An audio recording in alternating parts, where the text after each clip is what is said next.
Welcome everyone to FFF number 97. We have 70 entrants overall. Of course, that means about 62 in Ultimate, which we're about to get onto stream. So happy to see you all tonight. We are going to be kicking off our first ever Sock'emless FFF. This is extremely tragic. Very much. We all miss him so bad. In fact, I should get chat open right now to see if he's there. Sometimes I still hear his voice even. Absolutely. If you guys are not crying right now, I ask you why. And I've been, we had a small time before the stream just to kind of let those tears out. So we had a moment of silence. Actually, let's have a moment of silence now.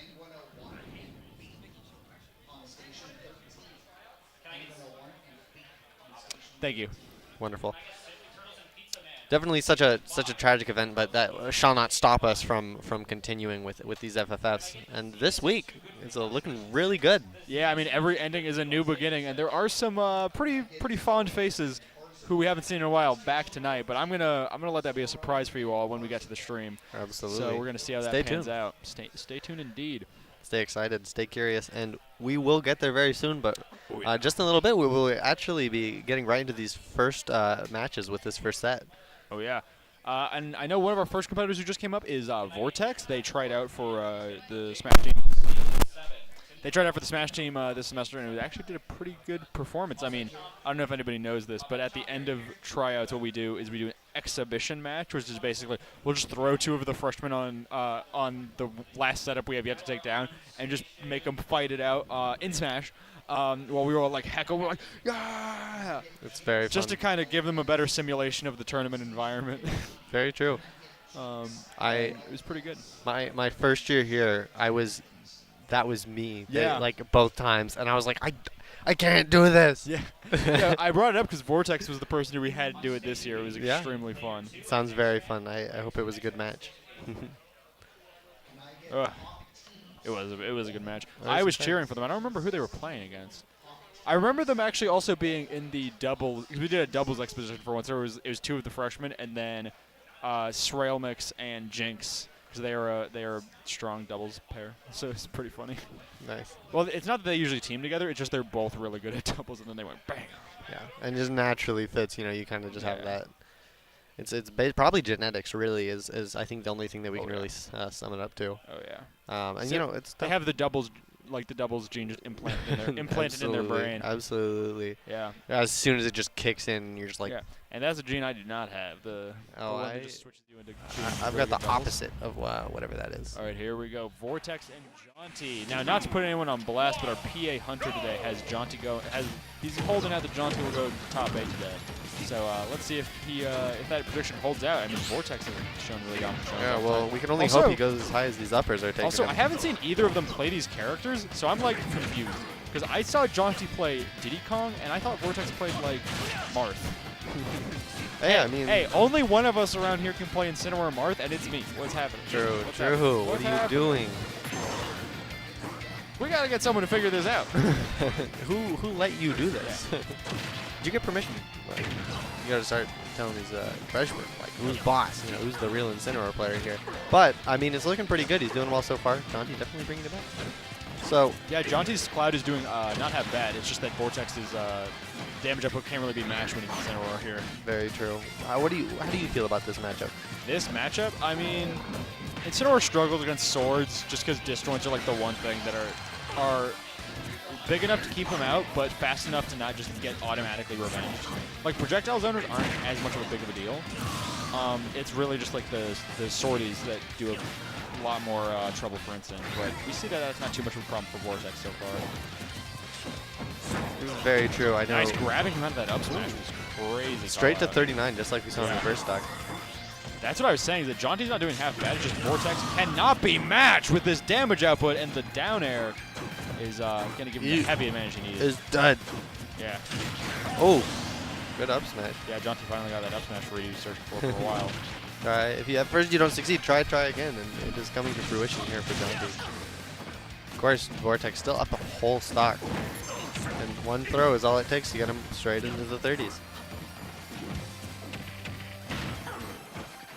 Moving on it. Has limit on deck. Not going to get a lot of mileage out of it, unfortunately. He's facing away from the ledge. Away from the blast, I understand.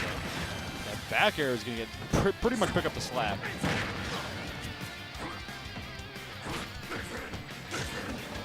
So Vortex just ready to ledge trap here, and there it goes. Will Jonty even make it back? He will not. Not quite. Couldn't quite get the limit there. Maybe waiting for it. Yeah. But you know, sometimes it doesn't give it to you. You don't get that little nice recovery. So unfortunately, I don't know if you'd call it an SD, but good plays by. It wasn't really an SD. It was just Cloud having a bit of a spotty recovery, and Vortex taking advantage of that pretty strong. Very true. So. Yeah, despite Incineror's recovery not being amazing, it does go a lot further than Cloud's in the average instance. He's a little harder to just because he's a little harder to edge guard just because his recovery is a little bit more volatile. Unlike a character like I don't know Villager. Or Duck Hunt, where they just like go up. There's no hitboxes. Exactly. Yeah. There's no psych, you're going down with me. Yeah, it's like where it's like side B. You can just beat it out with spacing with stuff like Buster Sword, but up B, 9 times out of 10, if you contest it, you might just get hit. Yeah, unless you're spiking it, which is nice. No, that is very true. I think it's just one of those characters that are like, you know, you could just die, and like if Cloud's at like 100 and you're at 0, like, sorry. Yeah. But it's even now, or you're losing. A lot of characters in this game, especially these two, have the thing where you honestly just don't even want to ledge guard them as much as you just want to ledge trap them until you're doing enough damage to just like either spike them or just hit them hard enough they just don't make it back anyways. Absolutely. Or just like gimp them and steal their jump. It is not worth contesting these fighters. That is very true. So again, Clyde you can contest a little more so because like what is he going to do? Up B suicide you? I mean he still died. So you still ultimately got what you wanted of the interaction. It's just up to the individual trade then. Got limit. Oh, not quite gonna get that. Yeah, Jonty's just not getting much mileage out of those limits though, you know? Yeah, Vortex I think is just doing a great job of recognizing like those options and those hitboxes and just kind of avoiding them. Yeah. See him just staying in shield a lot, getting onto those platforms. I mean, the up B limit on stage is already kind of questionable, which makes me think that they might have been going for a side B, although that up smash, again, is finally going to do its trick and take Vortex's first stock. So Jonty's now up. I do like how Jonty has been playing on Vortex's shield, where they're usually like landing with Nair, and then if it whiffs, landing with back air, and then if it whiffs, they just go right into side B before Vortex can really react. There's another down air. Yep. Yeah. One thing we haven't seen, I haven't seen a ton of up B out of shields for Jonty here. Yeah. And I don't know if that's just not just having the confidence with Incineror's hitboxes. I know they come out very fast and can seem very safe. Whereas on the other hand, Vortex has been definitely getting the most out of those out of shield grabs of just aerials. Vortex also has a out of shield up B, which we haven't seen much of, but again, he's just not getting well, he is getting pressured on shield, but not to the sense where he can do something about it, because like we said, Jonty usually just goes for that back air side B. Absolutely, and that's not something you're gonna wanna try to beat just because I think that'll kill you, as a lot of things will, you know. Yeah, even though Instant has a couple pretty good options for out of shield, it's just Clyde's just a hard character to contest in that phase of the game. Yeah, especially here, Vortex, 136%, lots of rage. Definitely a lot scarier at this point because this stock could do a lot, and Jonty gets that forward tilt to secure the stock there. Yeah.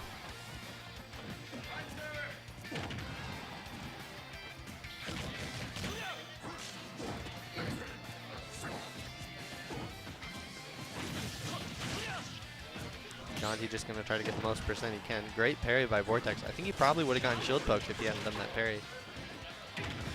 You're actually right, because that's the thing is that Jonty took the parry there, right? Yep. Yeah, I was like, because both of these characters have pretty strong ability to shield poke, especially Cloud, but obviously Incineror is the last character you want breaking your shield, let alone poking it. Yeah, and the interesting thing with parrying is when you parry, it essentially makes your shield its size of full. Yeah. And so even if something would shield poke, if you're letting go of your shield at the right time, you can still parry it just like normal, which is definitely very advantageous. And as much as it might look a little weird, you know, hey, you gotta take what you can get. It's a good mechanic. And the thing about, like, because parries in fighting games are always awesome. I mean, obviously it's responsible for the most famous fighting game of all time. But the thing is, mostly like, if you have a defensive option that powerful, usually it's like the thing you want to do every single time. Like if you had the reaction, you almost always want to parry. How about a shield? Oh my word! I was like, oh my goodness, to stop finishing touch. That's insane. What a move. Very bold. Let's see how these players decide to cap it off. Yeah, Vortex, I feel like it's funny going from seeing someone like you or Bright playing Incineroar to like just different people's takes, because I don't think we've seen a lot of side Bs or revenges. Yeah. He's just kind of scrapping, which is definitely working out for him right here. Oh, there you go. Jonty takes the game, though, with that up smash on Vortex's overextension. But no, so I was talking about parries. So the thing is, like, if you have a parry that's too good, it essentially becomes the best defensive option, and you would never want to shield if you could parry every single attack. Absolutely. You would never want to spot dodge. So that's why they have to make kind of have to make give and takes, you know, risk rewards for different options. The problem is you still can't punish some things if you parry them in this game. Exactly, yeah. And the way that Street Fighter, again, the game that kind of made that parry system famous, in Third Strike, the way it's balanced is just, never mind, it's not. I thought about it, and I went, no, wait a minute. I was going to say, oh, yeah, because the thing is, I thought of something, and then I realized it just puts things more in parry's favor, which is when you parry, it feeds you meter. Oh, wow. So that's why the fireball game isn't as prevalent in that game as it is in other Street Fighter games. Is because if they're shooting fireballs from full screen, you can just go tsh, tsh, tsh. And it slowly goes up. And you just get like full super. And they're like, oh shit. Oh no. Oh no. What can I do? I can't do anything. Yikes. This is very true. It's funny to see like the small little things the games will introduce just to kind of give someone a slight edge for having a certain skill. Yeah, I was like, that's why in the newer Street Fighter, they're like the parry doesn't feed your meter. Which is good. Or in this game, there is no meter. Sag. Unfortunate. Final smash. Whenever you parry, it builds up your final smash. I wish it would be so cool. It's my like ironic, unironic take of putting smash meter on. Like if this guy can have limit meter, like come on. Okay, but then everyone would just play Zelda. Okay, but that's the thing. There are other characters who have final smashes that do essentially what Zelda does. True. I hate Diddy Kongs. Yeah. If any final smash is gonna make me tilted, it is probably Diddy Kongs. That's the ironic thing. Is like there's plenty of final smashes that either guarantee a kill out of 100, like Zelda's, like Joker's does also, and so does Sora's. Obviously Zelda's the only one that pulls you in how it does. There are other final smashes that are like the problem is more so the ones that are so bad. Both of these characters have kind of the same kind of thing of like, oh, I hit you, and then I hit you again. Yeah. It's just Cloud does the, oh, I hit you a million times in the air and then spike you down. Whereas Incineroar's like, you're in my cutscene. Yeah, it was like a wrestling time. Yeah. I don't know. But I mean, limit meter. Oh, Wish Shield's looking real low. This is game 3. This is intense. Yeah. Oh, he definitely could have made that back. I think he did the thing where he side beat while he was too close to the blast zone and it just killed him. Brings him back just a little bit. Wasn't quite ready for it. Always unfortunate. It's funny to see how the blast zone works, where it's just, oh, your hitbox touches the edge. Bye-bye. Yeah. Bye-bye. Nice. I was like parrying that first hit of that limit. Apparently just canned all of it. I didn't know that was. Yeah, I think the first hit just like that is just a bigger hitbox. Exactly. Yeah. The multi-hit after it is much smaller. Yeah. Yeah, that's all you need. So even this 2 stocks on each player, but it feels like the last stock. Uh-oh. You know, it kind of is for Vortex. Again, that's okay. That's why I was pointing out that I'm surprised that they're playing these characters because I haven't seen Vortex play Instant before. Is that's like a thing that you need to like learn with Instant early? Is it like when you're recovering, you need to get like as close to under the stage as possible, unless you're worried about like a spike. Because obviously you come back down no matter what. It's not like a character like DDDs where you can cancel it, or even Clouds where you can just do the first up. You have to go back down. So if you're not close enough to the ledge and you're not going to snap, you're just throwing away a stock. The real example of physics. Incineroar is the only character in this game that obeys physics. Also, letting your opponent live. Okay, there we go. There it is. I was going to say, letting your opponent live to 141 is not good. Not ideal.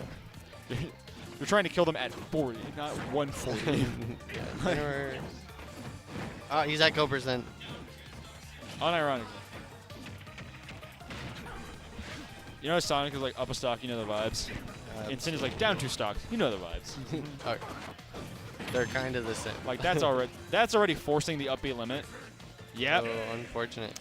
That's the thing. Jonty recognized how important it was to have limit when he made it back to stage, that he thought he could air dodge and he could not. Unfortunate. Ending there. But I think just the conditioning from just Incineroar just down tilting at the ledge is like he's ready for that up B. even just the 2-frame it, and so that air dodge is going to be a small timing mix-up as well. Yeah. And so it can be tough when you just don't quite make it. It's also just he had the limit, but again, if he was forced to use it in that scenario, otherwise he was going to die, and he did because he didn't use it. Absolutely. But obviously throwing away your limit in the 11th hour is the last thing you want to do as a Cloud player. So it was kind of just it was kind of darned if you do, darned if you don't, and it was a really good setup by Vortex. Very true. Very true. Sorry, that was my roommate. I think he lost. No. That's unfortunate. Hate to see it. My deepest condolences.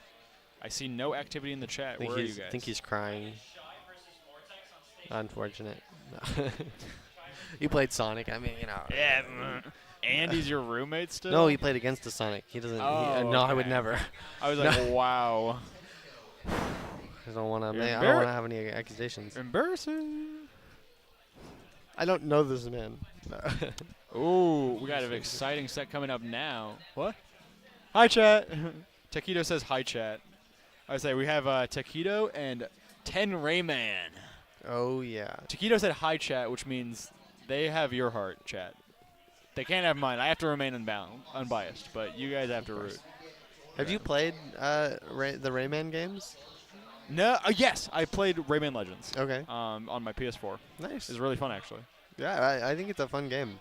Yeah. It's. I think I got it once. I got it at GameStop because it was on sale, and I was like, this is like a rip-off Mario, and it was really fun.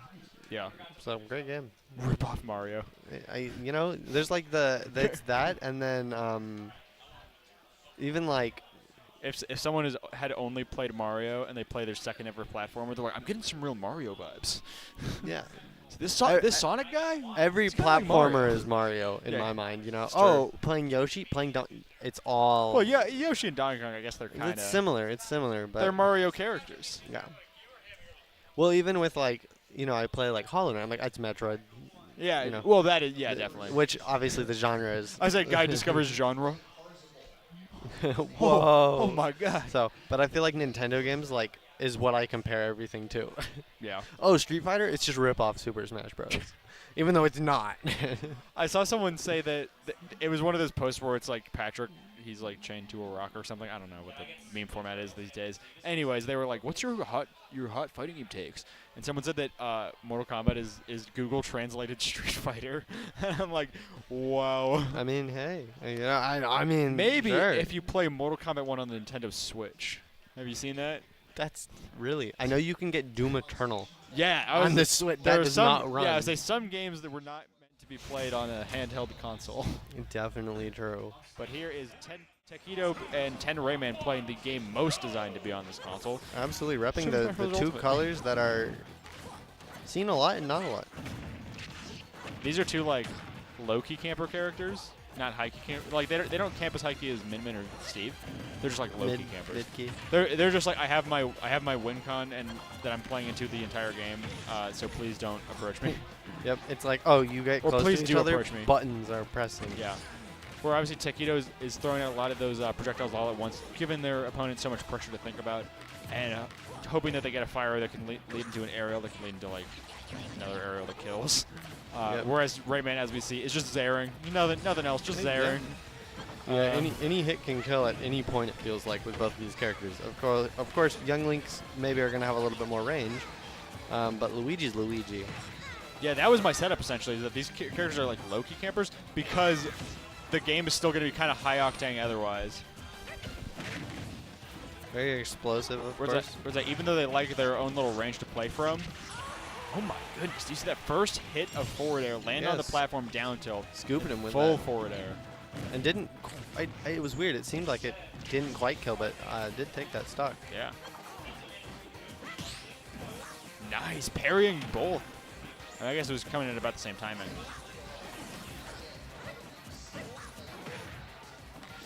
All right, Rayman's going to have to pick up the kill here. It's just hard to do as Luigi when your opponent's at 126. Very true. Little back throw. 130. That'll do it. He's just a little boy. He's dead. Yeah, only at a small 38% deficit. It's nothing for Luigi here. When he got that grab, I thought he was going to do the cyclone thing of down throw and then down B, and I was like, there's no way he's at the percent for that. Yeah. That's why I said it would be tough. It's like, obviously 126 is beyond kill percent. It's just the fact of a lot of Luigi's combos and just setups in general confirms. They just necessitate you being pretty low percent. Absolutely. Taquito just doing a great job of getting Rayman just all the way to 150. Just needs to kind of secure this kill before Rayman can really build up his own damage.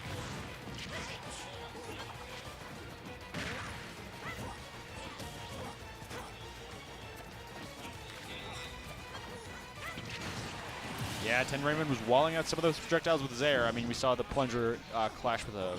It is hard because, yeah, how long will it last, you know? Yeah, we saw the plunger clash with the boomerang, but then that just gave the hits done enough for Taquito to run in and take the kill. Yeah, that's the difference. I think just Young Link, so little lag on most of those projectiles, especially the fire arrows. Yeah. Both these characters, just great scrapping options, but I think Young Link just has the range to really capitalize off of interactions better. Yeah. But I think Luigi, you know, definitely gonna get more early percent combos, and so I think that's really where like it comes down to of getting Young Link up to as high of a percent as you can before you get walled out.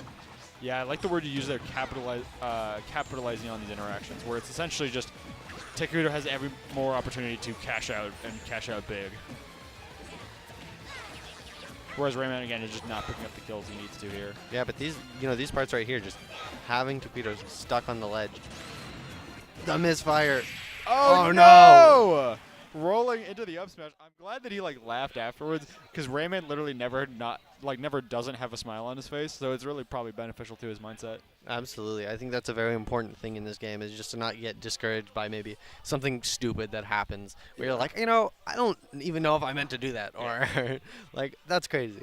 But still just, you know, having a grand old time and being able to just be glad that we get to play this fun little game. Yeah. Definitely, obviously, amazing background here. I hope you guys can all see. We are popping. We're just having a good old time here at FFF. We got, you know, people talking, making friends, playing games, sleeping. laughing, crying. Maybe not crying, unless you play against Sonic. Crying was all done last week. This week, True. it's that one meme where it's like, last week, boys had their fun. Now it's real man's turn. True. Is Schroeder here tonight? They are in the bracket, but I haven't seen them here. I'm not sure if yeah. Sometimes I know Schroeder's here just by the fact that he comes up to me and does the little Oh, the OK sign. The OK sign with the fingers, and then I always look down at it. Yeah. What a classic bit. I know. That's the thing, is like now you never expect it. The thing is, like, I do expect it, but I still like fall into it, and it sucks. I'm like, you know, I told myself I wouldn't.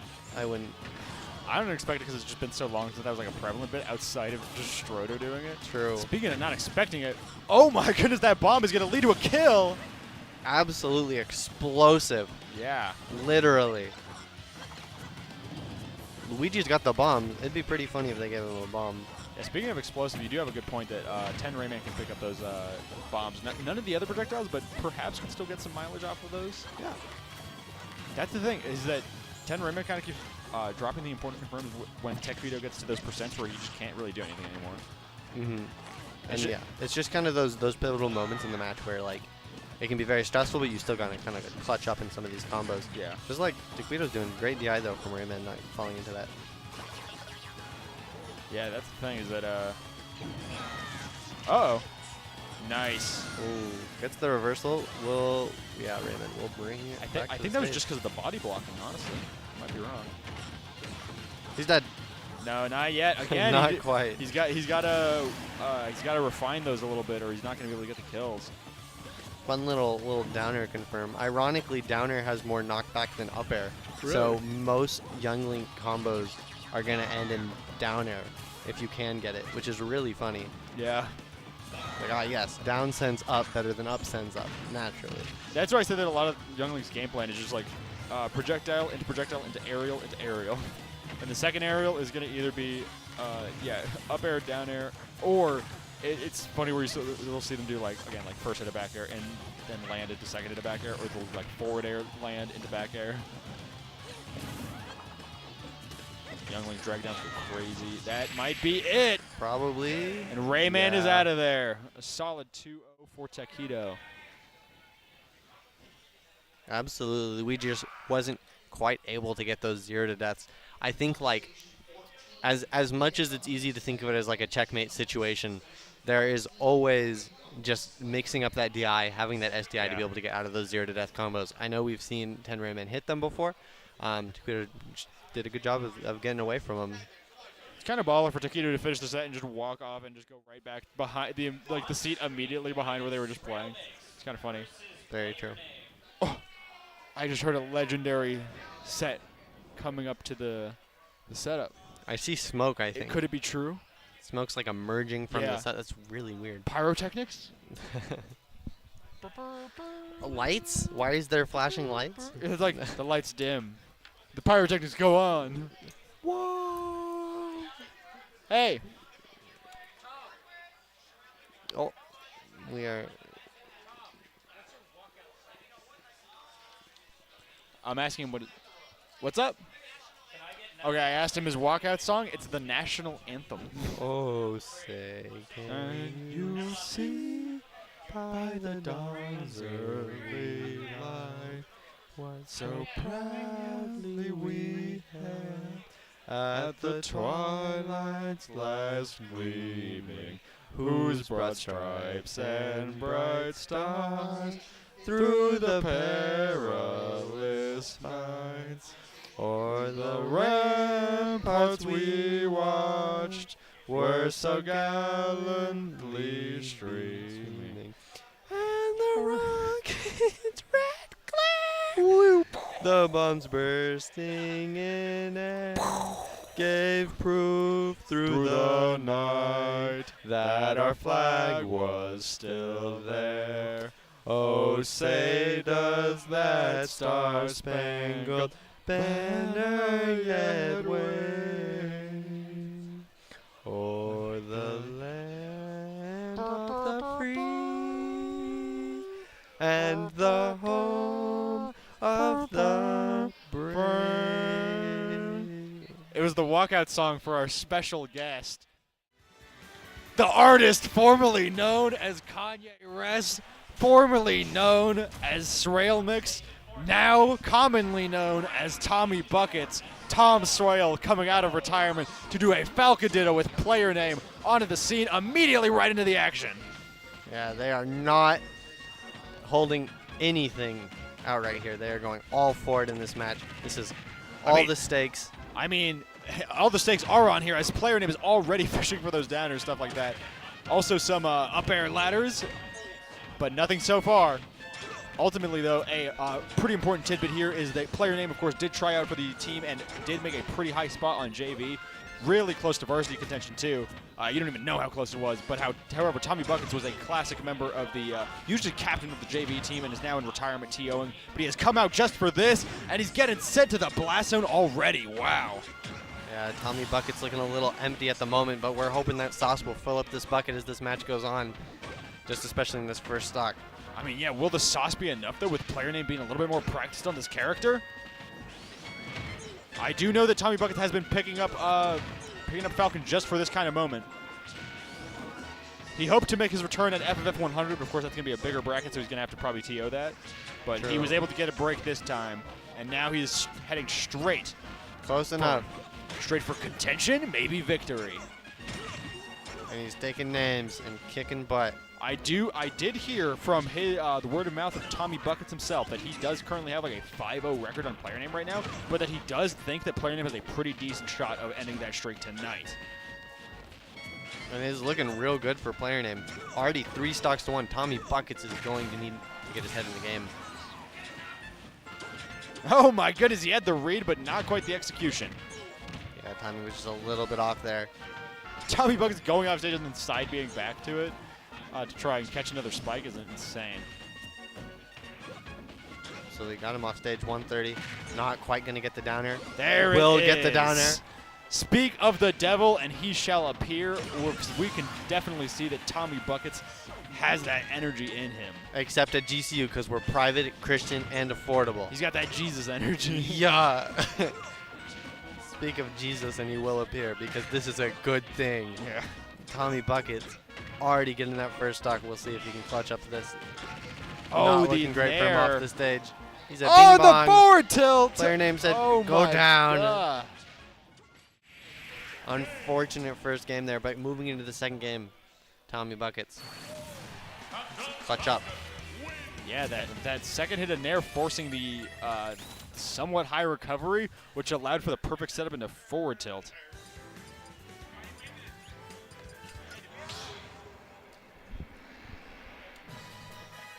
My dad texted me saying we have no sound. And I said, Oh, I no? think that might be your setup.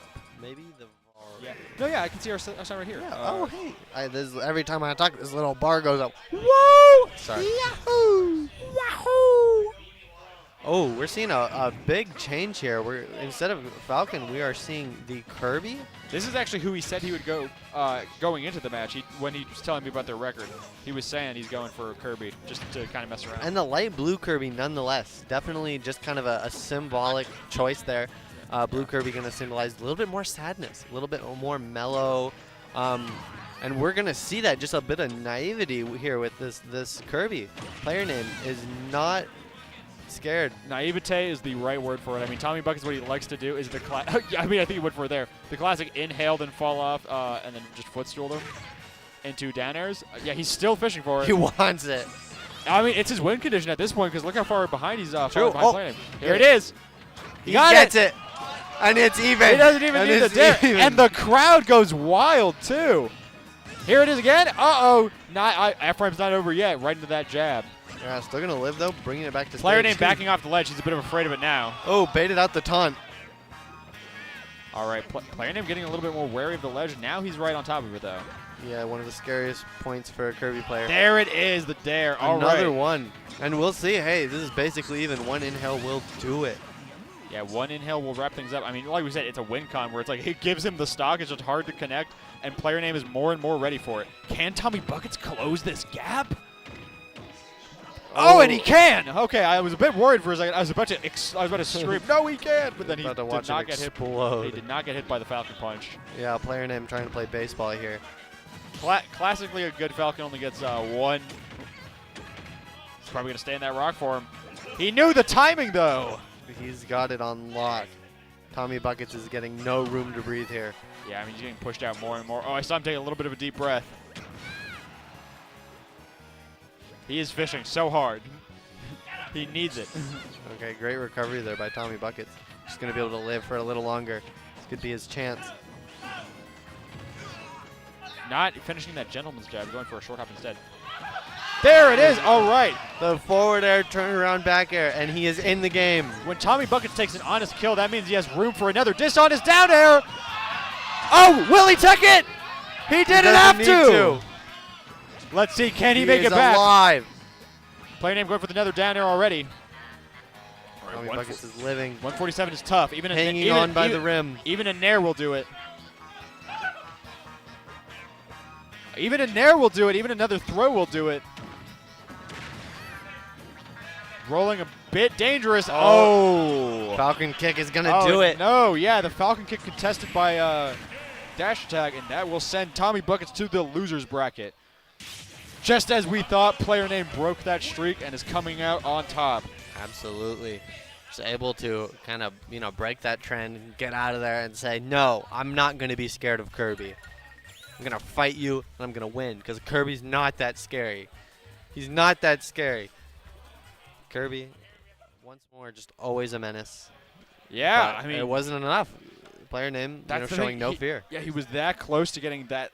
Like I said, one honest kill is all he needed to go back to getting the dishonest kill. Absolutely. He just couldn't close Took that a out. small break. He went to rehab and then immediately relapsed.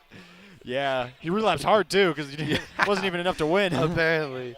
So maybe there's a life lesson in that. But either way, great match. Both players. And speaking of a great match, we have another one coming right up already. Watt and Simply Turtles on stream. Oh. Two of GCU's finest. What? What's up? That's the guy playing? Oh. I was like, what? What? Yeah. Who's on first? What? I'm not asking what.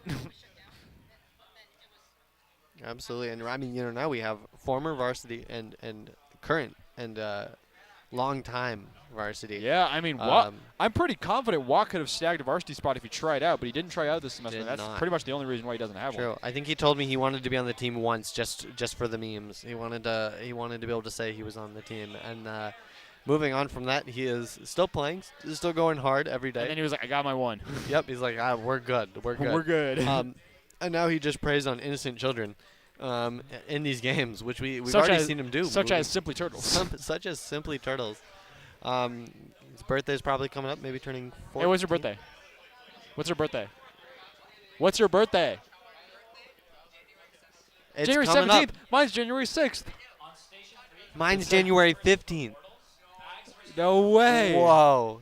That's crazy. Guys, we all have so much in common. Hey, ask Scott what his birthday is. What's his birthday? You're not cool. My brother's birthday is September, so it's all good. It's all right. It's all right. I mean, if you had to choose a different month of the year to be born in, what month would you choose? December. December, really? Because that way I can be older than Bennett. True. That's the one thing. It's funny. It's funny because even though I'm a grade ahead of him, I'm a junior. He's a sophomore. He is older than me because he was born in December 2003. I was born January 2004, and I'm like, every day I get mad about it. I wake up. It's the first thing I think about. I'm like, no. You're just ahead of him mentally. Yeah. I skipped a grade. I mean, we would have been freshmen together. That would have been cool. That's crazy. I didn't know you were born in 2004. Part of why I wanted to graduate early was so I could be on here my last year while my brother was having. I was here for my first year, while my brother was on his last year, so it was pretty nice. Nice. See, I was here with my brother, and then he transferred to Purdue. Oh, he left me here, and now here I am. You're like, now why did I come here for? Yeah, wait. To watch these Smash games. I was gonna say the exact same transition. That's so funny. I was like, first time, hot sets. And we are getting those here with Watt and Simply Turtles already. Watt looking at 120, but it is still even percent because Bowser can kill you. Oh, that's yeah, just like that. But even more now. No! Oh. I was like, Simply Turtles had Go Meter. He could have turned this around right away. Yeah, just that prime time, just not quite going to get it. It's kind of weird. I feel like once you get Go Meter, you got to kind of collect yourself and be like, okay, give me a second. Yeah. I'm going to hit this. Yeah, but Watt just didn't give him the time to collect. Yeah, he just said, peep this one, kabop. And he died. I feel like he dashed through him and then dash attack. No, he's just that big. Okay. He's just that big. He's a big guy, big up smash. I was like, why did that hit? And I was like, Simply he did just dash attack through him. One thing we see, if there's two things that Watt likes, it's a turnaround up tilt and air back air. Yeah. And if there's two things that Simply Turtles likes, it's jab and power. Yeah. Whatever they're called. Power dunk. Yeah. Buster Wolf. Buster Wolf is active on now because he just got the Go Meter. Let's see if he can actually make some use of it this time. Get up, Buster Wolf? Nope. And that's a trick that really only works once. I mean, he's famous for doing it against Felix at an SSS, but I was like, it really only works the one time, and then they're aware of it forever. Very true. I know I've been hit with it. Oh. The thing is, the last few times he did the same kind of approach of jumping aerial, and Watt was able to counter it this time. Very true. Yeah, then the thing is, like, Bowser can grab you at any point. Yeah, absolutely. And so I think, like, as much as like Simply Turtles can be like, oh, I'm gonna get you in these ways, Watt can just say, nope, I'm still grabbing you. But it doesn't matter for Simply Turtles because regardless, he can still kill him at the ledge. Also, what's up, Mainframe in the chat? Yeah. We miss you, dude. Very true. Two of your best buds are playing. I say come to GCU as fast as you can. True, yeah. Regardless of you how. Can look, go to Google Maps, click directions, North Carolina to GCU, and then check the walking speed. No! It's probably not that bad. That is, I kid you not, the first recovery I have ever seen Simply Turtles miss ever in my life. Uncharacteristic for him. I might just have to make sure he's doing okay after this, just because, yeah. To be fair, it was probably just hard for him to make it back from there anyways. Like, it's not necessarily on him. I'm just like, if anything, I'm just stating how strong his recovery is otherwise. I'm like, wow. Very true. Very true. But Watt gonna take that first game, showing that he might be retired, but he is not retired. Yeah. He's not trying out, but he is not retired. Yup. It's very true. That's almost how I feel about like there was that one semester where like Bright did not try out, and I was like, he still played. Yeah. It was like he was like, I'm not on the team, but I'm still gonna beat you guys. And I was like, okay. But of course, getting a lot of support there from. Yeah, a desperate call from Anarch Zero going, "You got this, Noah!" Hopefully that encouragement will be able to lift him up to a point where this match will go a little better in his favor. Yeah, who knows if he can overcome Watt here. I'm surprised these two are even playing this early. I mean, you'd expect them to be seated pretty close together. Although Simply Turtles is probably seated ahead, just because you know, he's got a few of these under his belt. Very true, very true. See, that's the thing. Like, Simply Turtles has won events. Yeah, And two. Two, not just one. Whereas what we've seen, very consistent top high placings. Don't think he's quite won one yet. Maybe tonight's the night. But once again, looking very even with these percents. Just a very great matchup. So, like you said, very surprising. We're seeing this in winners round 3, but Yeah. a blessing nonetheless. Blessing and a curse, I mean, as Watt is just dominating the ledge here. Let's see if Simply Turtles can finally get back up with some... Oh, no, that F tilt, he was just conditioned to wait for too long. Oppressive. He just, I think third time's the charm. And yeah, if you're being conditioned, you're just going to sit there. And then he does it again. He did the up tilt, but was pretty heavily shut out by Simply Turtles. Very true. Not quite going to work out that time. We see him kind of shielding and then turning around. I think both these players definitely just going to want to jab lock. Wow. Okay. Both these players just going to want to, I think there's a big emphasis on just positioning, making sure that you're in a spot where you're going to be able to punish as big as you can, especially just with Bowser being a big character. Down tilt, aimbot down tilt. Yeah, I mean, it is insane that Watt has lived all the way to 180 right now. I guess that's the reason for the Kalos pick here, right? Because Simply Turtles just wanted a flat stage, but Watt doesn't really mind at all when the stage is so big that he gets to live to 200%. Absolutely wild. But no more than that, I guess, is Simply Turtles is finally able to pick up that kill. See him take a bit of a deep breath. He's definitely feeling the pressure right now. Absolutely. And probably just a little bit relieved. I just noticed he doesn't have the headset he usually does. He uses some earbuds now. Ooh. There's a game audio headset right there you could always put on. I mean, true. Watt has it on. I feel like there's a comfort. It almost feels like someone's hugging your head when you're wearing headphones. That's how I feel right now. I mean, I was like, I feel it right now. Like, Go meter? ooh. Nope. He's snatched up off the ground. That's the other thing. He's just having a hard time, not only like getting back onto stage, like because of the ledge trapping, but also just landing. Very true. One thing I found is both these characters have very good landing aerials, as maybe ironic as it would seem, especially for Bowser, but I think forward air just covers so much space. Yeah. And as you said, he does love the nair back. Did he just F-tilt through Buster Wolf? Am I insane? That's crazy. He's a big Am I guy. going loony? Power Dunk's still not killing. I mean, I guess it's because it was from center stage. Kalos. Oh, that'll do the trick. Said, go Bob, bing bong. But he's at 150, and he does not have the Bowser. But he's got go. He does. I mean, if he can get a Power Geyser here, maybe. Yeah, the first time in the game where we've seen, you know what, not be able to close no. up that stock. And he will be able to. So just a little scary with Go Meter there, only to 41, but he's chilling with the stocks. Simply Turtle, though, just going to want to make sure he keeps this lead. Ooh, almost gets the nair down here. Not quite going to kill him. It's just so hard to hold on to a lead when Bowser just has the damage output that he does. I mean, he's a heavy, of course. I know. Anything can change at any moment. Simply Turtle is just going to need to make sure that he is focused. Especially because he's down on the set. I mean, if he loses here, that'll be over. And Simply Turtles will be moving on to losers. But Watt is, again, Watt's really just doing everything he needs to try and bring this back. Great up smash. Just trying to regain that roll. Yeah, I mean, that alone already brings us back to even, essentially. Especially if Watt can make it back to center stage. But that jab power dunk, that'll do it. We're moving on to game 3. Definitely great job from Simply Turtles there. Just not getting discouraged by that high percent, but just being able to kind of get that jab power dunk. Yeah, and the thing is, Terry strives a lot just on early kills, and that's not something that you're really going to be able to get against Bowser. So there's definitely a lot more endurance that's going to really come in play when you're playing a character like Bowser. Sure, you can build up the percent, but can you really close out that stock as quickly as possible before Bowser really takes your stock first? So moving into this game 3, I think both players, great job adapting. We'll need to see this moving on. This is going to be pretty lit.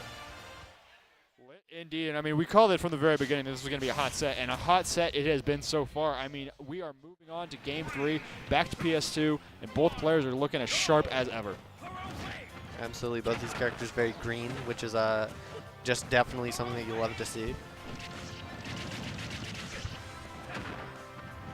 I bet you can buy Terry's hats.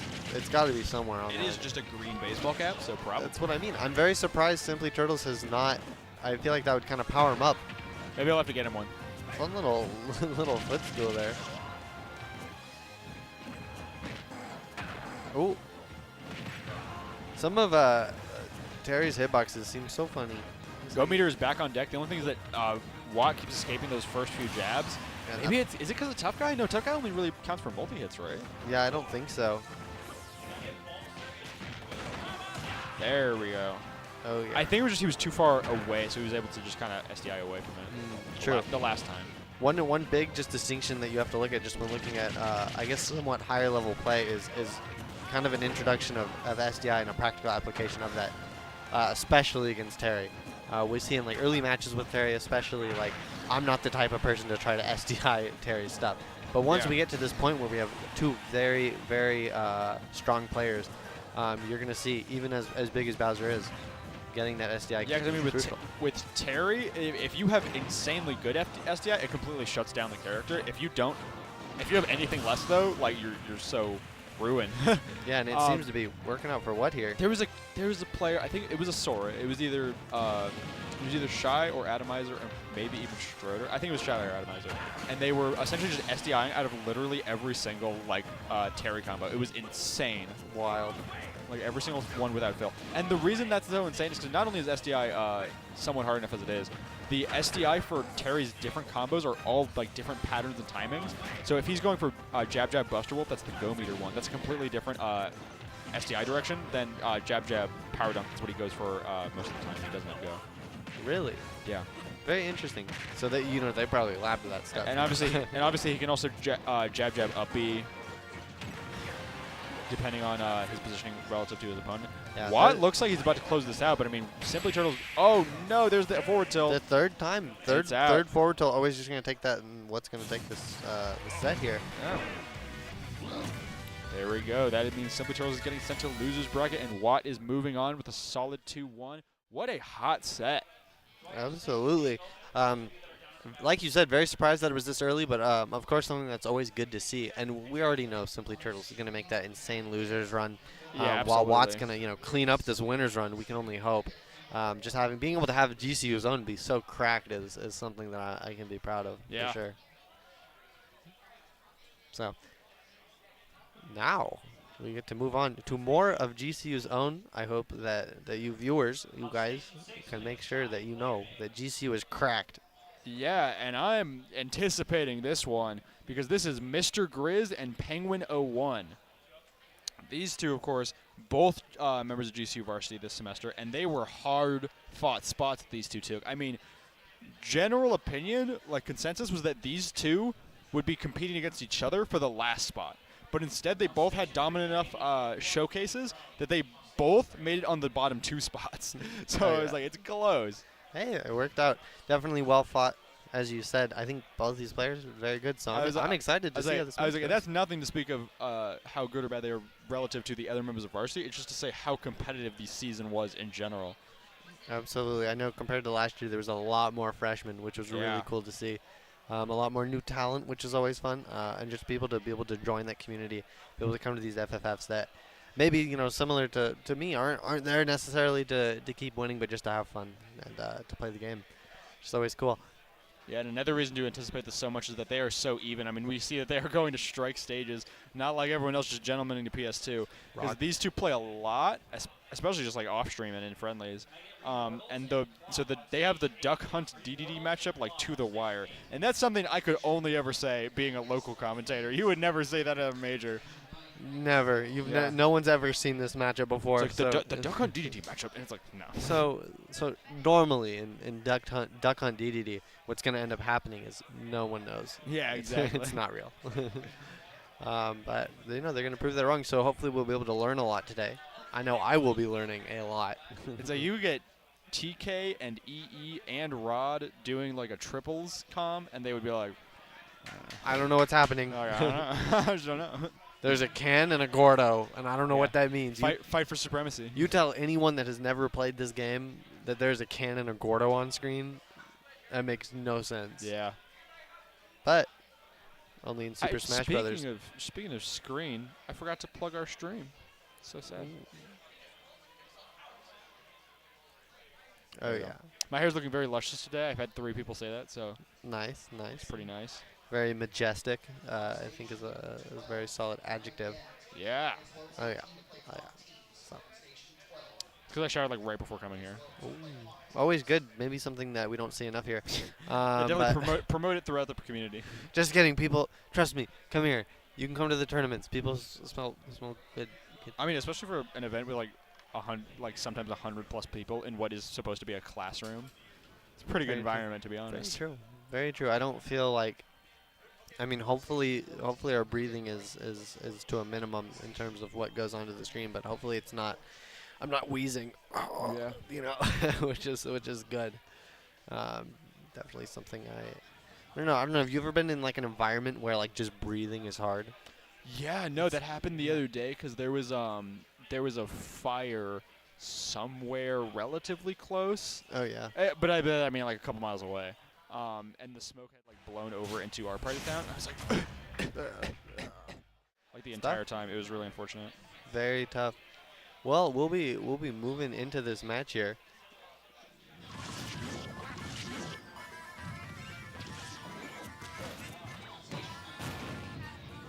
FFF Already, you know, Mr. Grizz is just gonna be able to get that 88%. I mean, yeah, already is right. I mean, we are really early into this game, but Mr. Grizz is already having a pretty dominant showcasing here against Penguin 01.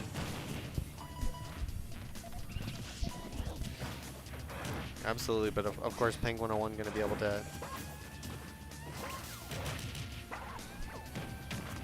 I used to joke, because Penguin 01 is my roommate, I used to say, hey, they should call you Penguin 02.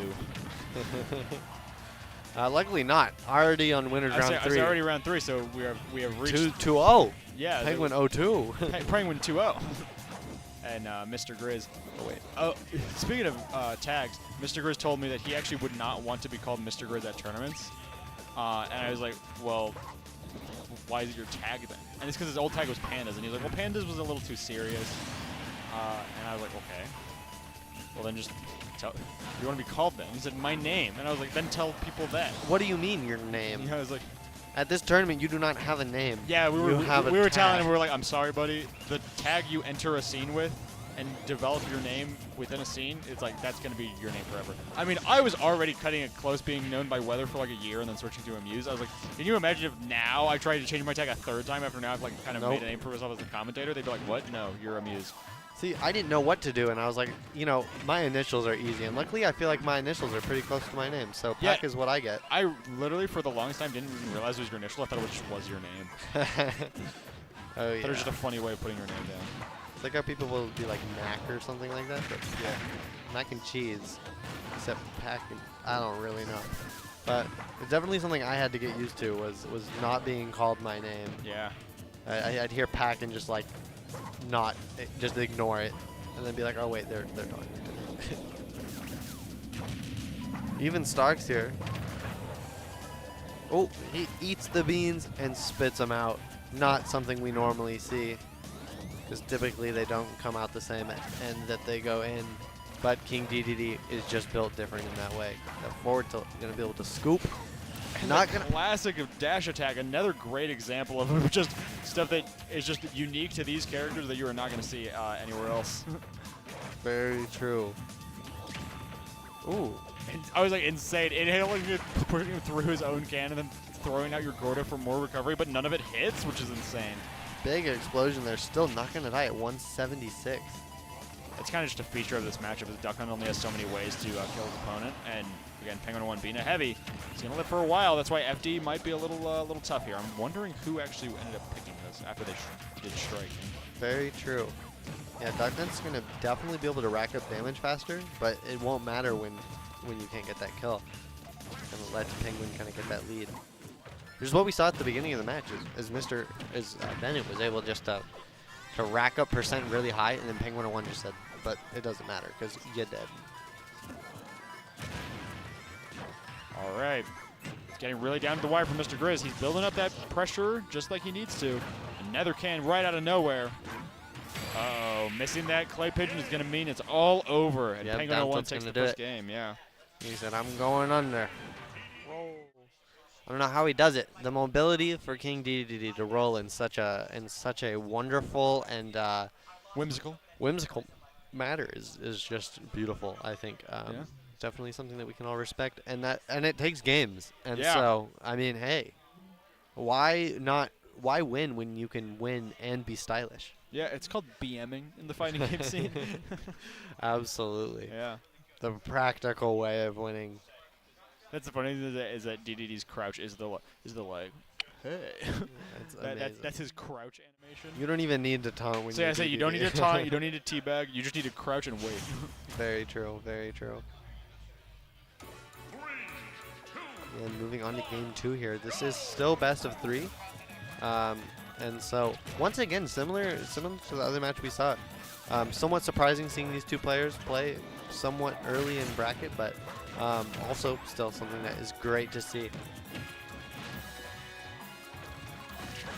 Interesting. I think Mr. Grizz opting for a lot more of ledge trapping to build on percent rather than just kind of trap Penguin 01 on these platforms and stuff.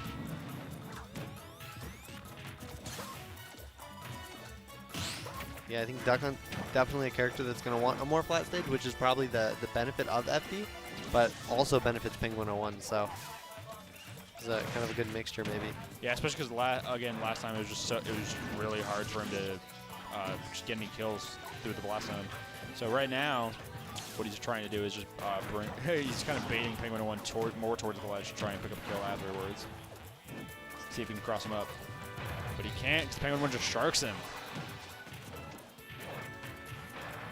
Yeah, up air just going to be such a great option, just with its lingering, its size, and kill power. Nice. Penguin 1 getting a little bit gritty with that up B. And no tech. Unfortunately, the beans will blow him up straight off of the stage. See Gracie in the background. And I don't know.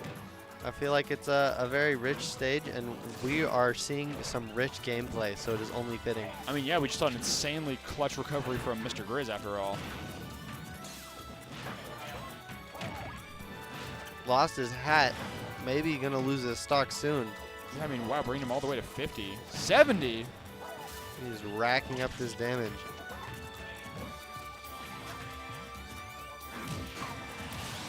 Wow. Forward airs. It's a big hammer. What can you expect, really? Kind of trying to use that can there. Penguin 01 getting the nair just to kind of cover the ground and the bean space. Yeah, inhaling can is going to happen a lot, and it's kind of probably, you know, I said earlier these two have this matchup down to a science. That's the interaction they've had to practice the most, I can really assure you. Because, I mean, you see Penguin 1 honestly usually just running up and inhaling it, and the thing is when he's grounded, he just drops it off immediately in front of him so that Mr. Grizz can always just hit B again and make it explode. Absolutely. That's why you haven't seen him inhaling it very much while grounded. This time he always inhales it when he's in the air. DDD definitely just one of those characters that like either kills himself or kills the other person. Yeah. See, just like that. Or you can just shield and then blow it up, yeah. Big back air. Because when he's in the air spitting out, at least it's at a little bit of an incline. Very true. Or a decline, I suppose. I need something I'd have to do for like my physics class or something like that. Find out how fast the can goes. At least dynamics is the class for that. All right, let's see if we can finally land a line on him. Penguin 1 really trying to take this home, but Mr. Grizz built a pretty solid early lead here. It's just the fact of, again, Mr. Grizz doesn't have a lot of ways to kill here. Not yet, anyways. He's got to wait for his opening. Creating that opening with another can. Yeah, Penguin 1 just doing a great job of getting out of the corner there. Looked a little tough for him, but trying that down tilt again. Not quite going to get it. Oh my god, that's so unfortunate. The can knocking Gordo back so he gets hit 3 times. That is a lot of damage. calling out that grab is crazy. And let's see if Mr. Grizz is finally going to be able to take it home, or if Penguin 01 is the one with the advantage here. Yeah, not going to quite get that Gordo there. Hadn't quite despawned. He definitely doesn't want to keep forcing himself to land on Mr. Grizz, because he keeps jumping. Yeah, 158. Both of these players could just explode at any moment. Going for a little cheeky up air. That was basically just trying to pressure him to stop throwing can immediately once he got on the ledge. Nice. There we go. That backer is going to finish it out. Again, Mr. Grizz had a pretty hard condition. Penguin 1 grabbing to nair, and then I believe that's down tilt is the little roll there. The can. So he just basically just threw out the can to make sure that he had, once again was forcing him to do that, and then finally capitalized on it to kill. So really strong showing from Mr. Grizz. Absolutely. Both of these players just very intelligent. We're going to see that in these matches of just how can you condition someone to think something else even though you've played with each other so much, you know. It's like, it'd be funny because it's maybe like, you know, you're playing for fun or something and you're practicing and you like just hide this one little thing. Like, I'm going to make you do this without even knowing it. Especially because a lot of people, especially in, what is this, winners round 3 still? Winners round 4? Still winners round 3. A lot of people, frankly, this early in bracket, a little bit kind of go on autopilot. Very much so. It's very easy to catch your opponent not keeping track of their own adaptation. It's very true, very true. And but when you capitalize on that, that's all you really need to win. Absolutely. It is interesting. You see people like Stroder, who's plays on autopilot and is still way better than me by it so much. And so there is an aspect where that works, but in a match like this, definitely just going to need to be locked in. And now it's 1-1, so it's as close as it can get, both players. All is to win, all is to lose. Of course, all in good fun, both GCU players at the end of the day. Friends, roommates, I think. All right, let's see if Penguin 1 can make his move in now, or if he's going to have Mr. Grizz taking the spot ahead of him. Again, it's surprising to see these two playing right now. I mean, maybe it's just a testament to the fact that the bracket's a little bit smaller than last week, but these two should be seated like right next to each other, if I had to guess. Is that how winners round 3 works? Is that how this works? Yeah. Okay.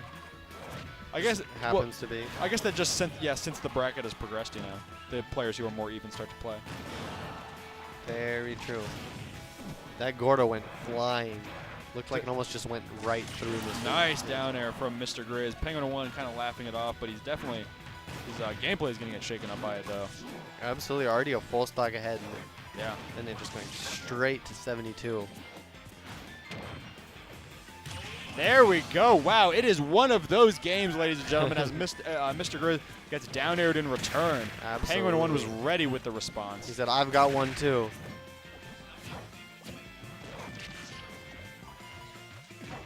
This is always such an electric matchup. I mean, these two have played this many times. I will never get tired of seeing both of them just hit stuff like that. I mean, Mr. Grizz with that forward smash. Now it's all about the extra credit. You love to say that, right? Absolutely. Because Mr. Grizz is at mere 9%. Extra credit is always important. I had a quiz for my thermodynamics class, and it's been said to be a difficult class, but there was 5 points of extra credit. Oh, that downer, but he was not close enough to the. He was pretty much still on stage, so. Yeah, still holding on to his second stock. Mr. Grizz doing a great job here. Gonna narrowly miss that forward smash. Yeah, I actually think Mr. Grizz's punishment might have been a little inoptimal too, but I mean, he's still in control of the stage, so what can you say? I mean, Penguin 1 at 175, narrowly missing that cane spacing. I mean, he's got jukes. Again, that's another way you know these two have played so often, because Penguin 1 is very adeptly bobbing and weaving around those cans. And you can't avoid that one. Penguin 01 hit the can in the air for him, and he said, oh, you want it? You got it. Yeah, I mean, Mr. Grizz takes that set 2-1. Probably hottest set of the night so far. Absolutely insane. Like you said, electric is just such a way to see both these players just flowing through one another's hitboxes, just kind of knowing each other's play style, but still, in the end, someone has to get electrocuted and go to losers. Yeah, without a doubt. And we already see our next matchup coming up. Another member of GCU's finest. We're going through all of them. Ags, we are running the gauntlet tonight. All right, Of we gotta course, see who his when- opponent is, though. When GCU plays GCU, one GCU must win, one must go on. But now, you see GCU and not GCU. So here, just representing, Yeah. Ag's going to need to really clutch up, show them what GCU is about. Yeah, let's see if he can turn out here. Of course, of course. Him and his opponent both checking if their tags are even on the Switch. I mean, I guess that's step one, all right? True. If it's not on the Switch, you just have to make your own controls, Yeah. or just play default. Oh, it's getting cold in here. I'm like, brr. I got the hoodie. Oh, you got the hoodie, I got right? the I should hoodie. start wearing mine. the classic. The ramen noodle soup hoodie. Oh yeah. I got Still, my GCU I don't know Esports. if I've eaten. Oh, I have eaten ramen before now. Yeah. My whole first year here, I just never ate ramen. Oh, I don't, and I'd wear this. you'd had it before, though, right? Yeah, Okay. but I Not feel here. like being in college, I was It's the stereotypical. the stereotypical thing. was, oh, you eat ramen. Yeah. And I never did, but now I have, so I can really kind of understand and really rep this Yeah, correctly. you're really repping it right now. You're like, you're in the zone. One would say. Absolutely. It's always good. It's a solid little meal. I mean, sometimes you got to take what you can get, and the college living. So. Speaking of being in the zone, we're now stage selection is PS2. We have Ags and his opponent is Nandez. That is Ooh. exciting. Yeah, very exciting match here, and definitely just going to be very competitive. We see Ags just kind of getting a little bit of encouragement here from Tommy Buckets. Couldn't quite see it on the camera, but He got a just very strong hug. uplifting Yeah, moment. do it again, but on camera this time. No, yeah, he got a strong hug from Tommy Buckets, from one retiree to a future retiree. One day we'll see Ags with his cane, his Yeah. gray hair, He'll still, controller in one hand, and he'll still be getting and he'll still be winning. second. at FFF. Yeah, Absolutely. we're good to go. All right, we're now going to Ags and Nandez. Nuts. Hey, Sandez is All right, funny. Nandez moving it. It is a little bit funny. Yeah, we'll be seeing Greninja Sephiroth. And first thing to note, this is not a great matchup for Sephiroth. Really? It is. Oh, You would know because you're a former Greninja man. Uh-oh. a little bit of drift coming out here from Ag's controller. Oh, it's because he has a Procon that is like programmed to function as a GameCube controller. Interesting. Okay, they reset neutral. They're good gentlemen. Dude, get a controller that works. He's cheating. Refund JT. Can I get a booth womp in the chat?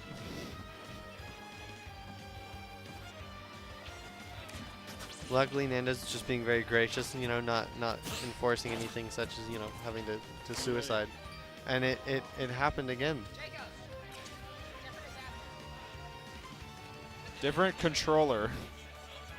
They are changing the adapter. Very Yeah. unfortunate moment here. Ooh, we got some brawl signups. So we're doing everything here. Soon we're gonna be playing hockey. We're gonna be playing basketball. We're gonna be playing all of the sports. And you can say that you were here in the beginning. Yeah. Of course, this is just the beginning of the match. Of course. Yeah, I was just saying they should probably just reset the game now, right? And they did, so that's good. Yeah, might be easy. Greninja's almost as tall as Sephiroth standing up, which That's is funny. kind of scary. So yeah, save your awesome matchup knowledge for when the matchup actually happens. Absolutely. So I'll ask you all the questions again. We'll we'll erase that game from our mind. You'll be like, well, actually, Greninja's a bad matchup for Sephiroth, and I'll go, whoa, you're a Greninja man. Tell me more. Okay. Whoa, whoa. We're reloading it. We're reloading it. Okay, okay. You've never heard Do you this know your before? line? Do you know I your do, line? okay. Okay, cool. I'm really nervous now. All right, 3, 2, 1, go. You know, actually, something very interesting about this matchup is just it's not great for Sephiroth. Greninja just has so much advantageous attributes. Really? I mean, I guess you would know, considering you were a previous Greninja man yourself. Can you tell me more? Kind of share with the audience what Very you have true. to say. The first thing is, one, Greninja stands at a very lower height. Sephiroth's sword going to cover more horizontal space and not as much vertical space, so Greninja's going to be able to kind of duck under those, get those sneaky dash attacks. Definitely something that Ags is going to have to be able to account for by angling stuff down. Additionally, just the speed. Greninja, a very rush-down heavy character. And zone breaking character. Absolutely. Whereas Sephiroth is going to kind of want to be able to make those pokes. And if Greninja can just weave through those, his movement is just going to be able to help him so much. The third and my favorite thing is that Sephiroth dies at about 81% to down tilt up smash. So he's almost at kill percent. So let's see if Nandez knows that. Very true. CPA's got the charts on lock. I think I have never lost a set as Greninja playing against Axe Sephiroth. That was going to be my follow-up question, was what you can say about playing against Axe specifically as Greninja. Apparently, there it is. Kills. All right, Nandez knew. Nandez knew. So not a testament to Axe's skill. He's a great player. Of course, though, I can be able to say that this is not a great matchup, which is something that does not mean that Axe is out of this, because of course we've already see even stocks with Axe with the lead. So maybe I can say that I kind of helped him with that matchup. That he's learned, I mean, maybe he's learned a little bit, but Nandez is definitely keeping his head in the game and moving this stuff forward pretty evenly. Yeah, good little tomahawk there. Wow, catching the counter with an up smash? Yeah, he's ready for it. This was me. I'm helping him. Yeah, he knew that. He's almost at kill percent, though. I was already amazed by countering the flare, but then the fact that the counter was then reversaled by up smash. Yeah, one thing that you don't see in a lot of matchups is both of these characters' counters are phenomenal. Oh, yeah. Sephiroth's counter can, especially if you counter Greninja forward air, that will kill at very early percents, and then Greninja's counter just also phenomenal, just to be able to close that gap between Sephiroth's sword and Sephiroth himself. Yeah. You're right, because this counter, since he gets to kind of like boost in after first using it, he gets to just really close that disjoint. And Nandez is going to be able to take that second stock, though, first, putting Axe a little bit of a disadvantage. Wow, and Water Shuriken goes through the counter? Also true. So the counter essentially will, stop a single move, but then the way that, the priority works with Greninja is that it just goes through. And I realized I messed that up earlier. Axe took the stock, and now it's even, so it doesn't even matter. That's what I thought was funny, is that Water Shuriken, did get countered. It just continued to go through Sephiroth's little counter hit where he does the attack after. And looking great for Axe right now. Already got Nandez at 100%. But one little combo. Sephiroth also very easy character to combo just due to his size and his weight. Already got him at 36. Yeah, so this is the kind of matchup that Nandez could turn from water into wine just any minute, but Axe is definitely still pulling ahead though. Absolutely. We just need to see him kind of keep this edge guarding going. Yeah, I mean, this ledge trap has been pretty dominant, and there we go. What a grab. Yeah. Yeah, 158. This percent, most things are going to be able to kill. Up air will do it. Wow. Axe going to pull through. As much as I've talked about this matchup, Axe has it on lock. You can just definitely see him being able to overcome those disadvantages and take that first game. Yeah, I mean, like you said, you gave him that practice. It was all he needed. What can I say? What can I say except you're welcome? And the water was just not quite there for Greninja. Yeah, I mean, let's see if he can move in right now. Someone said, oh, it's Funky Cold Medina, our favorite YouTuber, RDNA. Yeah. RDNA, your doubles partners on stream, Axe. And we are seeing a switch from Greninja to Cloud, just getting this cannon matchup. Yeah, that is interesting that Nandez switched here, especially because you kind of just railed off all the reasons why Greninja's a really good counter pick for Sephiroth. I do think, regardless of matchups, of course, some players just have a better understanding of certain characters just maybe from playing them. I think that's something we see with GCU where, you started playing Incineroar and everyone was like, well, I've played against Bright. And that can be kind of unfortunate as a newer Incineroar player where it's like, these people already know what to do. They know the matchup. There are characters like that where since they are bad, there's not they don't have super optimized gameplay, so there is a little bit more difference in one Incineroar to another. Very true. Whereas like a Greninja, you kind of know the routes that they're going for, especially as Sephiroth. Yeah, I've never seen him play Cloud either. We were surprised that he pulled this out. RDNA, you should come through sometime again. Should. Even though we've never seen it, we're excited to see kind of what he does with it. And at this point, Limit, coming up very soon. Hopefully that'll be able to kind of help him close out this first stock. Definitely be the hardest part of a set. That's actually why he pummeled Ags there, was to gain a little bit more meter on that Limit. Yeah, there it is. He just wants to not waste a recovery. Yeah, good air Take dodge the kill. straight to the ledge. Ags has been doing a really good job of just taking Limit before it even comes out. But there is the first one of the game. The first effective one, I should say. Whereas Ags is now coming down on Halo platform, immediately going for the up smash. Yeah, small, bit of a percent difference here for Nandez, but of course even stocks, and that's all that really matters a lot of the time. Building it up straight to 46. And once again, almost going to get another limit. Ag's going to want to make sure to close out this stock, which he does. Yeah, wow. I mean, Ags was pretty heavily taking control. Nandez now has his gas on the pedal. Foot on the pedal. Gas on the pedal. I almost said his gas on the brakes, and then I realized that wasn't right. So maybe. I mean, hopefully there's no smoke in this, because that is what you get when you put your gas on the brake. yeah, and Nandez is so close to the limit again. Here it is. Great So weight again, for that spot immediately dodge there. Ags is just not getting hit by those. Yeah, he's got jukes, and he's just great recognition for all these situations. Yeah, I mean, I think in that case, Nandez threw it out kind of recklessly, knowing that it was reckless because he was hoping that it would kind of just catch Ags off guard. But Ags just reacted really well. Very true. Meanwhile, Dash Tech's going to do enough to start KO here, and we're now moving to last stock. Let's see if Nandez can pull this back, or if Ags is going to be taking this 2-0. Limit's back on deck, but I mean, how much does it really do for you at 9%? Yeah, if anything, you just want to, and he's doing this right now, you just want to keep a hand on it. Okay, there it goes. Never mind. As I said, you want to keep a hand on it to change the attributes of your character, kind of just improve a lot of your stats. But, you know, he already shot it away, so. Absolutely, and once again, even stocks, Ag's doing a great job of just kind of keeping this lead.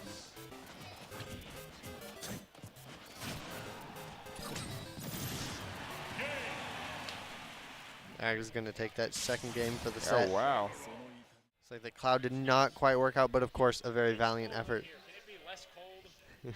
We're asking for them to turn the thermostat up to 200 degrees Fahrenheit. Yeah.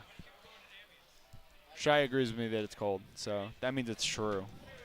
Very true. We're getting closer to winter every day, even though we are in Arizona, so maybe we don't have an excuse. Yeah, maybe we never get winter. It is true. It's still like 100 degrees every other day, so. I always say, though, the coldest I've ever felt has been in Arizona during Really? the winter at Where night. do you live again? Indiana. Okay, so yeah. And I grew up in Washington and then Indiana. Oh, like wow, those, yeah. Like, I've been up You've mountains. been in cold places. Like, snowboarding is cold. Yeah. But then in Arizona at night, no sun in the winter can be something else. Just the difference that your body's used to will do it for you. Yeah, it's so drastic in proportion to what you're usually getting from in your day-to-day, and also just because it's a desert, it's like super dry cold. Where we always say that dry heat is like, you know, sticking yourself in the oven, and you know, every time you open the car, like a car door or just a door to a room, it's like when you open an oven, it just blasts heat in your face. So I guess winter's kind of the opposite. Like, people think it just doesn't get cold here. In winter, it does get cold, and it's the opposite, where it's like when you open the freezer and just blasts your face with cold. It's weird. You're like, oh, because it's just so drastically different from what you're used to. Yeah, definitely something I wasn't ready for. Yeah, coming here. It's frigid, is what I would say. Very good word there. Because your hands get like stiff. If there's something that Pokemon has taught me, sometimes it's words like that. I'm like, I'm pretty sure that's a word that's used in Pokemon. Wow, I was checking bracket link just now, and it looks like we are moving on to top 16. Ooh, this is getting exciting here.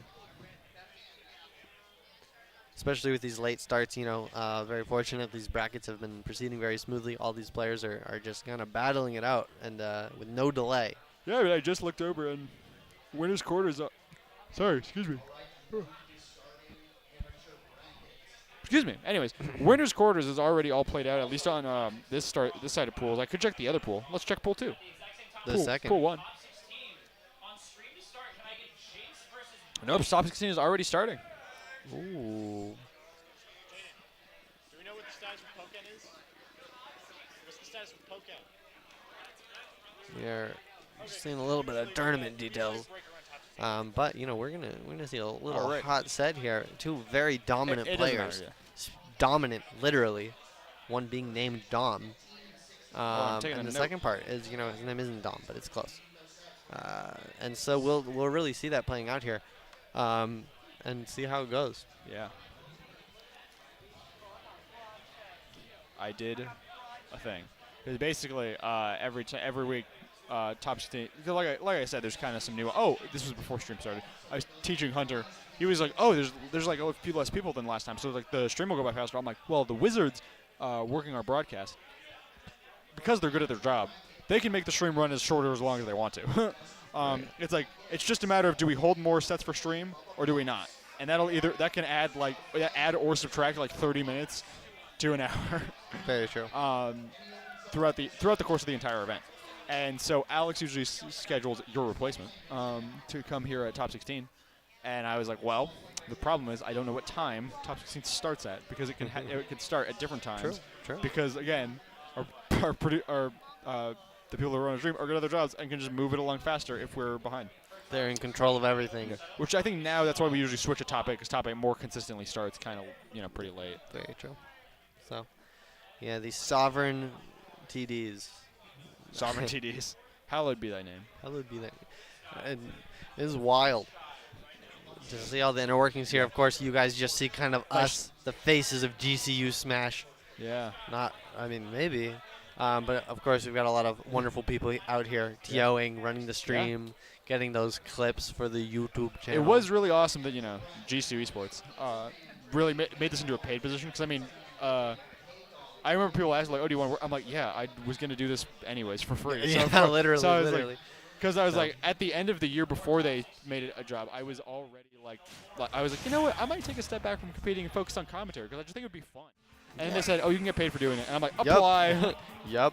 So definitely a blessing that we have here just to be here doing what we love. Bright versus being able to kind of help our college with that. Yeah, sorry. Bright versus Jinx is another really hot set. Yeah, we see the deep breathing I think it made him fall a little faster, so Bright wasn't able to get that follow-up on the down throw. Also, Jinx and Bright really close into contention, just like a lot of sets we've seen tonight. Oh, no! Unfortunate. I've never seen that before. It's just that he went too far. Yeah. I've seen it. I just not for Bright. Yeah. Touche. So the thing is that I almost said Mr. Grizz because we were talking about him earlier. He's always on my mind. Anyways, Jinx is the current, almost undisputed top spot of varsity in terms of results, whereas Bright is the former extremely undisputed top spot. So it is, and both of them are still currently on varsity. So you could say there's a little bit of friendly competition here. Absolutely, we can see why both of these players are doing an amazing job. Let's see who already at even stocks, but 2 revenges for Bright here. Let's see who really. That's a lot of damage. Yeah. Cheeto fingers catches that spot dodge. I think Bright's just X Factor. Oh my goodness, the up B out of shield. Bright's X Factor here and just a heavy damage output, his ability to turn comebacks around. We're all really working in tandem to keep this even with him and Jinx. Absolutely. Both these characters just have mechanics that can make them so strong. We fit, deep breathing. You're just going to take a deep breath and do some damage. And then Incineroar just going to be able to say, I want revenge. You hit me, now I hit you, but harder. This is fun because Bright's playstyle is so comeback heavy, and obviously he has stuff like Revenge and Lariat to just put reversals on every single move that's thrown his way. He can sometimes feel like the underdog, but he got so dominant in his win rate for a while that he almost never felt like the underdog. Even when he went down, Bright's still winning. Yeah, so it's really neat here to see wait, no, he actually is the underdog. Very true. Sending him up, that's pretty good.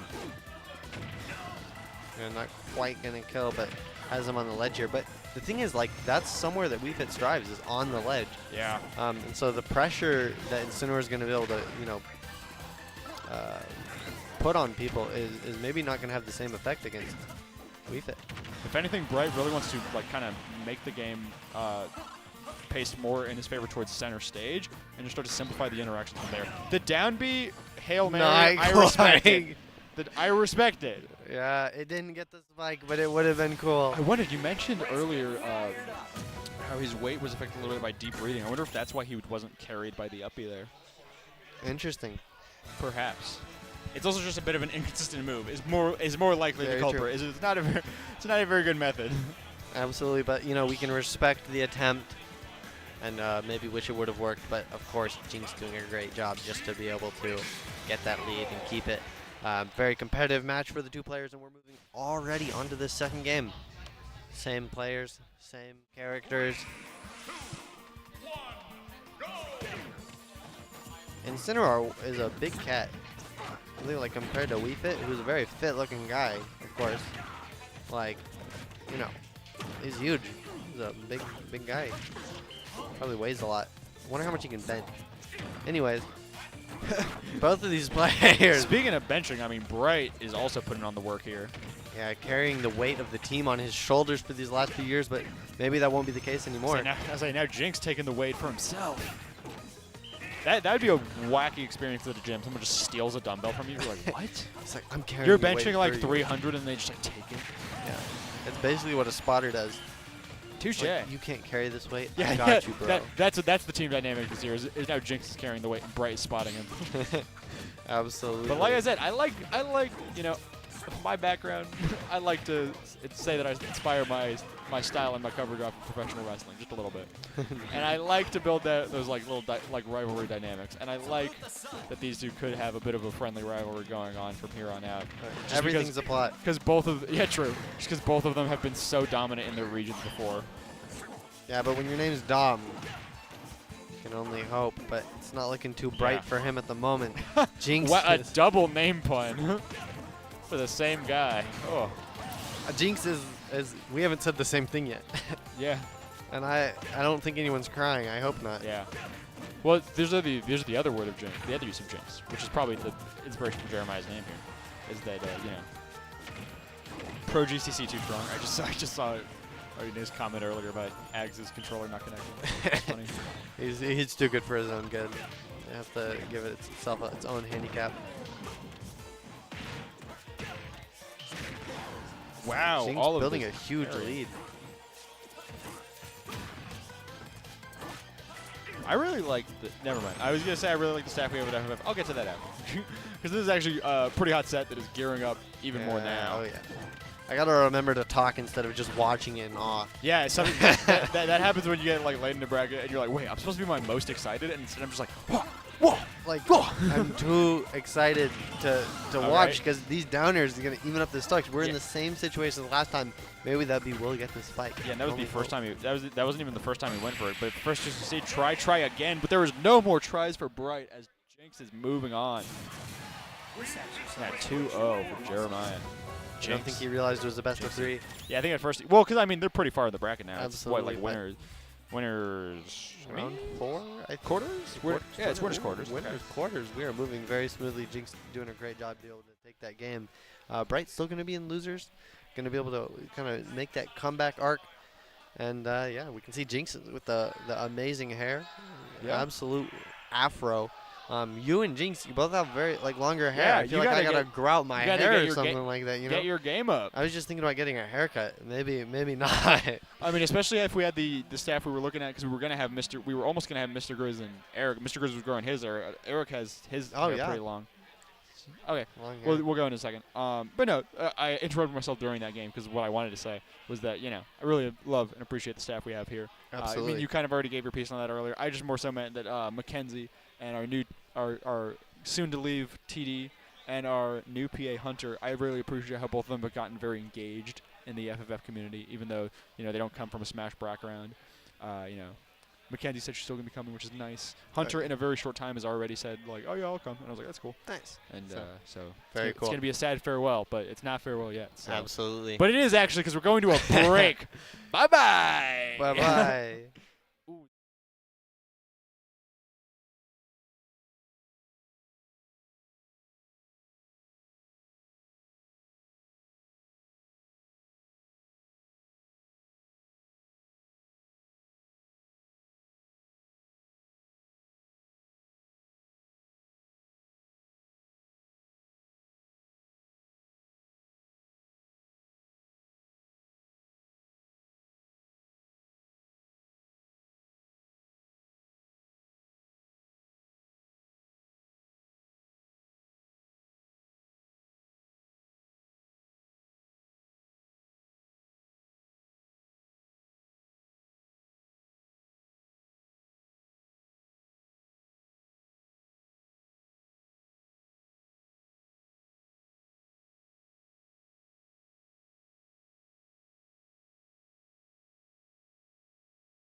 Well, not eliminated, but send him to losers. Welcome back, everyone, to FFF number 97. As you all know, we had 70 entrants. Now we have closer to 8 because we're like halfway through top 16. Of course, we had to just take that break. You know, the break is customary anyways, but we also just had to let bracket catch up a little bit, and now we are back. What is happening with my hair? It's different. I don't know, but everyone gets to see it in here. Yeah, I think true. everyone should take a second to appreciate his hair. Thank you. Yeah, because I usually tie it back, but this time I was like, you know, I just washed it. I might as well show it off. Yeah. I'm excited. It's looking like a similar lineup to last week, so it's basically everyone gets to run this back again, and we'll see who comes out on top again. Yeah, we were just covering it. He was like, okay, so who's in? And I was like, we got Shy, and Cyclone and Jinx are playing right now. And I was like, we got EO4 and X, and he was like, okay, so pretty much last week. And I was like, yes. Yes. I was like, very similar. In fact, here they go now. One of our first sets on stream was Jinx versus Srailmix, you know, coming out of retirement and being sent back to retirement. I mean, what are you going to do when it's... Wait, no, it wasn't against Jinx. It was against the player name. Oh, my goodness. That was so quick. I can't even make a tangent because Cyclone does not give me any room to breathe, let alone speak. Cyclone didn't give Jinx any room to breathe there. Dang. Yeah, that's a great way of putting it. Oh, nice with the spike. Oh, right back at him. That's crazy. Right away. Jinx wasting no time to get that get back on there. And now he's taking advantage right here, pushing. This is a good matchup between Luigi and them. They're both pretty aggressive when they get going. Nice. You got that edge guard right there from Luigi. Oh, okay. They switched up positions. Yeah, Cyclone is now moving this across the center stage. Trying to push to another kill, but again, Jinx is kind of at a little bit of a percent where it's hard for Cyclone to pick up the kills here. Yeah. He was catching Cyclone off the edge there with the spike. Ooh, nice. So obviously the higher percent, the stronger your knockback. And Cyclone, as a combo-heavy character, is one of the characters who doesn't really want you to get knocked back that far. He wants you to stay right on top of him as he combos you. Oh, nice. There it is, an instant get back. Yeah. Honestly, doing a really good job. Jinx is losing his stocks first, but he's making quick work. Right now, he's just got to get ahead. Yeah. And he is. Ooh, nice. Okay, he didn't follow him off. Oh, there the like header last spike. time. But Cyclone still makes it back. All right. Cyclone closing the gap. Cyclone getting buried, but Jinx doesn't really pick much up out of it. All right. Jinx is sharking just a little bit. Getting deep breathing back on deck. Sun Salutation too. Ooh, nice. Here Cyclone here, any hit now. Okay, here they come. They charged Sun Salutation while they were under the stage. Oh, but not enough. Nice. There it is. 175. Gives a little bit of damage again. And There that it header is. spike is going to do the trick. Excellent quick match. Yeah. Highly aggressive from the both of them. I like to see it. Yeah. Neither of these two want to waste anybody's time. Nope, they're like, come on, let's get out of here. They're like, yep, late start. We get the deal. Yep. They're like, we're going to run through this. We still got to make it to Canes. Yeah. That's true. They're like Canes closes at 2, no matter what. And I'm not getting done after Canes is closed. I'm not being the one late to that. Speaking of Canes, are you down? Tonight? It's gonna be late, so. I'm. Plus you're working tomorrow, so. That's true. So I get if not, but you're invited regardless. I gotta wait until 11 tomorrow. I'll think about it. Okay. Should I be responsible? We'll find out. Yeah. The better question is, do you have a car? No. Oh. We'll figure it out. Yeah. Well, let's see here. Jinx getting hit really hard again, but now he's bringing it back up, so he's not going to go as quickly as the first stock last time. Love to see the improvement. Oh, getting Cycloned on out of there, though. Yeah, the Nair into Cyclone. And that is bringing Cyclone ahead. But Jinx is... Oh, I also should have mentioned, because I didn't mention earlier, my apologies. These are best of 5s now, so... Gotcha. You know, it's not as simple as Jinx just winning one more and moving on. No, we're in top 8. They don't get that easy pass by. Eclipse, well, Arizona had a regional recently called Eclipse, and one thing I really liked about it is that they had the entire day be best of 5s, which I was working that event, and I was like, that's insane. This is going to run super late, and we have a designated time we have to get out of this venue by. Like, I don't know if that's going to work. But I'm honestly, like, in the end, I'm kind of glad they did because, like, it just made all of the sets better. Gotcha. Yeah. I honestly like best of 5 better than best of 3. Like, even in fighting games, they're naturally best of 3. Yeah, they're just more competitive. Yeah. Well, that's why fighting games, they still do it a best, like, in tournaments, you still do a best of 3 set, even though in game it's already best of 3. Yeah. Because it's just more competitive because it gives people more chances for adaptation. It means that if they get cheesed, it doesn't like necessarily mean they're just done for. Yeah. Ooh, nice. Good work from Jinx. He's down, but he's trying to fix it right now.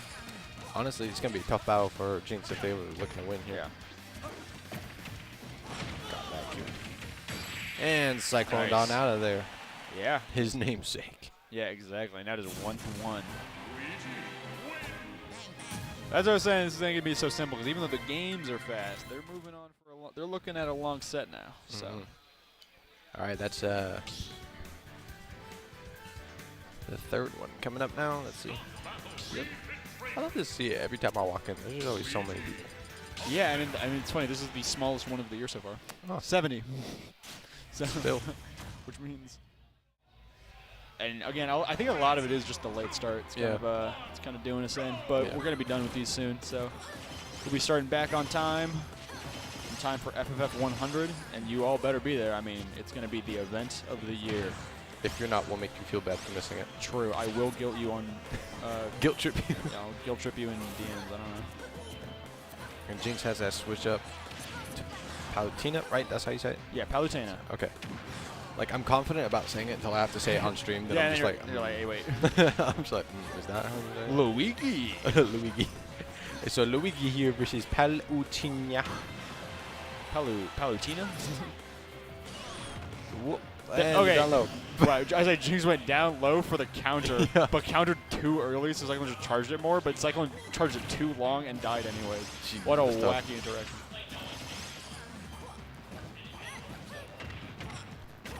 All right. Palutena is really fun and also really broken.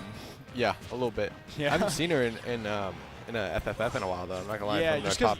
because the only like Palu main who is like frequent in AZ is Eki. Well, there's more than Eki, but Eki is like the highest ranked one, and she lives out in like Tucson, so obviously not coming to a lot of these. She's away. Yeah, out in the sticks, so not usually coming here. I think last time I did see was when Eki was here for the Saturday one, right? Yeah, SSS. Yeah, SSS. Because they were like really high in top 8. Oh, Jinx went low again. Whoops. But coming and off the hill immediately back comes there. back. Yeah. Just hello, bam. Yeah. Yeah, it is funny. That, so Palu, I was actually playing 3-for-alls, by the way, with Jinx and Storm underscore. And we were doing randoms, and I got Palu, and after that game, Jinx went like, "Oh, why don't you like compete? Like, you're not that bad." And I was like, "Thank you." But I was playing Palu, which means all I did was go down throw, nair, nair. Okay, where's your DI line? Okay, nair, nair. Oh, you're getting pushed back enough. You're not gonna get hit by another one. Back air, up air. You said I was abusing, Like, yeah. abusing the broken character a little bit. It's more so just like the peak of the fundamentals of the game. It's just like, okay, I hit you once. Where are you going? Okay, I'm chasing you. Okay, I'm hitting you again. Okay, I'm waiting for a nair. Oh, I'm waiting for a neutral air dodge. Okay, here's a back air. Okay, you're dead. It's like, okay, cool. Next thing, you're dead. Yeah. Nice counter from Jinx. This is going really well for Jinx right now. Yeah, I mean, Why? It's looking like they that got close for a kill. Back There throw? it is. There with it the is. back throw. That's Yeah. crazy. I mean, I knew the back throw was coming. I just wasn't sure if it was gonna kill. But I guess at 114, it's gonna do enough. Fair enough. Hey, the little one's back. Yeah, Lil Bulb. Little guy. Yeah, he's like dancing in the background. I knew that because I saw Bulbasaur, and I was like, well, that means Dad Bulb is here. And if Dad Bulb is here, Lil Bulb is here. And I was Little bulb. Dad bulb, little bulb. I like that. What a supportive family of people. Yeah. All right, here we go. Honestly, that looks really good with the purple backdrop for both their characters. Yeah, I was there. like, wow, Yeah, this it's is popping. yeah. It's making them pop. green and purple, complementary colors, I believe. Yes, sir. You're correct. Look at you knowing your art. I was like, I got my color theory. What's your major? My major? Yeah. Business administration, but I got Okay. a minor in graphic design. Okay, I was like, you've got to be some kind of arts major. If you're applauding my very rudimentary knowledge of color theory. Most people are just like, yeah, colors, and it's like, hey, but you knew that, though. Good job. Business so-called classes. For real. I'm joking only because I have a business class this semester. Business classes. Hey, how do you work with people? It's like, Oh, no. Yeah, it's called professional success within the fine arts. Oh, nice. It's literally how do I talk to people class. Exactly. Wow. The Ooh, stock dang. is already going by fast because This is- Cyclone got that up B. Yeah. You can see Luigi's face. Luigi's face did it all. He's a. Yeah. Yeah. It was a big old gasp. Oh. Oh. Oh, wow. That looked like the moment in a movie when the character's trying to like, grab the ledge and they just Yeah. miss. And then all of a sudden They slip. pop back up. No. No. Oh, oh. Okay, okay. Oh, dang. Way to get up on that thing. Dang, that was. She was strong. Okay. Don't mess with Palutena. Okay, Cyclone trying to run this back. Oh, man. Palutena's got to get it. There you go. Gotta get a footing. Gotta get a footing. Footing is right. I mean, Cyclone was just pushing out with a lot of down tilts and even back airs, and now Jinx is just finding a hard There we time go. to really close this gap. But there it's going. That was a good air combo. Like I was saying, that's just Palu has that for days. That's essentially what I was illustrating. Is that Palu's game in the air is just insane. Yeah. What's that? The targeting shots you do called again? Auto reticle. I like that. It's pretty good. Yeah, but yeah, she has both. Yeah, she also has both two really good projectiles on top of it. Mm-hmm. She also has explosive flame. That's the explosive flame. Yeah. Ooh, nice. Finally getting that counter on the recovery. So you could see him go for it a couple times there, just waiting for it. That was the one. Nice. Oh, going down low and chasing again. Back up. That little staff toll is just beautiful. Oh, Cyclone. Oh no, it does not kill. Red sparks, but no kill. She teleports to, what is she? Scorpion? Yeah. Or Melina. Who else is a spam teleporting character? Noob Sidebot. There you go. Back O. Yep. See? Oh, no, nothing. Wasn't one. Yeah, I thought it was gonna catch, but Yeah. Cyclone was able to just barely air dodge through. Yep. Not going to go for again. Smart chase down. Yeah, Jinx just really forcing these interactions though. Yeah. Kind of controlling the match here. Is doing a good job. And just so aggressive about it too. As soon as they finish an input, just going on to the next one. Nice. I was like, yeah, Cyclone, like you were saying, Cyclone was going on to the next one. He was locked into that combo, but Jinx drifted around and back aired, and that's for the set actually. Yeah. It was 3-1. That Wow. was an excellent job by Jinx. Running 2 back as soon as you switch to Palutena. Smart switch over. Smart switch over. I mean, we were discussing going into this that we were like, okay, Shy, at the very beginning, like I think before the stream even started, we were like, okay, Shy, Cyclone, Jinx. 3 players who have all either been in or are currently in PR to the top of the state. And like any one of the 3 could like easily take the win tonight. And honestly, like I would have usually expected Cyclone to take that, but Jinx really got the counter pick and made an impressive win over them. And now it's looking like Jinx could win the tournament. I was gonna say, did I forget his name? The guy from Mexico that came last time. Yeah, no, he's not. He didn't come back. He didn't come. Okay. I mean, he said in our interview, I was like, "Yo, where are you from?" I was like, "Cause I obviously didn't know him." And he was like, he's like Sonoran, I think. Anyways, he's like came from Mexico. He said he was here for work, and I was like, "Oh, so you're not gonna be coming back?" He's like, "Yeah, this is probably my last one." I was like, "Okay." Dude showed up, 1 left. Well, yeah, refuses to elaborate further, leaves. That is awesome. So that means Shy is probably our prospect looking to win this time. As I said, it's Jinx, Shy, or Cyclone, but Cyclone just got knocked to losers. Yeah. It's funny. I almost said relatively early, but it's still like winner semis, something like that. So it's like, Yeah. I mean, let's see, Shy last time had to work their way through losers, and this time I think they're probably going to do a better chance of not, because did they get knocked by the guy last time? I think so. Yeah. I would say I think fully because remember. I think it was That a was like 2 weeks rematch ago. when they got to the finals. Yeah. Yeah, because Shy ended up resetting, I think. Yeah, Shy had to the reset, too. and then that's when it went down. So either way, they played like 3 sets. It was still impressive. Very impressive.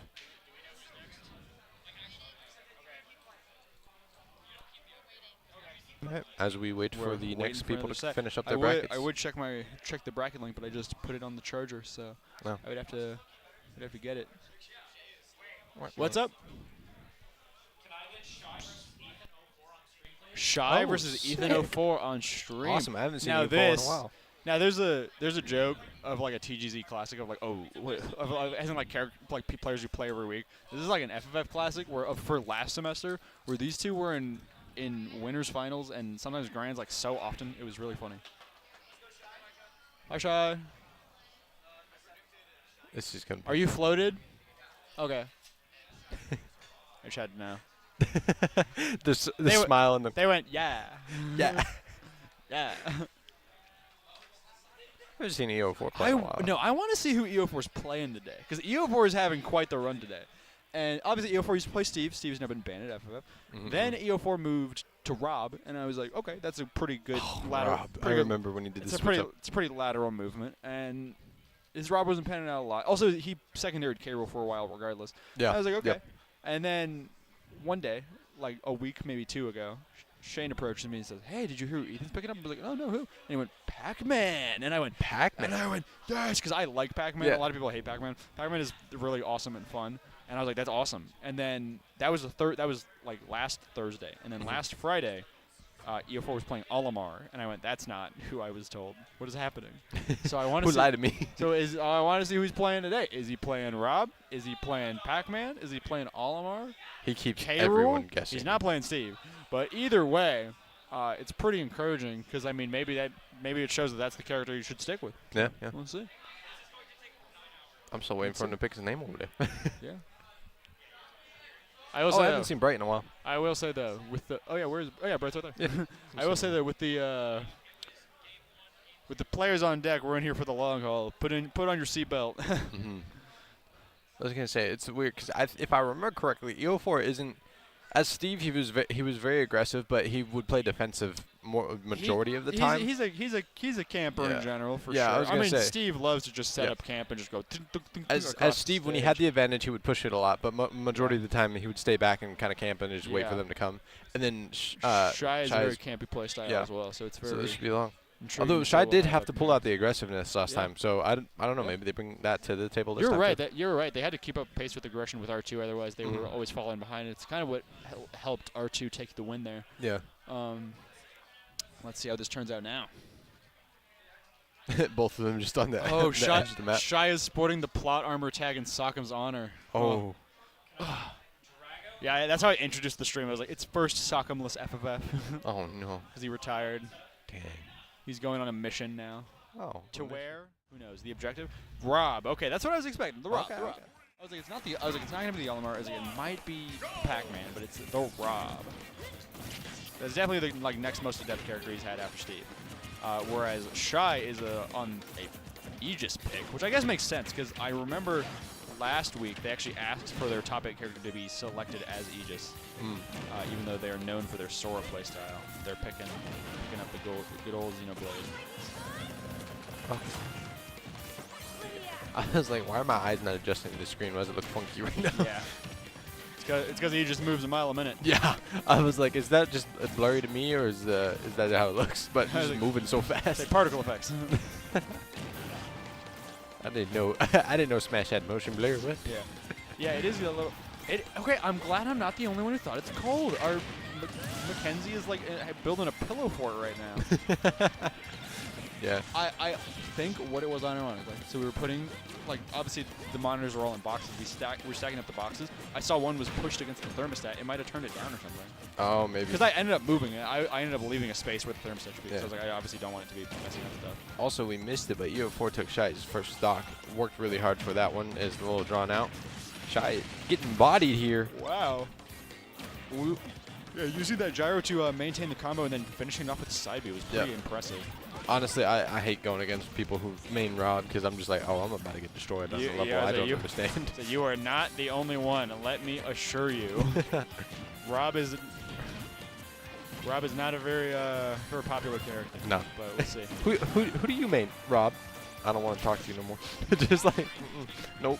There's like a classic stock image where it's like a handshake, and then the next image is a stock image of them like washing their hands. Yep. Or it's like Rob. Oh, nice. Through the sword and the little blade.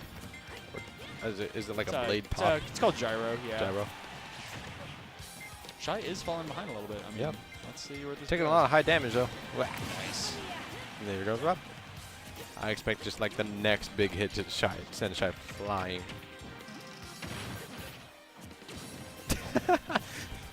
Even our PA is talking smack. Wow. Talking some wild smack against Rob players right now. Insane.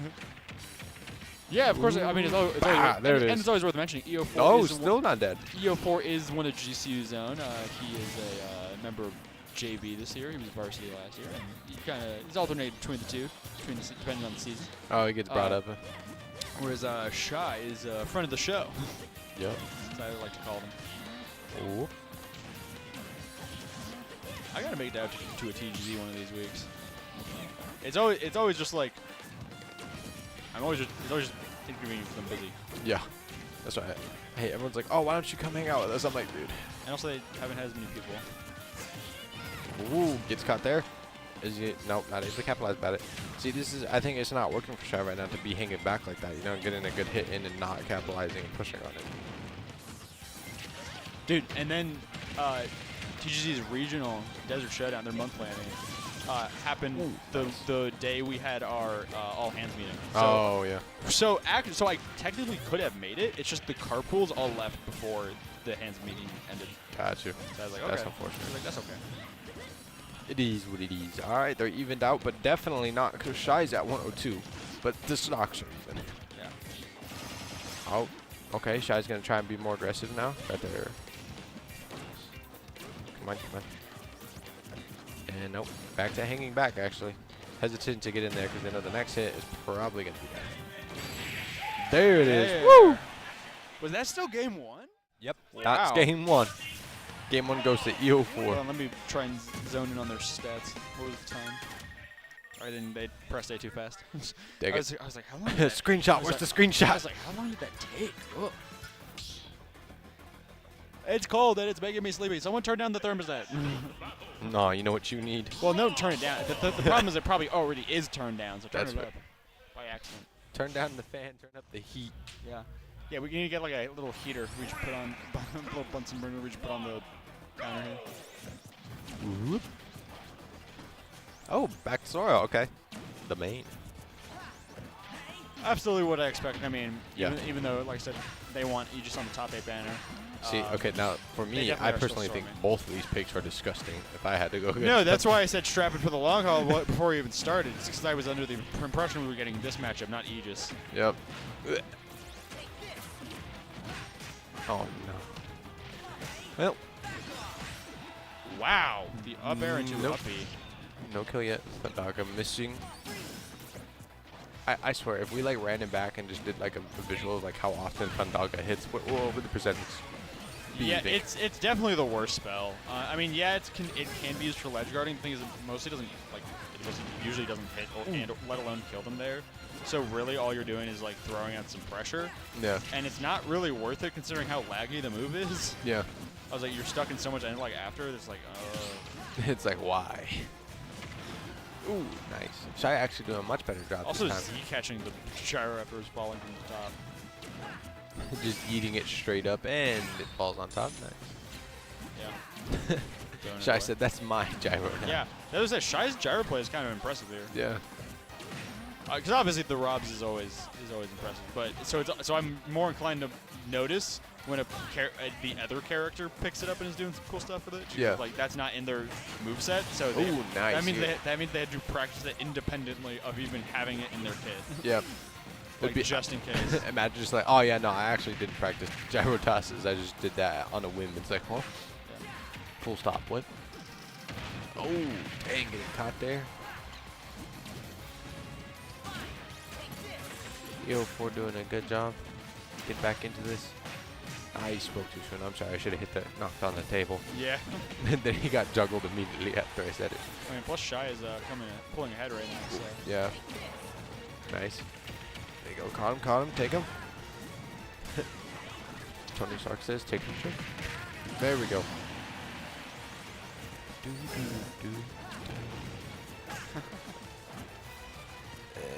Nope. Just waiting. Just waiting. Rob's just casually chilling. He's on my muscles. Don't get tired. I don't have muscles. Yep. So waiting for some kind of bait, some kind of moment. Shark a little bit, not that much though. Whoop, got caught. Yeah, it's very much a game, especially from Shy's perspective, of do this, but don't do this too much. Where it's like Shark, but don't shark too much. Thundaga, but not too much. Go off stage, but not too much. It's above reserve. And when they're hanging on the ledge, it's like, yeah, nair to kind of bait them in, but don't nair too much, because then they'll punish you. Also, even before losing to the getting to the last stock. Oh, nice, good grab.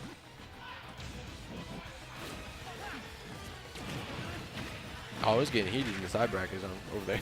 Yeah, I heard guys going, shut up, and I'm like, who what game is that for? It sounds lighthearted, but what game? I was is gonna that say, for? isn't was it Street Fighter running on the side? Yeah. Ooh, nice Wow. work, Shy. Doing excellent job there. Shy kind of showing they are able and ready to clean up if they just throw their main. Yep. It's a little scary. But yeah, like you were asking, today we have. I guess I should have mentioned this at the beginning of the stream. We have. I'm glad it wasn't just me. I think the Even the thermostat got players. turned down when people were putting the boxes up against the wall. Shy there, I don't know obviously who, freezing. Hey, tell our PA to go fix it. Or at least check what it even says. Anyways. Yeah, tonight we have Smash Brothers Brawl and Street Fighter 6 as our side events, and a Pokken tournament. I did hear that Mortal Kombat could possibly be a side tournament in the future. That is the hope. We are hoping to have the Mortal Kombat folks host here. Yeah. I definitely still have to buy a Mortal Kombat 1. Yeah. I think that's what they intend to bring. Yeah. It's gotten a lot of hype. We can honestly see if Keegan would be wanting to help run that as well. I just know that his passion is with Street. Yes. But he loves Mortal Kombat as well. It's like his favorite thing in terms of lore, like of It all is. time. And he's a huge Star Wars fan, so that's like kind of impressive. Yeah. But he loves the like world of Mortal Kombat so much. It's awesome. Really funny. It's really funny because it's been retconned like quite a few times. I think that might be part of why he likes it. Is how over the top it's become now. Yeah, so now what's funny is Mortal Kombat 1 is retconning every single game before. Yeah, it's a reboot. Yeah. It's like they're. Oh, nice. I remember like always thinking that like Smash was just like a game like this. You just meet up and you know fight like this. And then someone was like, yeah, there's story mode. I was like, what? And mind you, I was 12, so don't hate on me too much. But like, I Back in didn't Smash know. Brawl. Yeah. Yeah. They're like, there's story mode. And then when, you know, Smash Ultimate came out, they're like, there's a story with it. I was like, Yeah. I remember in Smash Brawl, my first Smash game, I played with my brothers, and I made a storyline every time we played. So I'll be Bowser, and they'll be Link or something, and I'll make a reason for why these two characters are fighting. And I'm like, oh, they're trying to get this happening. Yep. And yeah, it had to have been put down on that. It's supposed to be like 72, not. Yeah, to like 72, right? Yeah, apparently it was at 68 in the room. Anyways, so I always made these little storylines when we were playing, and I think awesome. it kind of just shows that this is going to be my job all along. Yep. Because the most important part of the story is that both of my brothers thought it was incredibly annoying. yeah, I think the first time I actually picked up Ultimate was when it got tossed on the 3DS at random. Uh huh. That was That's so Smash weird. 4, yeah. Smash 4? Yeah. Yes, okay, that version. I had that. Everything seemed the same to me, so I was like, Yeah. huh. Because it was called Smash for Wii U and 3DS, so everyone's called it Smash 4. Oh, okay, gotcha. Because it's the fourth game too. Gotcha. So, Yeah, that's the first time I ever played. yeah. It was... I played the 3DS version because I didn't ever have a Wii U. Exactly. Yeah, we never had a console until I got to like high school. And then we had a Switch. Nice. Oh. Yeah, the thing with Smash Bros. is like there's essentially almost no reason to play it instead of Ultimate now. Yeah. It was pretty fun though, like on 3DS, you know, go online or whatever. True. 3DS would be hype. Smash Ultimate 3DS would be hype. Yeah. Extremely funny. Do you remember the like the party games? I don't remember what they were called, but like you could like run across the map and you would have to beat each other using the like boosts. Yeah, that was like everyone agrees that's like the best game mode Smash has like ever had. Yeah. It was like a battle royale. It's insanely cool. Yep. But like also a race at the same time. Yeah. Ooh, And sick. the rean everyone loves it is because Smash, the Wii U's version, its alternative was like a board game that everyone says is the worst game mode that Smash has ever had. So it's kind of a little duality of man there. The duality of Smash 4. you know we got this kind of set when you got me talking about Smash board game. It's one of those sets. It's just one of those laid back sets. Yeah. Not to say that it isn't interesting. It's just. Well, yeah, both players are still doing a phenomenal job. I mean, going to Yoshi's story is about to get. Shy looking a little out of it, doing a little head shake there. Oh, because it's so cold. But Yeah. it's not cold anymore. It snapped out of it. Yeah, I would say that now it's about to get a lot more high octane now that we're moving to Yoshi's here. It is still Sora Rob, so EO4's not moved off the character pick yet, but Nope. it is 2-1 in Shy's favor. Like I was saying before, both players have shown pretty strong play here. It's just that Shy is pulling ahead ever since they went to their main. So let's see if EO4 adapts and turns this around.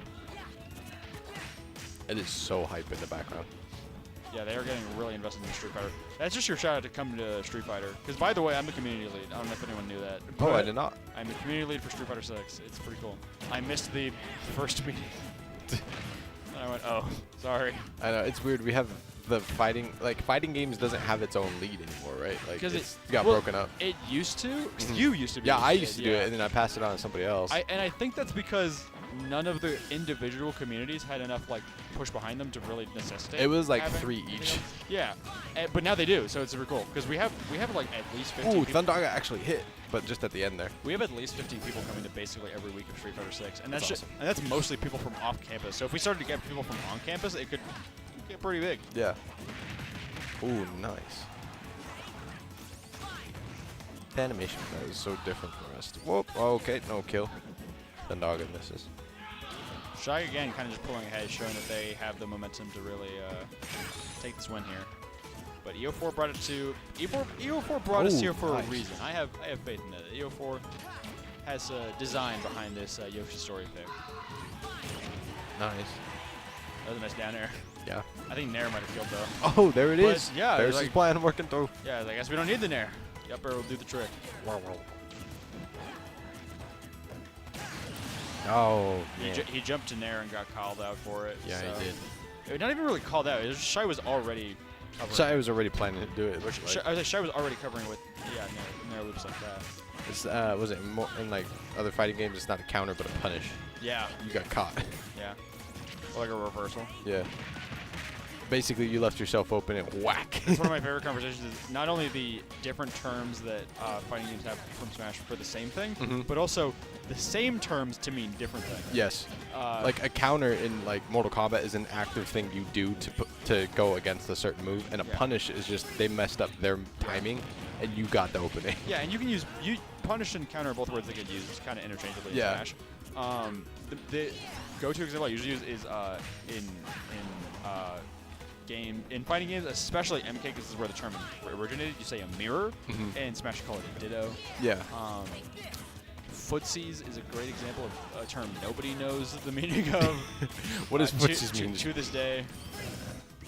Even the like official tutorials for Street Fighter 6 was like, oh, it's when you use your feet. I'm like, no. Yeah, no, that's not what it It's is. when you use your low kick attacks, and I was like, no. I mean, that is a example of someone doing footsies. Yes. Yeah, they're like screaming for their It's, lives. it's a little hard to pay attention when like, you just they're- got random yeah, screams in the they're like background. screaming for their lives in Street Fighter 6. Meanwhile, here it's almost like we're having like a leisurely walk in the park of like, okay, who's gonna, There's a grand total of 3 people Or- watching this happen right now. No, I just mean the pace is more like a leisurely walk in the Yeah. park where it's like, okay, who's gonna win? No, I mean like Shy's literally doing pretty behind us. There's 3 people paying Yeah, attention to the It's screen. like Shy's doing pretty good. Yeah, Street Fighter's getting the energy right now. Yeah. But it's like, okay, who's gonna win? Okay, Shy's pulling ahead. That's pretty nice. Okay, EO4. Oh, nice EO4. Okay, Shy's pulling ahead. There's an air. There's an upbeat. That's gonna Oh kill. my gosh! Did he Not just gonna go kill from yet. 40 to 80 and just that little move set? That's crazy. Just that little string, yeah. Yeah, that was good. That was a good shot. There's No like- way Rob goes on 80 though. Yeah, doesn't die yet. I was impressed if the sparks came. Yeah, Oh, there too. The kill sparks. Yeah, I was saying, why did kill sparks come out on 84? It's Rob. It's because it's famously inconsistent in this game. The most annoying thing is when you shoot a kill spark and you breathe the sigh of relief and they come floating back, and you're Yeah. like, no. Speaking of which, that's gonna Oop. kill. That's a kill spark that That's- actually works. That's probably the kind of thing that was actually really good positioned by EO4 to be able to carry them onto that platform. That's probably what EO4 brought us here for. Yeah. It hasn't worked supremely well in their favor because they're still down a lot, but Yeah. I mean, it's the last stock, but Shy, it's still 0 to 140. yeah, it would take a miracle of combos going well. Whoop.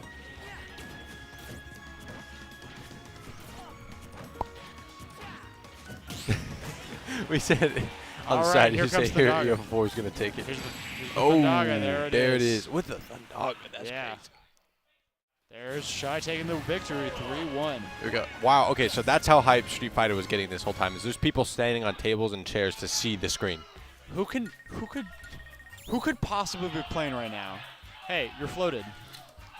Who could possibly be Good job, Shy. playing? Hey, Shy, tell me go find out who's playing and report back to me. Please. What? Okay. Oh, that's right. Some of them are like Keegan's friends. Like Big Wiener Gaming. It's going Yeah. going crazy back there. I don't know. I always forget how pointing works on here. But yeah, I always these use the guys go I'll crazy go like back there. over here. Oh wait, no. right. Here. It's but yeah, it's getting super hype back there. So I think we're still waiting for the side bracket to kick us to the No, screen. it's not the side bracket. We're probably just waiting on other sets because people. I mean, you can see along the Not side bracket. You're right. Sorry. people are playing the entire. Yeah, let's do the sword jack. Turns into the meme. Let's see who's finishing up over there. Shy and Jinx. Wow. That's Is a this Bowser? winners finals? Nice. Noise. Wait, winners final? Yes. Cool. Not grands. How many losers we got going through? That's a good question. Hey, Crandor, how many loser sets do we have to go through? Okay. Okay, and that's it? Okay. There's a lot. Gotcha. There's a lot of people still playing friendlies. You know, underrated quality of FFF retention rate. Yes. There's essentially as many people in here right now as we're here that like to begin with. So I'm like, huh? It's like people aren't leaving. Yeah. No, it's because they love it. Like here. there's a They few create great people who are atmosphere. there's a few people who definitely left because you know they got Yeah. out earlier. Oh, had to going go to get somewhere. food, or they got somewhere to go tomorrow. You know. Yeah, because I mean, what is it? Probably like midnight. No, it's probably like 11. It's 10:39. Wow, It's been moving kind of fast. We're moving nice. We're nice with it. Well, it's Toon Sora. Yeah, speaking of fast, it is now Sora and Jinx, and that is an antonym to fast. But I'm not gonna lie, this Sora creeps me out a little bit. Jinx actually plays much faster than Shy. In fact, not to put anyone on blast, but there was a little thing where they were like, guys, we were like going around the thing like it was like a practice kind of thing. We were like, what's your least favorite playstyle? And a lot of people were like zoners. And some people were like, oh, I just don't like people who can rush me down really hard. I don't really have any options out of it. And Jinx said, someone was like, campus, and Jinx said, Shy 13. Whatever that playstyle is. shiesty. I was like, dang, Dang, that's crazy. the beef is real. And he keeps making jokes like that, and someone thought that Jinx was like actually mad at Shy. I'm like, no, they're friends. No, no, they're pretty tight. No. Ooh, Wow, nice. the invincibility from up smash was able to just delete down air. And they were about evened out. It's insane that Sora. These two characters actually are in this game. Mm-hmm. Wii Fit Trainer and Sora from Kingdom Hearts. Yep. Disney's Kingdom Hearts. Like, okay. To be fair, there's our other picks like freaking Sephiroth. You're just like, Yeah, Sever, Kazuya. Kazuya. It's like, what is he doing here? What is the Demon King His doing? trailer is him killing Kirby via dropping him off into a volcano. Yeah. Insanely good trailer, by the way. It's so We were just talking about like the contrast between fighting games and Smash Bros. The funniest one is probably every time a fighting character gets added to Smash that is not named Ryu from Streets, Yeah. or maybe Ken Masters. Anytime another fighting game character gets added, they go, "Who is this? Literally who? Who asked?" And I'm like, "What do you mean? Who asked for Terry Bogard? Hop off my goat." you better back off. I was like, "What do you mean? Who asked for Kazuya Mishima?" Me. I did. It was me. I don't even play Tekken. I just think Tekken lore is awesome. It's fair. Ooh, also, Shy is falling behind a little bit, and Yeah. Jinx is pulling ahead. I think Keeping pressure, I though. think There with goes that. Jinx hating Shy's playstyle so much that he is trying to like train. I in the feel like he mountains. has with the way he's playing right now. Yeah. But I think just naturally his playing style being more aggressive is just the stark contrast to Shy's. Yeah, a matchup being frustrating is not the same as it being difficult. Yeah. Necessarily. Where it's like Jinx might not have a hard matchup here. He might just personally dislike the playstyle. Yeah. Which could sometimes be worse for your mental, but we'll see. Yeah. Especially because again, Shy is coming back here now, and Thundaga coming out. Oh, canceled it. He said, nope, you don't get Yeah. to do that to They me. always get to interrupt it even when it doesn't come out, so. It's just like the easiest move ever to punish.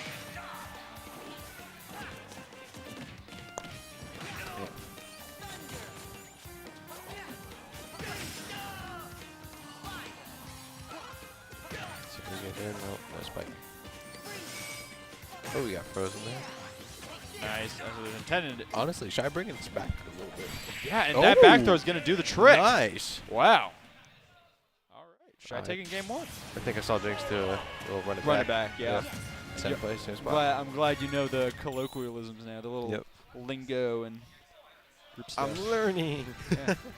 No, I was just like, oh, there we go. There you go. Oh, there's a pick in Jinx's hair today. It matches. Yeah. It blends in. All right, let's go. Oh, nice.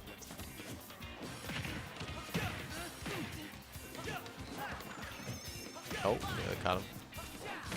I always think it's funny when the ball gets spiked right back at Jinx. Yeah. I think it happened one time in the last set, but it's just fun. Or he actually got hit by it. Wow, this ladder is pretty insane so far. I mean, Shy was able to already kind of even it out just by sharking under Jinx for a while. Just that, actually not even sharking, much of a juggling. Oh, dang, I hit by that. Yeah, so Sun Salutation going right through Zaga there, yeah. And Nether Deep Breathing, wow. Jinx is just stacking the heals, stacking the buffs. Especially standing out Sun Salutation there. Yep. What is that grab? I really like that all of Wiggins' moves are just yoga poses. Yeah, but like the way it looks like he grabs his head, it's just lifting him by his head. Nope, not yet. yet. Sun Salutation? Nope. Deep breathing. Got you. The hoo. And he goes flying again, but not dead yet. Still got more of him. Ooh, the Sun Wow. Salutation. Awesome. Yeah. Still in his 3 stocks. I'm gonna knock on the wood. I knocked on the wood there. Yeah. You can't blame anything on me now. There you go. All right. That is All right. there's a little bit of a commentator's curse. And a little bit. It was delayed. Yeah. It's only a little bit, not a lot. It was inevitable. Like Jinx is just getting smacked around a bit now. Oh, but Shy is now in the air, a bit of a sitting duck, but is able to avoid that punish. Oh man, the platform saving him from the spike. Unfortunate.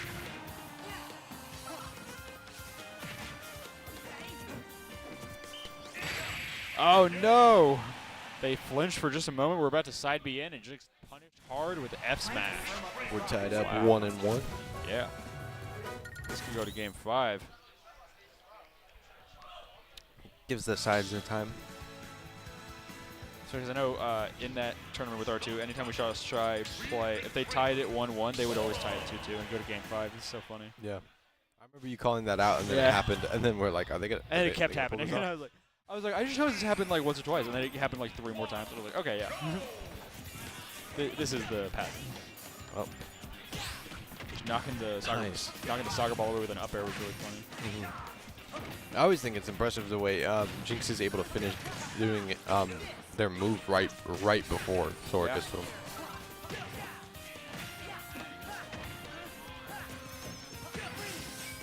Ooh.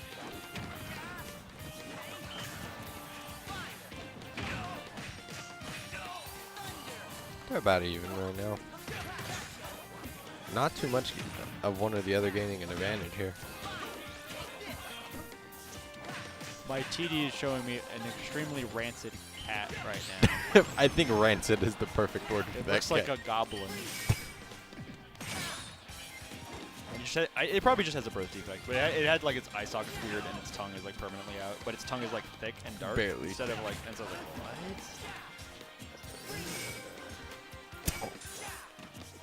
Dude, I'm that so- look I that can't- looked like a plushie that a I kid can't- slept on.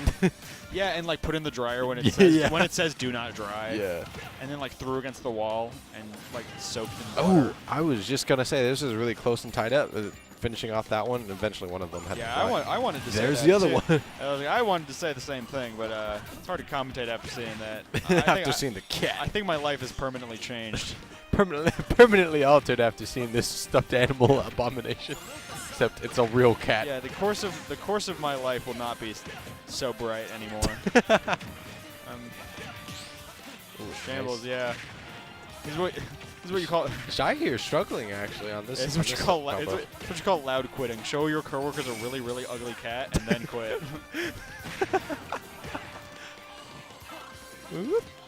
Shy is keeping it even, but again, last stock 122%, and Let's take it last time. Jinx just stacked up. Well, not. I meant even stocks. Oh, gotcha. Thank you. And Jinx is stacking the buff. Oh, just lost it actually. Yep.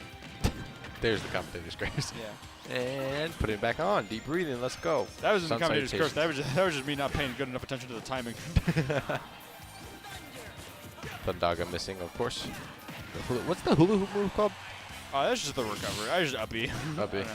There's some like the sun salutation or the soccer ball or the header, which is the because the soccer ball is the projectile. Header is the move of them hitting it down. That's the one that spikes. Whereas there's uppy. I'm like, oh, there's uppy. Uppy.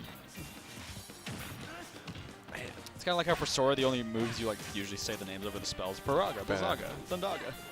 Whereas uppy, you're like, oh, it's uppy. Uppy. Oh, caught him with the sun salutation. Yeah. Dang. He did a freaking front flip to hit him. I'm getting hangry, folks. I don't know about you guys. Honestly, I ate today, but like, I'm hungry. I had an acai bowl, I think is how you pronounce it, from Nectar. Acai. Acai. Okay. It was extremely good. Yes. It's like what I get at Jamba, but a bowl, and not Jamba, and a little bit better, to be honest. Okay, there you go. You said from where again? The Nectar. Nectar. It's in the same right, building right, as right. Panera. Yes. Up smash again. Nice. We saw that earlier in the set. That last game, that up smash is going through the down air just to top off a game. They're talking it out. And I love Jinx's controller. I probably say this every time I see it, but I love probably it. the black and red. The black and red combo Matches- is magnificent. Matches the hair. Yeah. All right, so Jinx is up now 2-1. Shy Yeah. is down. And this is Jinx's match to take. Oh, we're doing a song pick. Shy, I just realized that Shy does have it dialed into the console. Yeah. No, yeah, but Shy has the game audio on, but Jinx does not. A lot of people either just bring their own earbuds or they listen to game audio. Yeah. Most people don't just like. I'm used to Shy wearing their own though. That's why. I was a little- Yeah, me too. Some people like actually have like audio cues like in the game, or they like understand like, oh, I need to do this now because of it, or this is happening because of the audio. Whereas a lot of people just listen to their own music to avoid getting distracted and Fair like, enough. focus in. Because like most people do not just raw dog it these days; they're just having no type of ear protection at all, and you just listen to the crowd. That would probably be so tough. Yeah, I mean there was a famous story of formerly retired, soon to be retired Tommy Buckets, formerly known as Ceramics, formerly known as Kanye West. There's a story where he was playing Ags in a practice session. The launch. And they were sitting right next to each other, and he would keep leaning over because, hey, you know Dragon Ball? And Axe would go, no. And he would go, do you know Dragon Ball? And he would go, yeah, yes. And he would go, do you know about Dragon Ball though? And he'd be like, yes, I know about Dragon Ball. And then he makes the obvious joke. Yes. And he goes, and Axe is like, ugh, and he does it for like an additional more minute. Where he's like, hey, do you know about Dragon Ball? He's like, stop, I'm trying to play. And he's like, no, but do you know about Dragon Ball? And he like slams his controller, pauses, stands up, and goes, stop talking about Dragon Balls. It's because we were telling the story. It's because we were talking about how Jinx is listening to music where Shy just has the game audio in. And I was like, yeah, because there's a reason people don't just have their ears out with the crowd these days. Yeah. Okay, Shy making their way back, but It's a very good reason. Yeah, I know. Was it my friends watch me play occasionally? Like we'll be playing Injustice 2, and then they're like, "Oh, beat this boss," and I'm like, "Cool." And they're like, "Oh, by the way, it's a level 30 with like 4,000 health." Yeah. I'm like, "Oh, okay." Yeah. And then I go against it, and they're like smack talking me the whole time. I'm Yeah. like, "You couldn't even attempt it." Yeah. You had Big Bro coming in for you. Exactly. Also, speaking of which, we were talking about the audio keys. I realized the significance is that exact scenario. Yep. It's probably when they have Jinx frozen. There might be a bit of a timing window that's indicated by the audio. Yeah. I know. Otherwise, you're literally just like waiting for them to mash out and seeing Yeah. if they do, and trying to figure out the timing that way. But I do wonder if there's a bit of a Yeah, I an wonder audio if cue when Shy they made pop that out. switch up because of last week. Oh, Maybe. wow. Nice. All right. Again, Shy on the back foot. Jinx is pretty close to taking winners finals here. But Shy, even though they're the underdog, is coming out too close. I mean, could be a clutch scenario, but it could just be Jinx's game. Yep, we'll see. Oh. Jinx definitely hasn't shown a sign of slowing down since about 2 games ago. Jinx is trying to go all the way. Oh, nice block.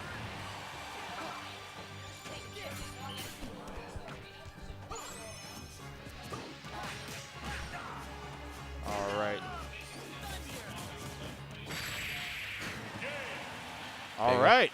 Jinx took the set. 3-1. I finished with a 77. Yeah, nice. Exactly. Good job, Jinx. That means Shy was pulling it back. Nice.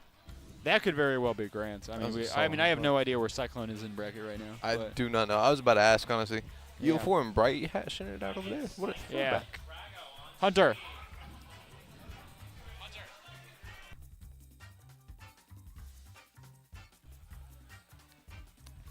Thank you. Yeah, I just wanted to pull the bracket link up to check, and I was like, so there's charging. Ooh, what's his name? Cyclone is the #1 person I was gonna try and check.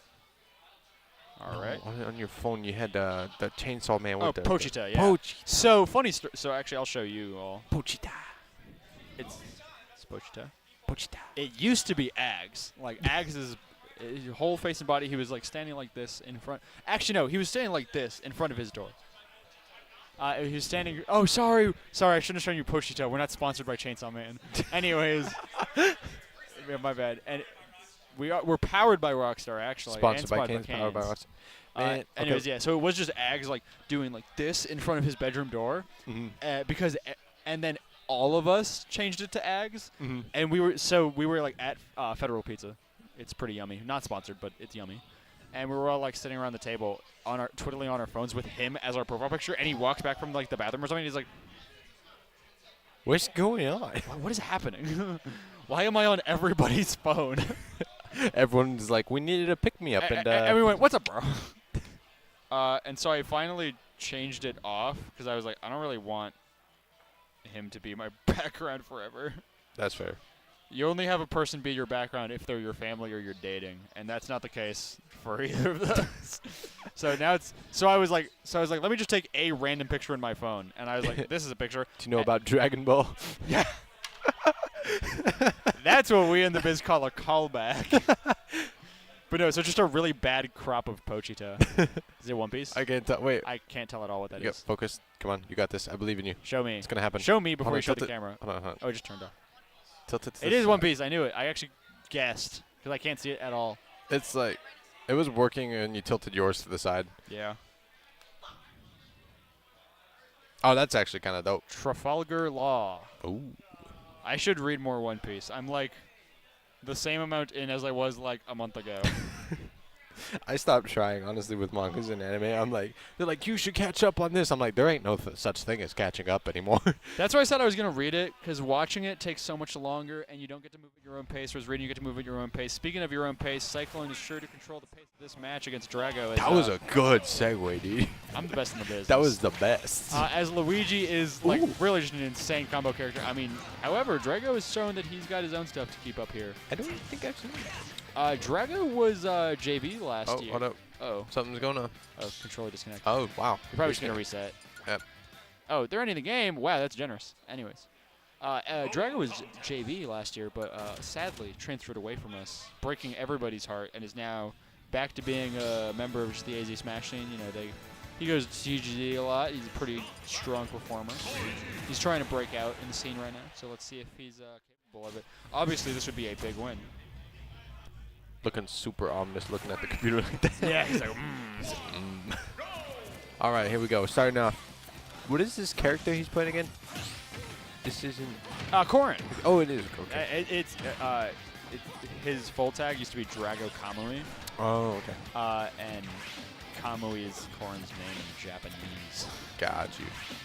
It also just means something. I was going to say dragon, but I was like, no, Drago means dragon. Just the same freaking upward slash. Yeah, I mean, it's a juggle. Yeah. Yep. I mean, it works. If it works, it works. Okay, so this is losers right now, right? Yeah, Okay. this is losers quarters, which is convenient because I wanted to check where Cyclone was in bracket, and then they just put him on stream, and I was like, thank you. Where's he at in bracket? Just Now, sends him up here. Okay. now I don't have to check anything. Okay. Well, Psycho getting that first stock knock. Yeah. Ooh. Okay. Drago struggling a little bit here. Oh, there we go. Clap it back.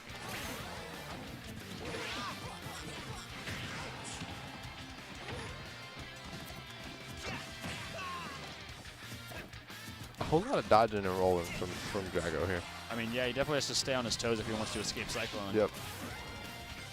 Let's see, will they start being aggressive now? There we go. There it is, yeah. Nice.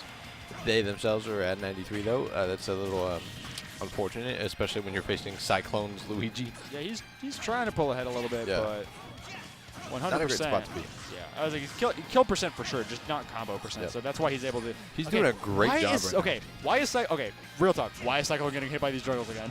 I don't know. Cyclone, why are you getting hit like this? Fastball, neutral air dodge.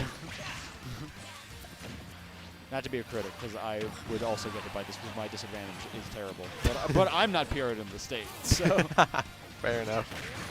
Whoop. All right, Drago's down to the last stock. Cyclone was able to turn that around, but not before getting to 98, so it's not a terrible spot for Drago if he doesn't keep getting hit. All right, there we go. Uh-oh, that directional air dodge could have spelled some really bad trouble, but he had just enough movement to get back up. That was good. That would have been an unfortunate one. We had an unfortunate loss like that last week. Who was it? I don't fully remember. It was like they just missed. Happens a lot. Yeah. Well, But it actually like it happens very frequently. It's just there's so many people at these events that it's bound to happen like one week. Fair enough. But it was in the final 8, which was like, huh? Yeah. Oh, nice. Okay, Drago in a tough spot. Unless he's able to get those juggles again. Oh, wow. Okay. Almost started him up. I was like, please say I didn't just curse Cyclone on that. Bounce back. And that's game. The win goes to Cyclone.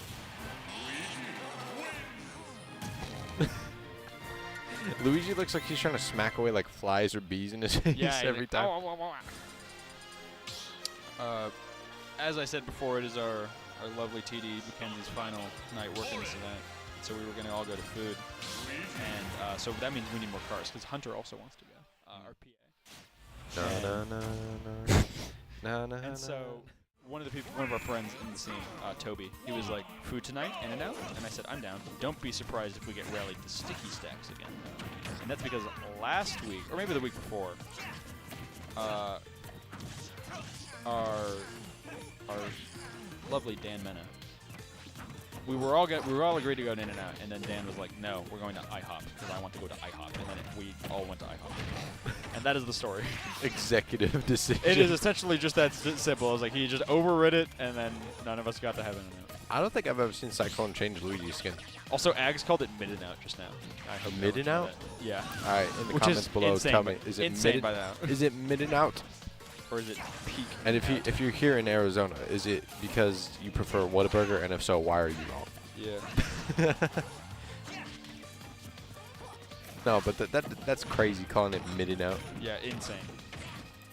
You know what's funny is we have the Habit Burger here. Yeah. And like I remember being like, Habit is peak when like in high school we had a Habit across the street, right? So you could like walk to it. Us seniors were allowed to anyways. But then after a while, like you get used to Habit, and you're like, you know what? I just want a really bad burger right now. And it's like McDonald's sells fire for no reason. No, I used to not like McDonald's like growing up. So I was like, this is. Ooh. So I was like, this is clearly not that good. And then now that I'm living on my own and poor, exactly, it's like, wow, this is like the best thing ever. Yep. Ooh, dang.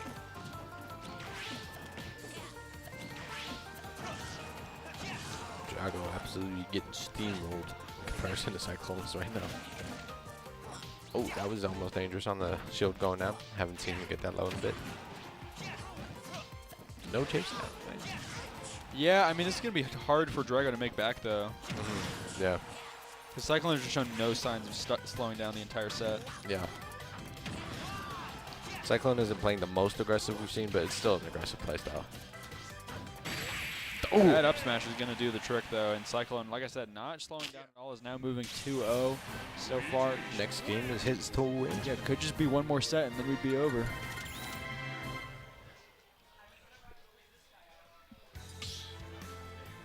This will determine who goes winner. Is that what we're saying?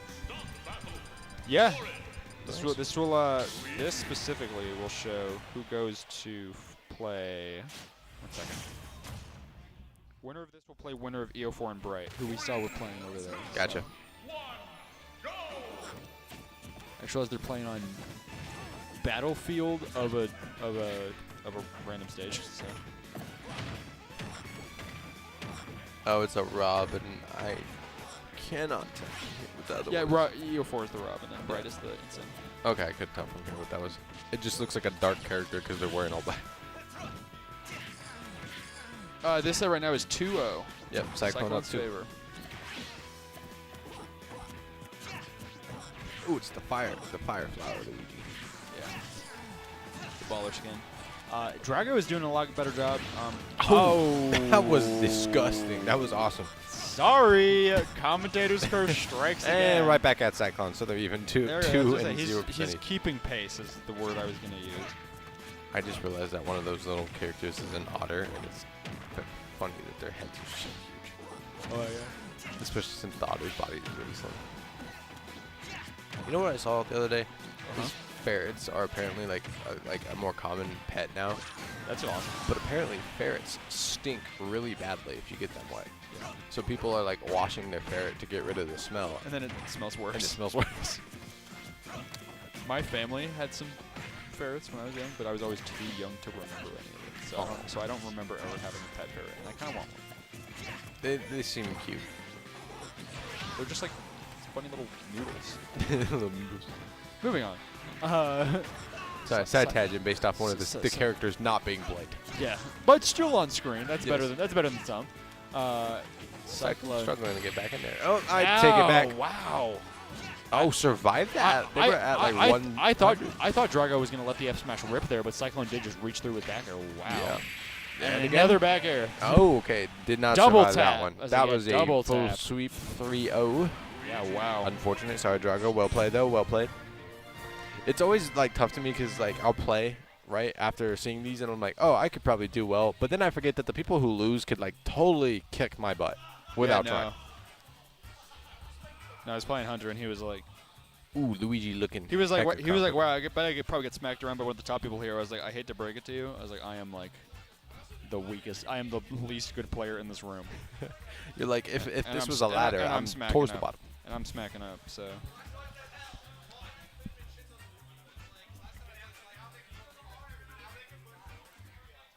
So looking up now, Cyclone, of course, just took out Drago 3-0. I look like a mushroom right now because my hair's like poofing out. Sorry, let me squish it down. Because it's puffing out like this. I think it's funny that you chose a mushroom to compare it to, though. Or like a muffin. I don't know. A muffin. It poofs out up here too, but obviously I have a headset squishing it down. Anyways, Mhm. Bright EO4. I have no idea what is happening with that set. I don't know. They're getting yelled at now. Oh no, Amuse is upset. They're not listening to me. I'm so sad. No. I was just gonna ask what their set count was. Hey Tom. Tom, can you ask Dom and Ethan what their set count is? Tom, ask them what their set count is before they play again. Ethan, Dom, what's the second count? Okay. Okay. Oh, okay. They're finishing up. They're finishing up. 2-1, which I'm assuming is probably in Bright's favor because he's the one that said 2-1. Otherwise- Mackenzie, did we have anybody in the chat comment on whether it was In-N-Out that they preferred or Whataburger? Oh, I didn't realize that was a question. Obviously, In-N-Out. By the way, just saying. In-N-Out is obviously better than Whataburger. I'm just saying. We're not sponsored by either. No. We are sponsored by Cane's, which is right across the street from the In-N-Out we go to. It's super good. Yeah, you make a poll. Just makes a quick poll in it.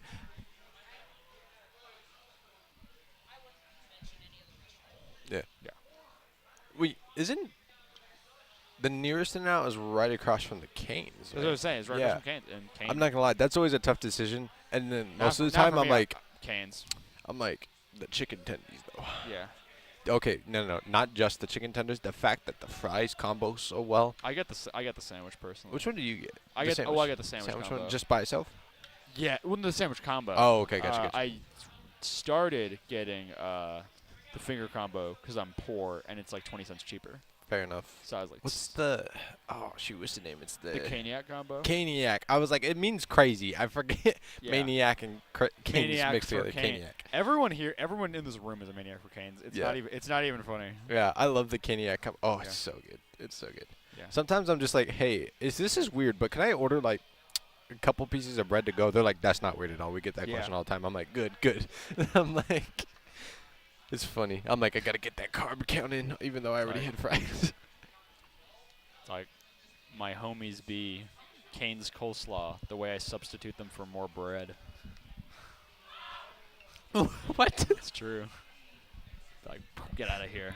And the Cane's bread is super good. It's so good. That's another reason I keep getting the finger combo now. Because Honestly, I don't mind the coleslaw. Like, I know people hate on coleslaw a lot, but like, I don't hate coleslaw, but the bread is better. in my It's true. opinion. It's true. I'm sorry. The bread down is just like that's heaven, and then coleslaw is like it's just under it. You don't beat the heaven, you know. Yeah. What do you think is better, like the sauce or do you? Oh, question. Forget that. Do you put the bread in the sauce? Yeah. Okay. Good. Usually I'll do like the first one with sauce and then the next bite without it, and then Mhm. it's done because I have a big mouth and it's Exactly. Just that. so whole- yummy. People are again like for the screaming. Street Fighter, bro. Also, look at this. Look at this kid. He's Look on the at this guy. chair. That's our Keegan. Look at that guy.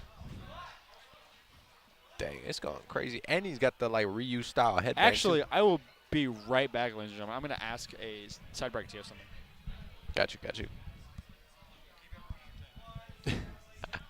Okay, so now to keep you entertained, I'm gonna tell you war stories, and I'm kidding.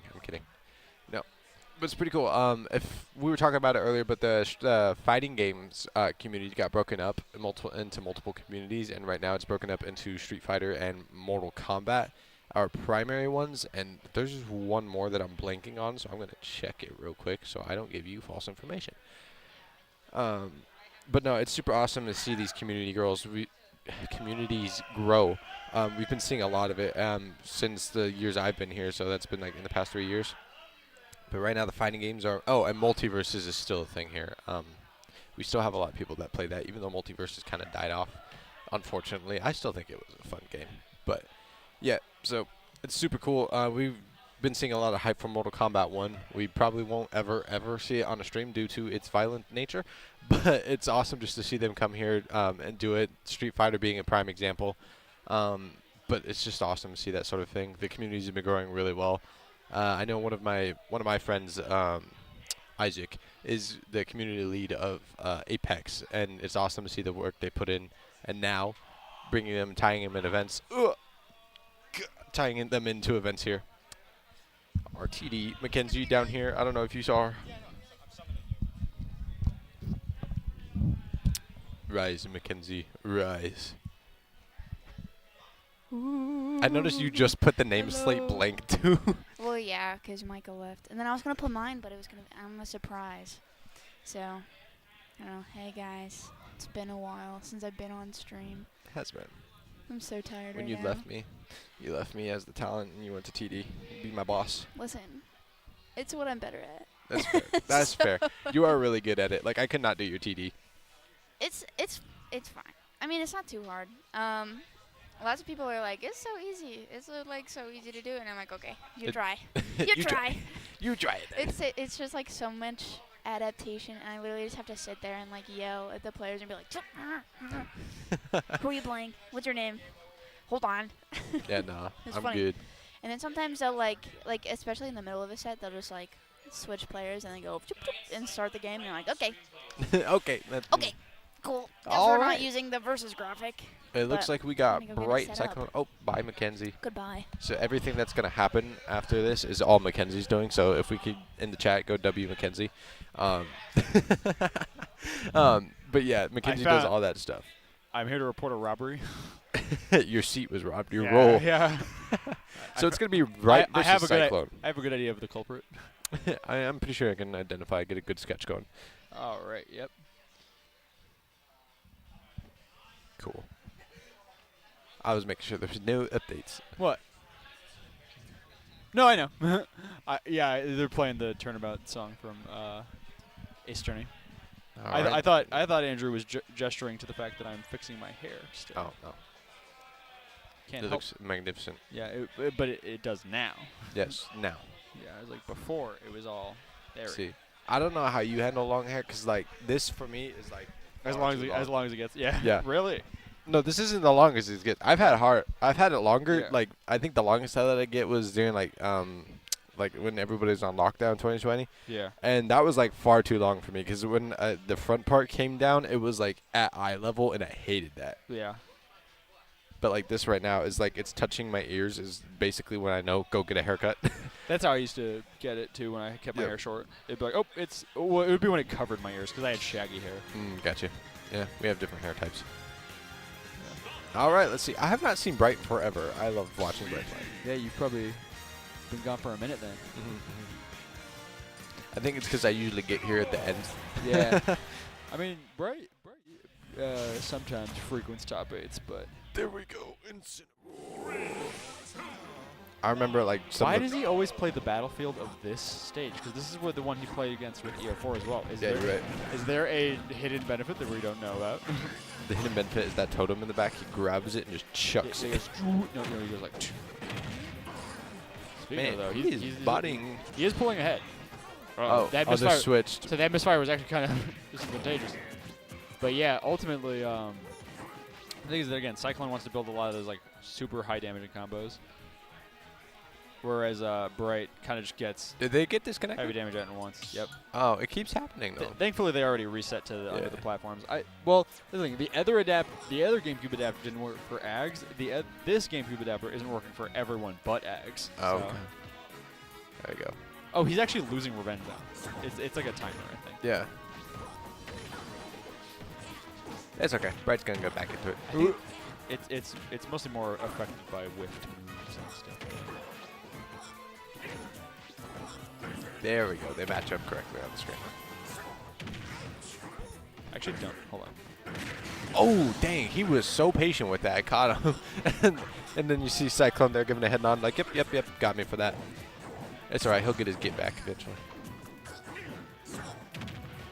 Nice. I love watching. I think one of the times I've learned the most from you was, I think, SSS, where we saw Incineroar play like over and over and over Yeah. again. And I learned a lot about Incineroar, and then also just like the terms and mechanics. Yeah. SSS was such a long day. It was fun, though. I mean, It was 10 so to fun. 10 to 10. Yeah.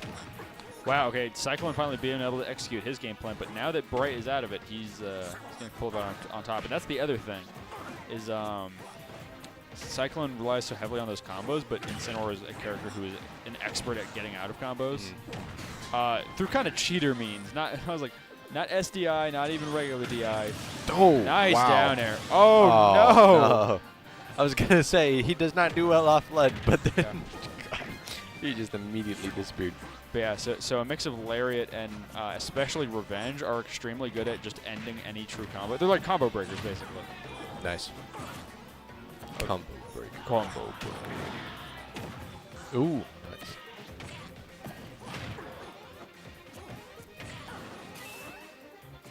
Nice, he air dodged away from that to hit the sour spot. Because Oh, otherwise, good cut, because Cyclone. otherwise that probably would have been game set.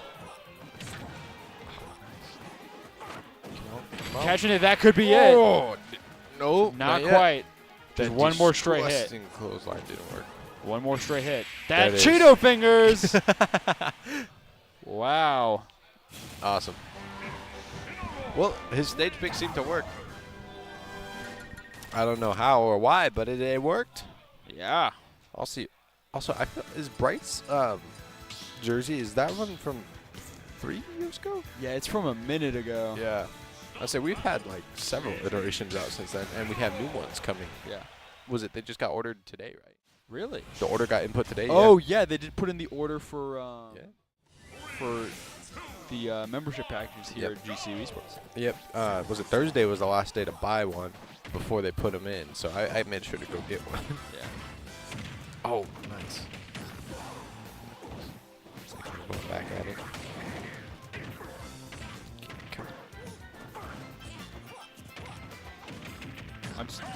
Ooh, wow. I'm getting so hangry for Canes. He said, "Give me the king." Also, dang. Oh, right. Again, Bright is just, like I've always said, that a really comeback-heavy play style. They're extremely able to give a trade once someone takes one. Now I really want Canes. Yeah. Like, Canes is always good, but you know, we're on campus, so it doesn't go to my mind much to go off campus for food. But every time I come to FFF and one of y'all is like, Canes sounds fire, I cannot get it out of my head that Canes is what I want to eat. Ooh. Nice. I remember one time, was it when? Ooh. What? Oh, he didn't make it back to the ledge. Yeah, what were you saying? He stomped on him. One time, Mason and I got a little carried away with the essentially Canes puns. But there was like a 3-kill streak in Valorant, so it was just like back-to-back kills, and we're like a 3-piece combo, and then we just kept going with it from there. We kind of killed the joke, but it was really fun. Evan had to step in and be like, guys, like that's enough. Wait, what did you say? Hold on, sorry, I kind of spit out. No, Mason and I were doing Valorant, and then one of our players on the varsity team got 3 kills, right? And we're all, there's a Canes 3-piece combo. And then we kept doing. That is funny. Right? It was. I think Mason did that, and then we kind of like beat it to death after that. Okay, Cyclone coming top there. That's 1-1 now. Yeah. But also, I very think fast-paced games from both these players. I think it's super smart. Whoever was like not just sponsored by Rockstar, but powered by Rockstar. Yeah. I think that's Rockstar's thing, right? It's when their they thing, when they sponsor, is they like it's their thing, yeah. Creative geniuses over there. Great. Yeah, it's great. Okay, that's what I thought. It's Great Cave Offensive Battlefield. Why does he go here? I don't know. Does he just like it? I don't know. Who But likes Great Cave Cyclone Offensive? doesn't seem to have a problem with it. Yeah. Well, because there are certain Battlefield forms of stages that have very slight differences that do bias it towards a character. That, like, obviously most people like wouldn't know comprehensively all of the differences. Maybe it's the fact that Incineroar's so tall and he's already under the platform. These ones look a tad lower. Yeah. Well, Battlefield platforms are lower than PS2 platforms. Yeah. So I know that. And things just in general, yeah, most of them are either different. Most of them are differences in like blast zones, basically. Oh, gotcha.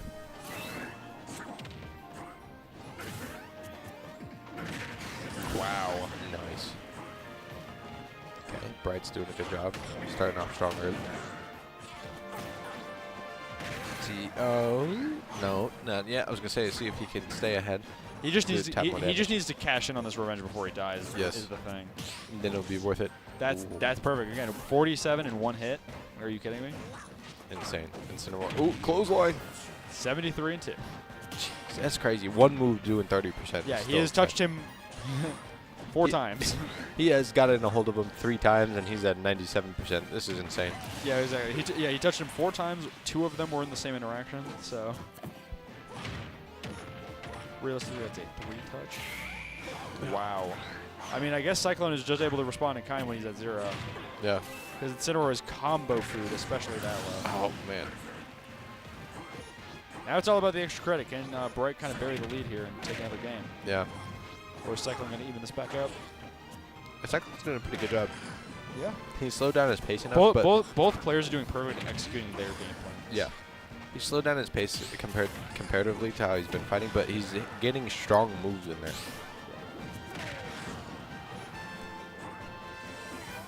Okay, Bright not doing a chase down. Good job. Oh, he does it now. I say he had the wiggle room to go for it that time. Because Yeah. last time he accidentally immediately SD'd, but this time he had another stock on top. So good job. Nice. All right, it's up 2-1 in Bright's favor. Will he capitalize and take the win home for this one and send Cyclone packing? Find out next time on Dragon Ball.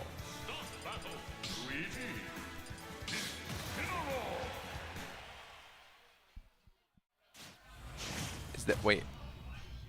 What's up? I just noticed. Is that Mom Bulb too? This time in the background, I saw it for like a second. No, I don't think so. No, Oh, maybe.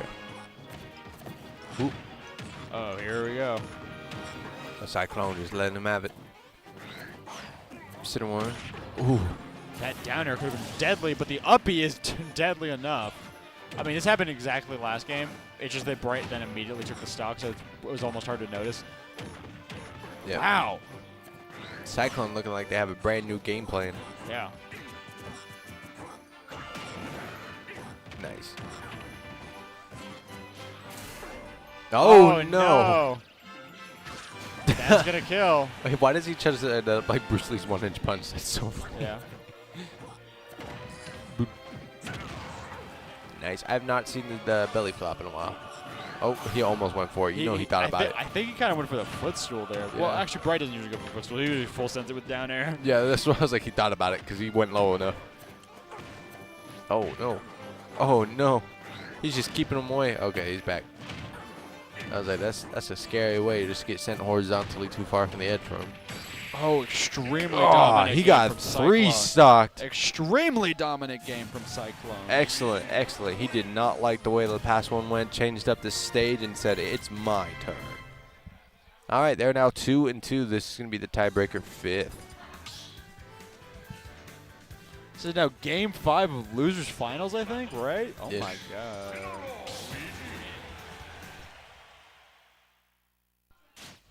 Okay. It's losers semis. Wow. Yeah. Oh, okay. Okay, who else is waiting on the other side of loser semis? Was it Shy? No, it was Jinx, right?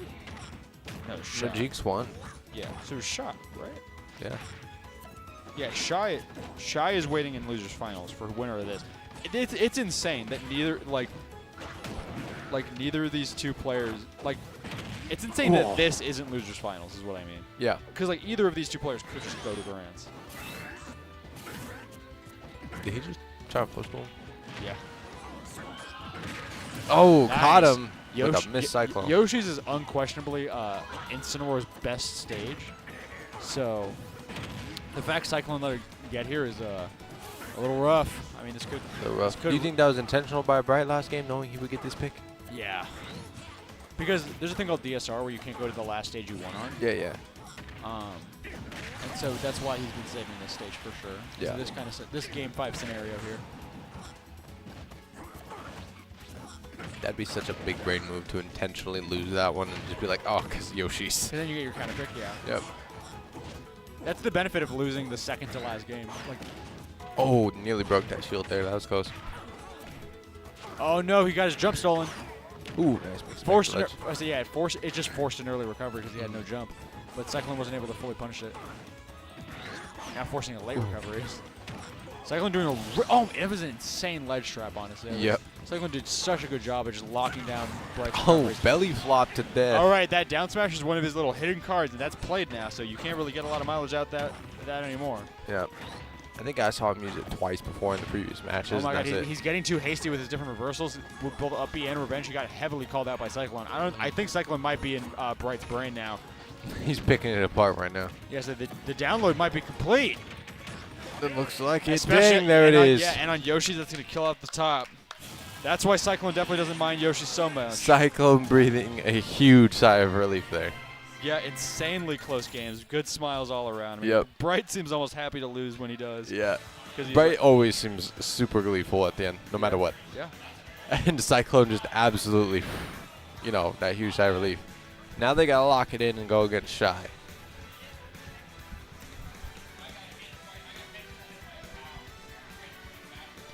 Oh, wow. Uh-huh. Okay. We're getting lore It's now- drops right it's now now. going to be Cyclone, Shy for losers finals. I swear, the insane realization I had at the middle of Game 5 of all things, that I was like, wait, this isn't losers finals. This is losers semis. You say what? I was like, how? Say, so next week's 98. So in 3 weeks we have 100. Yep. FFF 100.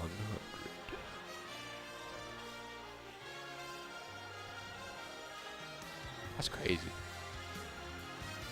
It's gonna be hype. It's gonna be hype as heck. Alright, they're getting set up here. Cyclone getting well wishes before he starts. Let's go, baby. Do you think it's gonna be Sora straight out the gate from Shy? Let's loop to the stream. Oh no, he picked Steve. Wait. Wait, that's illegal. No? Let me throw a pyro? Nope, Sora. Okay, good. Yeah. All right, Shy Cyclone. He was cranking his stick. Oh my goodness. He literally he circled it around. I was like, oh my, That's crazy. I remember back in the day, that used to like absolutely destroy controllers. Yeah. Like that used to be things where you'd break out and you had to like do that, you know, that the side-to-side motion or like. But now they don't ever do those in the games because it messes up controllers so bad. But Smash is the only one it's because you can mash out with buttons, but it's optimal to use your stick because you can input more. Yeah. So you just like put your palm on it and spin it in a circle. Yep. Because it hits all the angles. Yeah. Especially if you have the. Because each one counts as a unique input. Yeah. Yeah. Especially if you have the whatchamacallit, the GameCube controller. Yeah. Because with the notches, yeah. Wow. All right, Cyclone already taking the lead. I kind of expected this because again, Shy plays a little more passively, a little more patiently. Yeah, but still only taking 22 damages. It's impressive.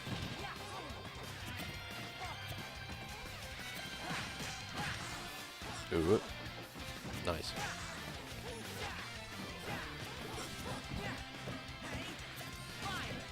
Cyclone patiently waiting. That shield getting a little small there. Missing all the spells, but going in with the sword nonetheless. Yeah, that's what I said. The spells aren't that good. A lot of it is just the pressure it puts on your opponent, and it kind of and Faraga and Blizzaga at least do a good job of leading into other attacks by Shy. Yep. Ooh, Cyclone getting back at it. Oh, missed it.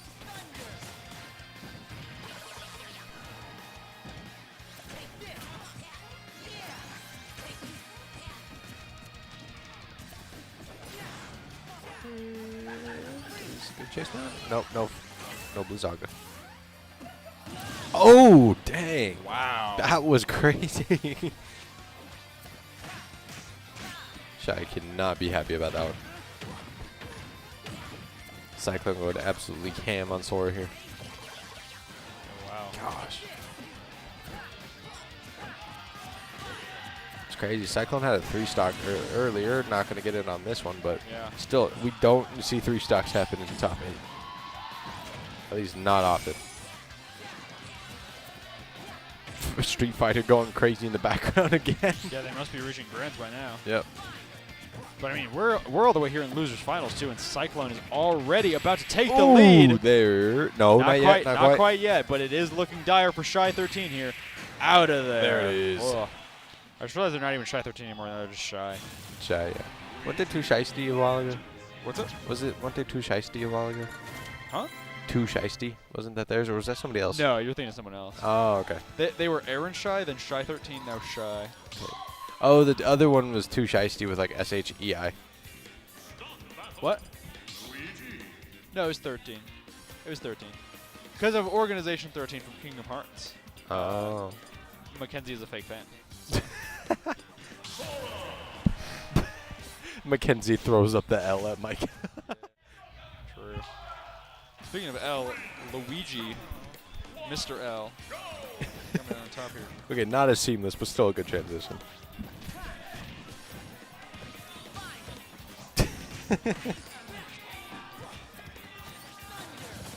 Ooh, dude, Thundaga keeping up the pressure there. Nobody's gotten anything started quite yet.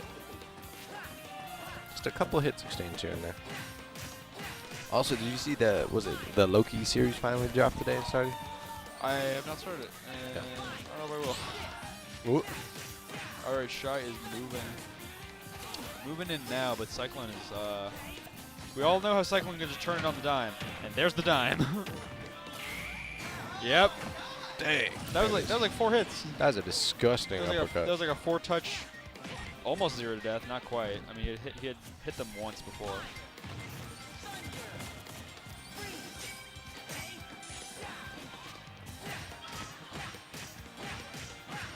Dang. Wow. Impressive. Oh, gosh, dude. Oh, got caught. Still coming back. Still not gone. This is crazy. Getting hit by Is that Smash not going to do it yet? He broke out of that. I heard him spamming it. Okay, and this might be another kill. All right, a little early with it, but 58 is definitely not bad. Oh, wow. Yeah, that was untechable. That was crazy. Wow.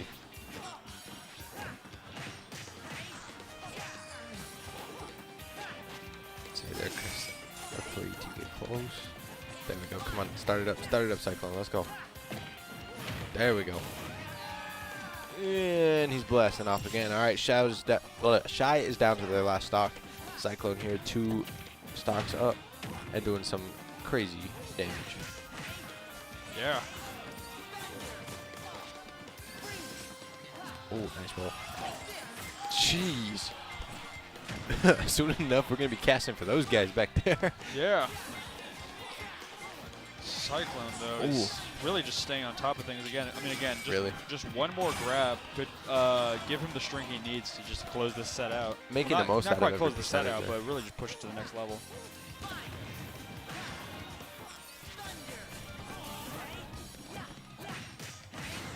Ooh, and there goes Cyclone now. They're matched 1-1, which is actually not bad for Shy right now, considering they're only at 25%. Cyclone was not able to capitalize on their last stock use that much. Here we go, get something started.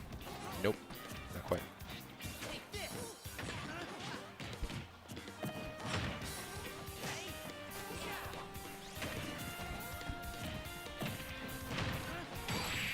Wow, yeah, there it is. There it is. Cyclone is up 2-0. Nice. Pretty dominant match there. Again, he is already looking like he's preparing to take the run back for Grants against Jinx. It does look that way. Although I think, was it Jinx and Cyclone matched up earlier, right? And that's why Cyclone is here? Yeah, Jinx and Cyclone played in winter semis. Weren't they matched up last week too? Or am I mistaken? Most likely.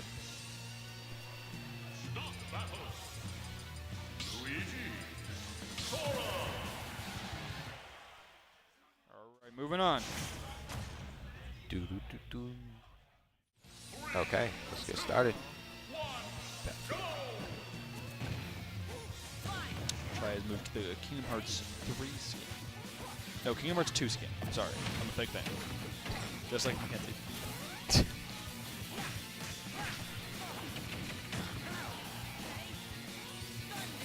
Again, Cyclone already kind of putting the percent on. The thing is, again, it's that classic awkward mid percent, but that's already pretty close to a kill there. So maybe it's not so awkward. Not anymore. Not for Cyclone. Oh, nice. Caught some in the Cyclone. Yeah. Oh, nice. Fire rocket. For a rocket, my bad. I mean, you had it right. There's that, yeah. I say up smash beating out that back air. Strong whiff punish from Cyclone. Also, if you could see us right now, we are like super close to the screen. We did just gamer lean. Oh, we gamer lean. Because this set is just super close to over if Cyclone pulls through here. Which Shy, of course, is the undisputed underdog in the scenario, trying to fight back. Yo. Nice. We got that anime clash moment. Yeah, I was saying they are putting up a pretty good show. Yeah, they are. This is awesome. Now let's see how they land. I mean, Cyclone is sharking really strong here. All right, through a reversal. Ooh, Bandaga covering a little bit of ground, but again, just not hitting, not killing. Lazaga, there's the up smash. Again, just not quite the right timing. Cyclone still alive on the third stock. Already dropping plungers and fireballs. Shy just searching for this kill. And finally got to get the kill with an up throw. I mean, 185, of course it'll go through. Patiently waiting. Oh, try it with fireball. The fire hitting each other there. Nice. Oh, almost caught him with that. That would have been probably dead. Yep. No, not quite. Okay, okay.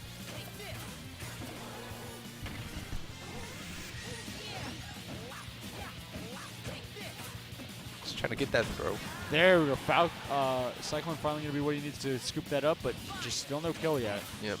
Sora's weird like that. Cyclone definitely hoping to get this kill early while we're still on early percent. Because that way, Shy will have no way of closing this There we gap go. The drop kick will do it. Because now Cyclone, again, just needs one grab to just put, pretty much just put Shy on like at least 80 at the least, and just one, like perhaps just one interaction. Meanwhile, Shy still has to build up those residual damages from stuff like Nair loops and stuff like a straight up air, even spells. That pummel, there we go. I think he knew the percent window. There we go. Not quite dead yet, thanks to the pretty high blast down here. But Shy is definitely still more and more on the Blackfoot as the moment goes on.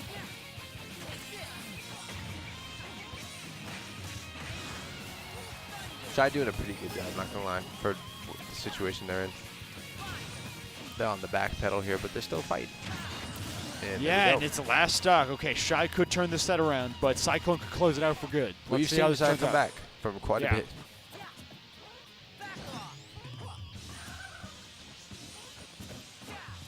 So not a very strong ledge trap from Cyclone here, but Ooh, there the it drop is. kick. Oh my goodness, as I live and breathe. Disgusting. Cyclone takes the set. There you go. Wow. Ooh, I believe that's a 3-0 for Cyclone. Mm-hmm. Insane play. Ooh, I like Shy's keychain. Those look cool. I want to get one. It's like one of those like clear ones with that little sticker on the inside. Yeah. Right. Looks Acrylic, cool. I think. Right. That's what it's called. Good job, Cyclone. Good job, Shy. Yeah, I mean, good play all Cyclone. around. He Cyclone just looking did like this. he's been in that seat for 3 rounds. Yeah. Or three. That's three true. Sets. He's running the gauntlet. Yeah, he's just. This is his 3rd set. Yeah, let's go. All right, this is winners final.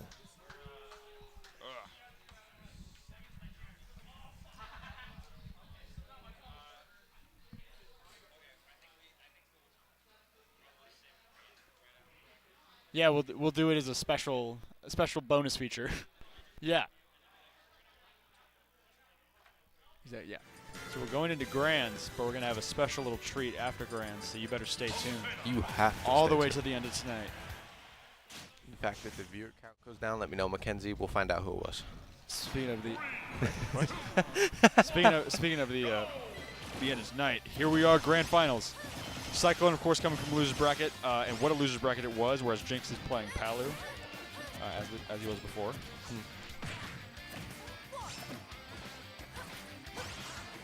Awesome. He's just so quick.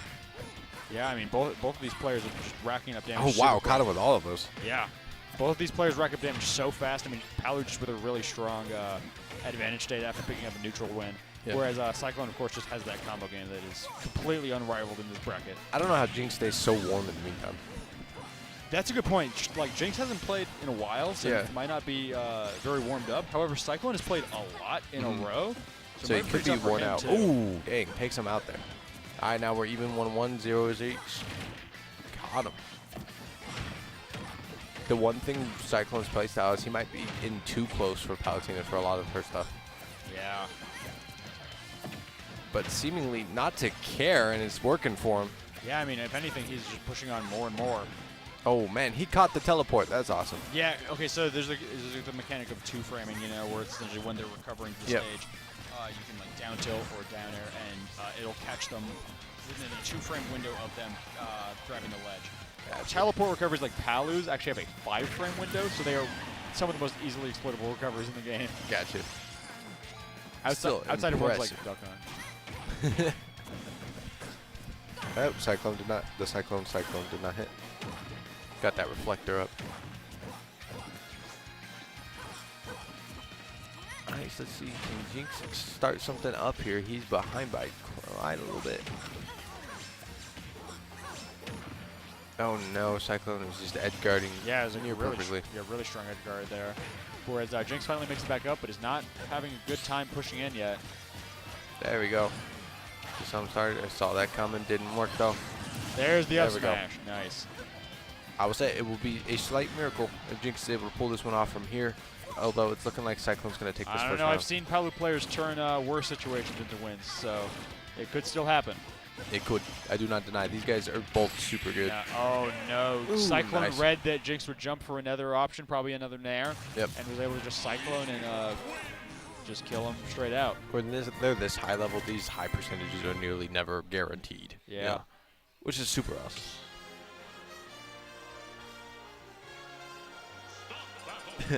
I look back, one of the sad matches still has Isabel's win on the screen. That's funny.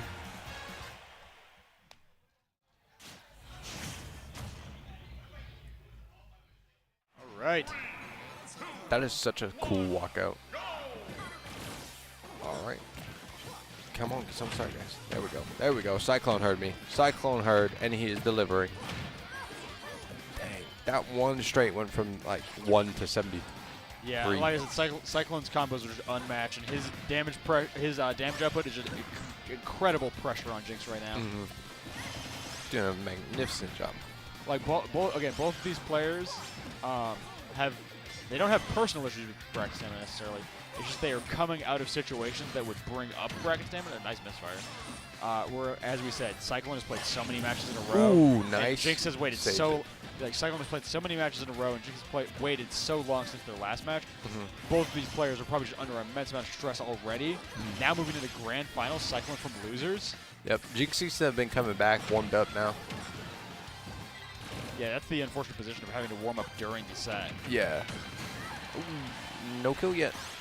There we go. Maximizing that. So much Capitalizing. damage coming out.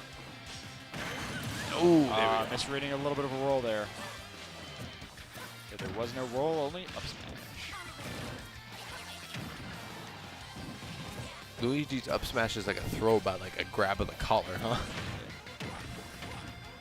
He's like, come here. Grabs collar. All right, Palutena not in a bad position, honestly, right now. Just does a good set of damage.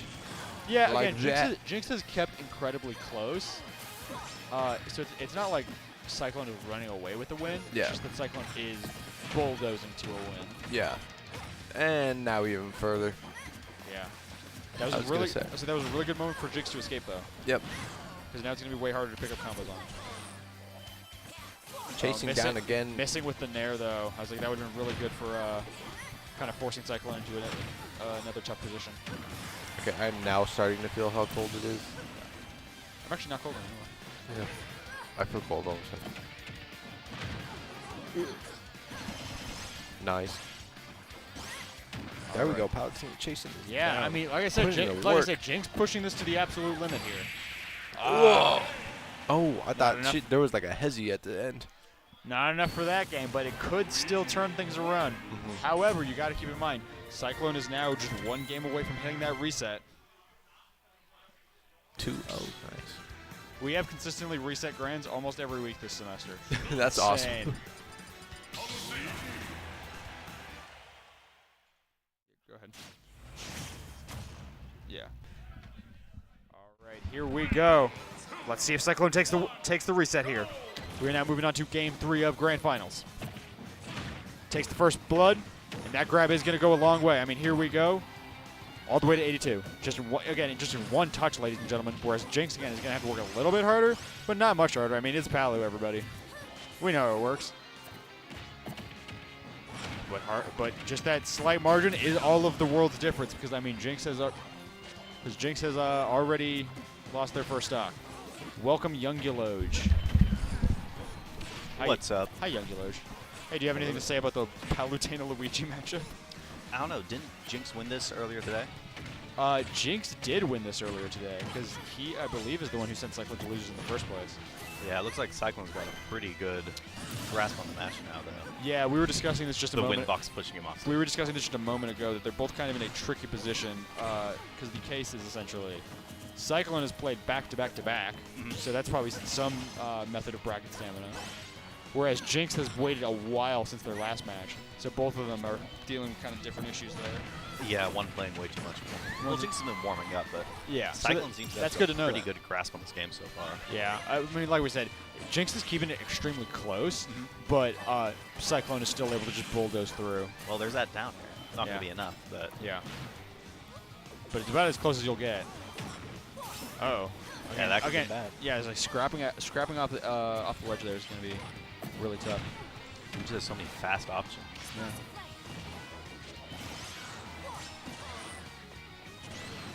Oh no, the misfire under the stage. Oh, and there's Misfiring another back. misfire. Another one. What? What's going on? That's like a 1 in 100 chance. That's not supposed to happen. That's like a 1 in 100 chance.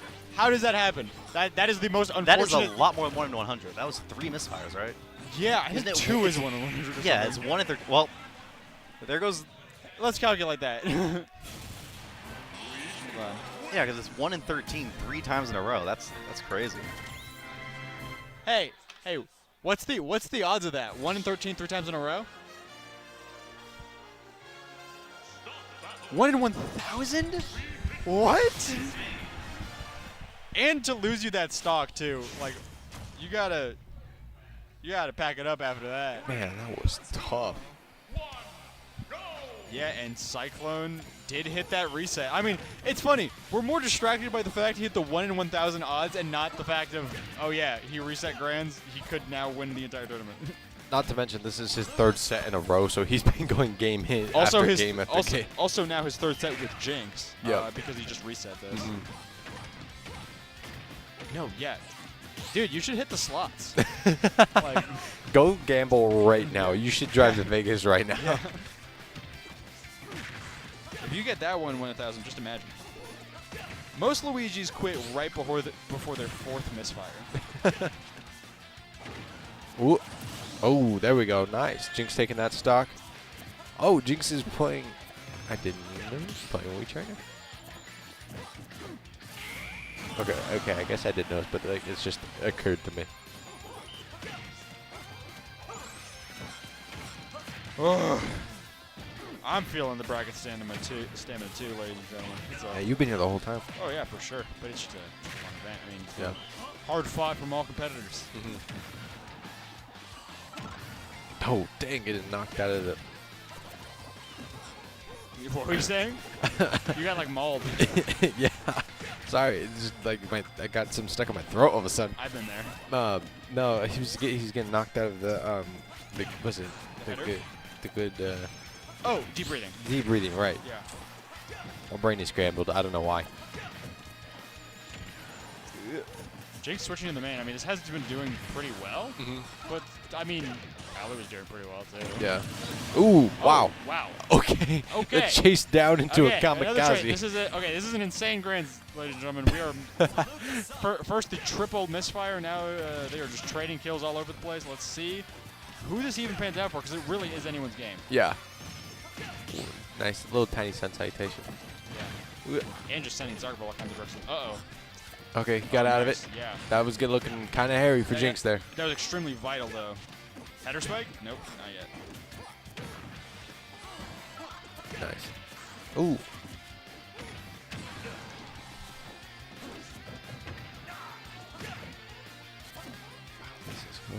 Good edge guarding. Cyclone's really good at edge guarding. He's been showing that off a lot. There we go. Yeah. Sun citation. Oh, it hit. Jinx in control of the ledge now. This is Oh, definitely missed where the they spike. shine off stage. There we go. There we go. Yeah, I was like, that's where Jinx shines best, Jinx off takes it. stage. It's all fine. It's all gravy, as they say. They are really pushing it to the limit. Oh my gosh, yeah. These guys are definitely showing off. Bias Tio. Tios can be biased, just not us. Not us. Although I would be lying if I said it would not be awesome to see Cyclone run this all the way back. Yeah. If anything, Jinx is running it back now. That's true. Yeah, he's the one on the back pedal. Oh, nice. Working it through. Cyclone cuts him off. Oh, wow. Sun Citation is bouncing off. I have not seen that yet.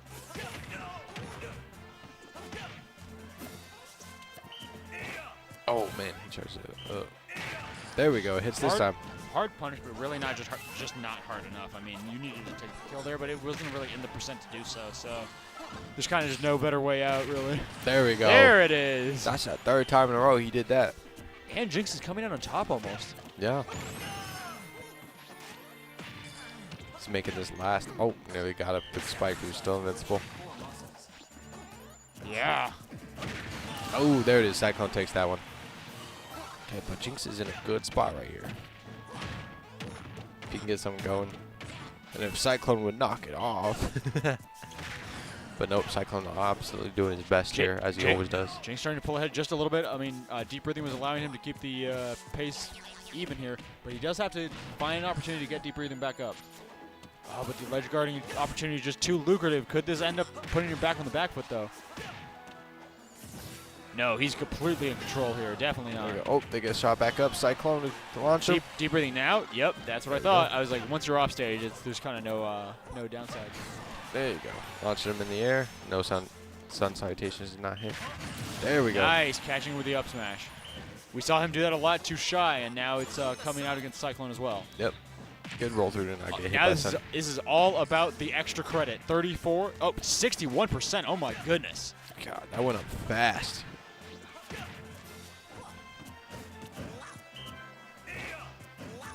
So not quite enough to Oh. break that shield yet. All Got right. punished there. Deep breathing off the Halo. That buff alone is already taking Cyclone to 100%. Jinx is trying to take the next game. This is a real nail biter. I am quite literally biting my nails. He is. He's like a foot from the screen, biting his nails. Yeah. Oh! Wow! Not yet, not yet. Sending the soccer ball out. He chases Running him off- down. Nope. There it Oh. is. All right, that's 2-0. Jinx looks like he's running it back for a full steamroll.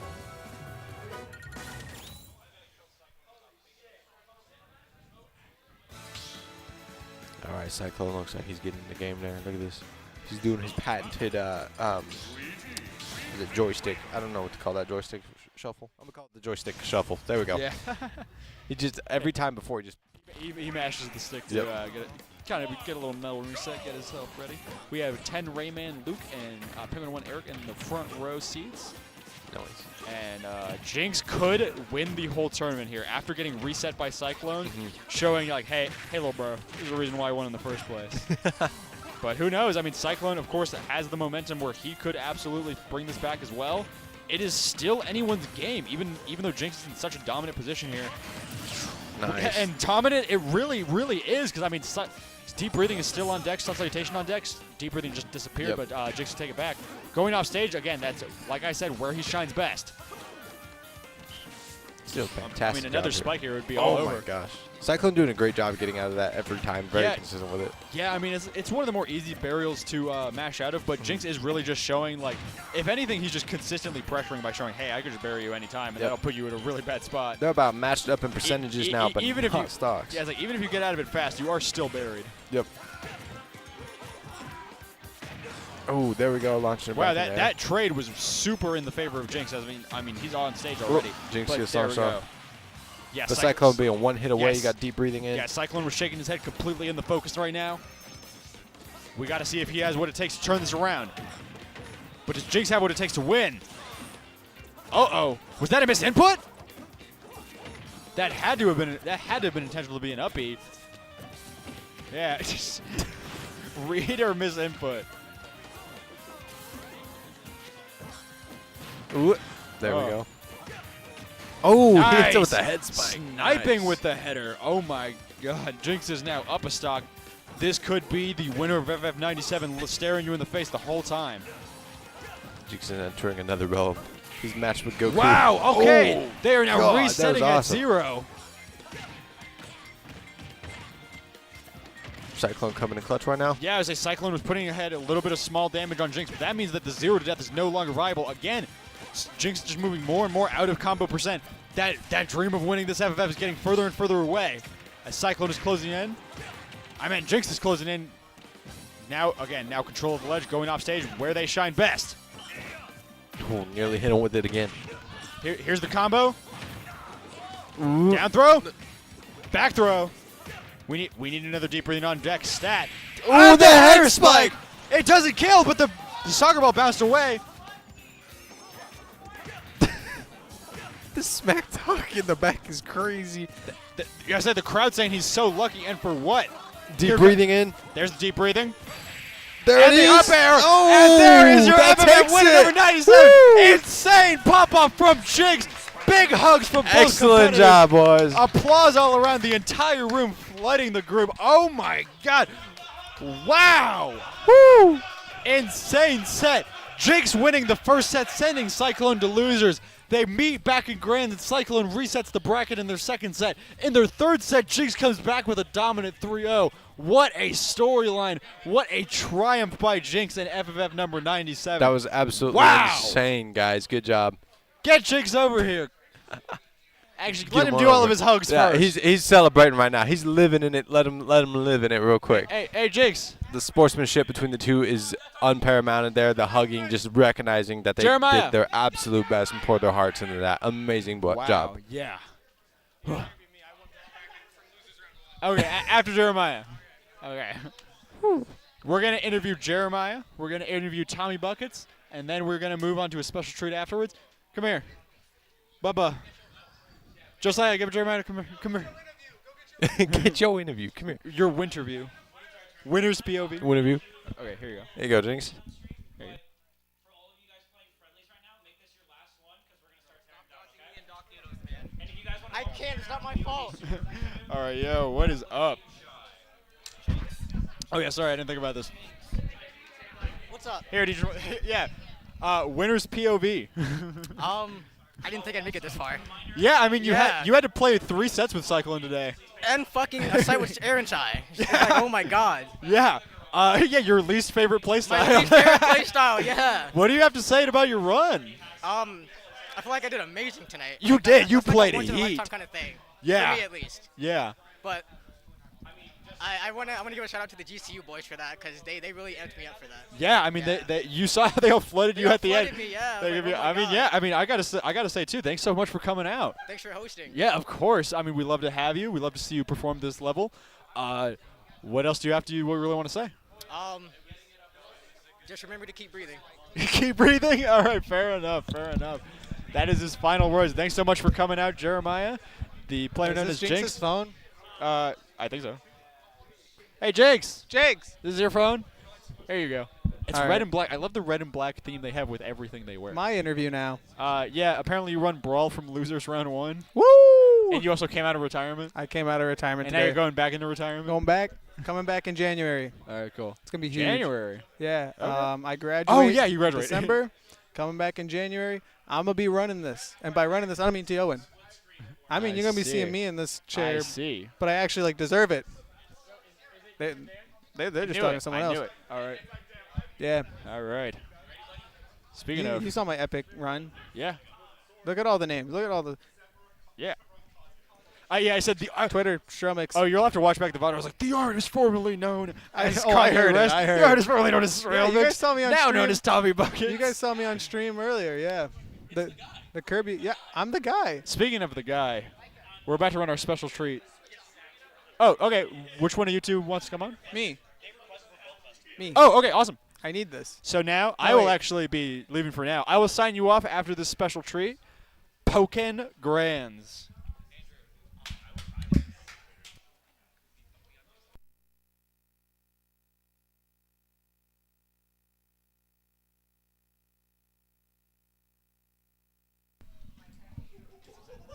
All right, gamers.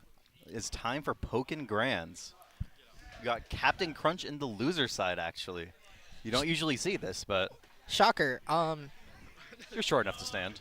So true. Anyway, welcome to Pokken Bracket. This is Pokken Tournament DX. Pokken Tournament, the original was an arcade game released in Japan, and then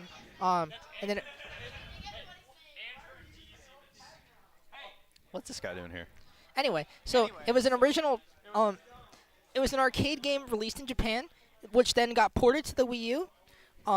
There are certain Pokken controllers for this for the game. They basically remove the L and R buttons are the triggers. So there's no Okay. ZR, no ZL. Gotcha. And then, so the Wii U game was a somewhat of a success.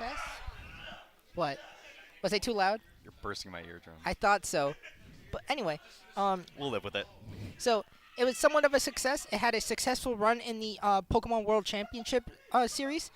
Now it got I'm missing it got my ported. one. It got ported to the Switch for Pokken Tournament DX. They added the missing characters that were added to the arcade game over time, and then Yep. they added 2 more characters via DLC. Those 2 characters were Blastoise and Aegislash. Yeah, neither of which you'll see today. But, True. they Captain both want to. Crunch- They both want to win this, so they're Cap- going to be going in. Captain Crunch has been known to play Blastoise, but won't be going Blastoise because that character is, according to Captain Crunch themselves, Dougie Doo Doo. Pretty much. So what we're going to be seeing is both of them are playing their mains. Captain Crunch, typically winner side, typically wins these. He's coming from losers, actually.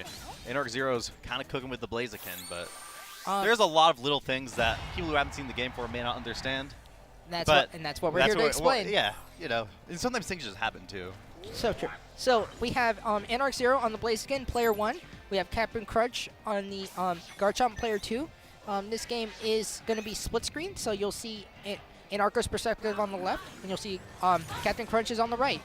Here we go. Yeah, so right now you'll see they are in the field phase. This game takes place in 2 phases. There's field phase and duel phase. Field phase is 3D, where the characters can kind of run around in the whole environment. Duel phase is more like a traditional fighting game, which is what you're seeing right now. Correct. Field phase can also be referred to as like an arena fight. Yeah. Here we go. There are also different auras that can be like produced by the Pokemon. So like anything that's so right now Blaziken was using their shield. There's also counters, which is covered in blue, and then there are grabs when the Pokemon's covered in green. Yep. There are also attacks that have red armor, like the Blaziken right there, which means they're ungrabbable, I think. Yeah. So they just go through everything. But Blaziken's major trade-off for that is that you can already see Anarch Zero's light points are basically at nothing. Yep. They're both using their supers. Captain Crunch has not used his yet. Yeah, that is true. It's just Blaziken using it. Which I believe is because Blaziken just builds it up really fast, that Anarch Zero can afford to do that. That was a nice read, because Captain Crunch went for the counter there, Anarch Zero went for the grab, and the grab beats out the counter. But Yes. this time, Captain Crunch got the inverse. He went for the attack while Anarch Zero went for the grab, so the attack beat it out. Correct. It's like a big, complicated game of rock, paper, scissors. And that is one of the appeals of this game, is that it is basically just RPS. Yep. Where attack speed grabs, grabs beat shield and counter beats grabs, or counter beats attack. There, as we said earlier, there are some gimmicks to this, like Blaziken red armor, but In general, green is good against blue. Blue is good against red. Red is good against we can hear Captain Crunch squealing in the background. Yeah, these two have played each other a ton, so they're very used to each other's movement patterns and the things they go for. Correct. This might go ahead. Yeah, we got both of them activating their supers this time. So when you activate a super, your character enters sort of an awakened mode. Then they have one tap of the buttons to use their actual super. You saw Blaziken just use his. Garchomp has not used his super. If it connects, if the super connects, it turns into a cutscene. Like this should connect. Yep. And it broke through the supers break through counters. They do not get blocked by, or they do get blocked by shields unless they're a grab. Yes. But they break through counters, as you can see, and they do a lot of damage. Yeah, that is a lot of damage. Supers all do vary though, which is another interesting facet of this game, that they all vary how much they do. Another cool thing about this game is the damage fall off. The more hits are in a counter, the less damage those moves are going to do. So for example, a raw super might do 200. If you combo into it with 5 different hits, it'll only do like 60. You know, it'll do a lot less actual damage because they don't want you one-tapping your opponent all the time. You got 4th, right? Something No. like that. So, in the tournament today, both of us participated. I was fortunate enough to get 3rd, losing to both of the players that are currently on stream. Yeah, And Captain Crunch kind of beat me up, and I lost to this guy right next to me, so that's how it is. I honestly forgot where I was going with that point. I don't know, you just wanted to brag a little, you know? But yeah, so either way, this will be best of 5, and Yes, and we are in the first set currently, or the first game of the set. first game. These games feel like they take forever, so sometimes even I will get confused and fist bump my opponent or after game 2. Yeah, after I took game 2, you fist bumped me. I was like, It's the GCU spirit. yep, but we got Anarch Zero taking game 1. All right. So I don't expect to see any Pokemon switches or support switches. Supports are kind of like your call-ins. You know, we don't really explain them, but we'll see them at the beginning here. We saw Ninetales earlier with Captain Crunch. Captain Crunch really likes Ninetales because for a short while, I think it's like 3 seconds or so, it blocks all damage. Yeah, they're both their supports. Oh, they're going whimsical. If you know, you know. Anarch Zero recently explained to me that he prefers Togekiss because in the field phase, it gets a massive speed buff. And speed is everything for Blaziken. And also, they can just whip around the field and the avoid grab. it. Anarch Zero also complains about Garchomps because there are 2 moves of Garchomp. One is a counter, one is a grab, and they have the same startup animation. So you can't exactly tell which one it is. Yep, that's a big counter, though. He's not able to get much off of that. They're kind of just really scrapping here. There's no big combos. They're kind of just hitting back and forth. No, they're just swapping between phases. Yep. That move is so dangerous where Chomp goes down to the ground and jumps up. I think that's what I get caught out the most by in this entire game. There's Besides maybe your... There's one of the moves that Anarch Zero there's the Ooh. other version. It's the same startup. Once the counter, once the grab. Yeah, he And there's- countered the attack. Yep. Still did the animation. Hey, he went in for extras. Yes, we'll probably see him grab the same supports. I know Captain Crunch does mix it up, but here's the Ninetales. When he uses the Ninetales, the only thing that goes through Ninetales like Will-O-Wisp is supers. And Captain Crunch did that to me, where all he did was block my super and watch me land on the on the Will-O-Wisp. All right, Blaziken's using Mega.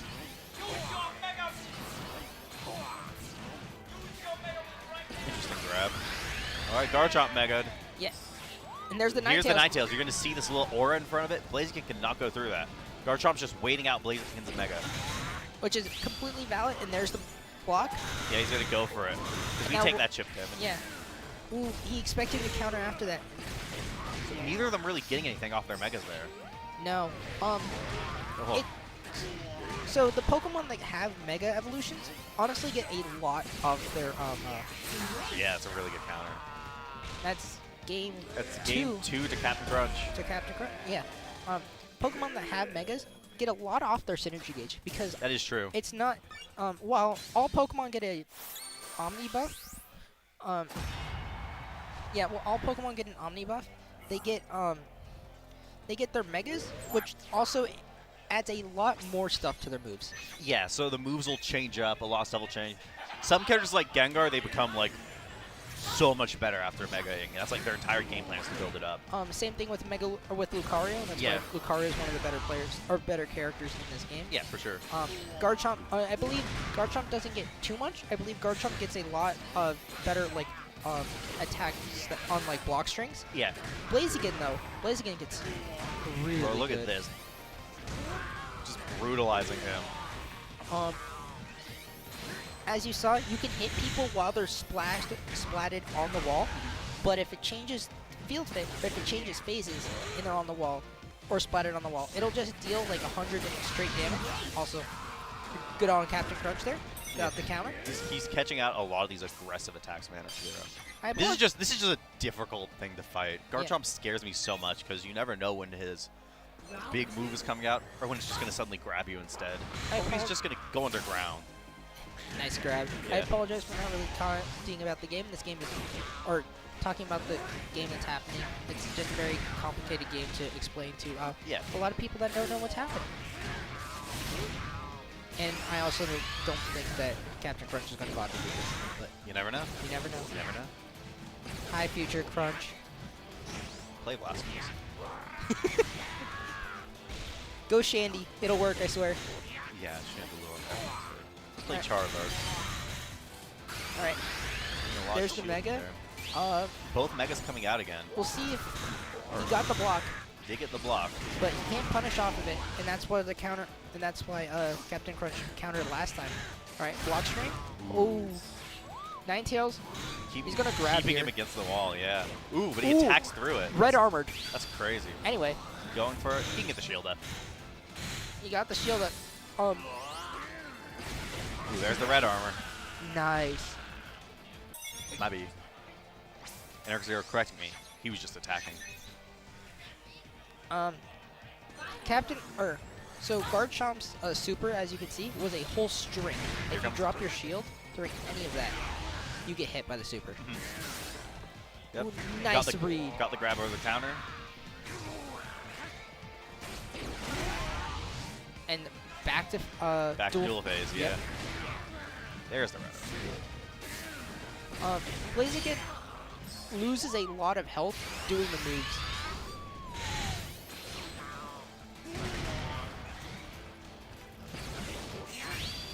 Ooh, He's this might activating hit. Mega. Oh, he had enough time to shield. That's unfortunate for Nandez. Yeah. And there's the counter coming out. Counter, you're getting a lot of damage off of this. Big Ooh, damage. tough. Ooh, and it's the attack, it's not the grab. Tag. And Captain Crunch takes game 2. This That is was a really close one. if we didn't say it previously, this is best of 5. Yep. So now Captain Crunch is 1 game away from resetting. Yep. Bro, if we see the boulder on stream, I'm going to pop off harder than I ever have.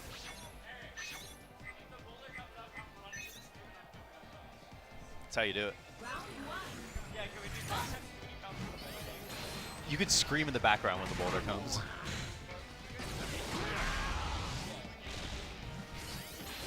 I don't think the boulder's going to happen. I highly doubt it. Both these players really want to win this game, so I doubt we'll actually see. Yeah, number 1 on GC, Pokken PR is up for grabs. That's a combo we haven't seen from Anarch Zero yet this set. Up counter.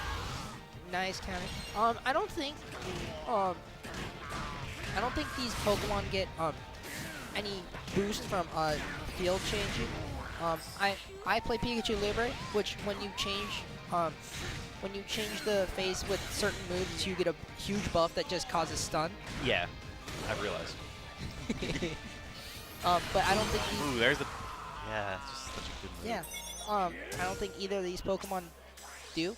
So there's no what's it called, detriment to just changing fields. Yeah. Some of them just like different phases. That's that Garchomp attack. It's so scary. He avoids like all projectiles and attacks. He can avoid, and then he can cancel it too. So you can't. So if you do counter it, it's not going to do anything because he can. He just pops out of the ground and then hits you after. Correct. Grabs you. All right, I think Nandez is going to come out soon. Oh, Nope, he jumped. he jumped. He's getting hit by that. All right, let's cook. All right. I believe how much is this? It's a 257 hit. Yeah. But Champ Super is an 1,000 hit combo. Yeah, it goes crazy. NR0 really like just pedal to the metal right now. Sort of have to with this character. All right, he's activating Togekiss for the speed. Here comes Ninetales. Ninetales walks Cabin right Crunch past has that it. mega up. Ooh, I think think- Anarch Zero's blocked. Yeah, Yeah. he's got that blocked every day. But Yeah, no, he's dying to that. All right, we're going on all right, to match 3 of Game 4 of the set. yeah, this is why the game can be a little confusing. And there's so much gaming to be done.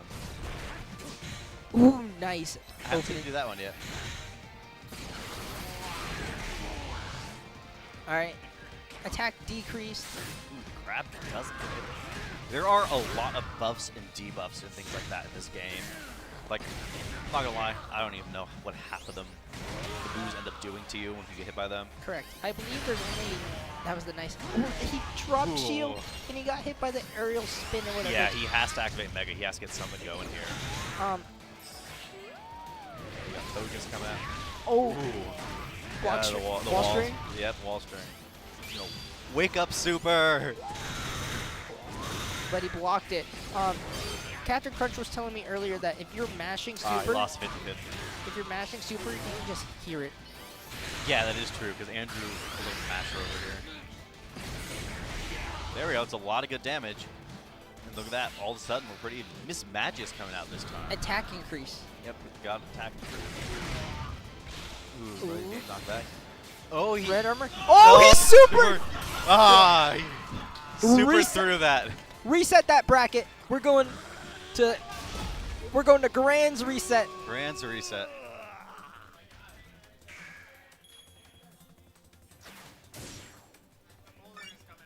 I highly doubt the boulder is coming out.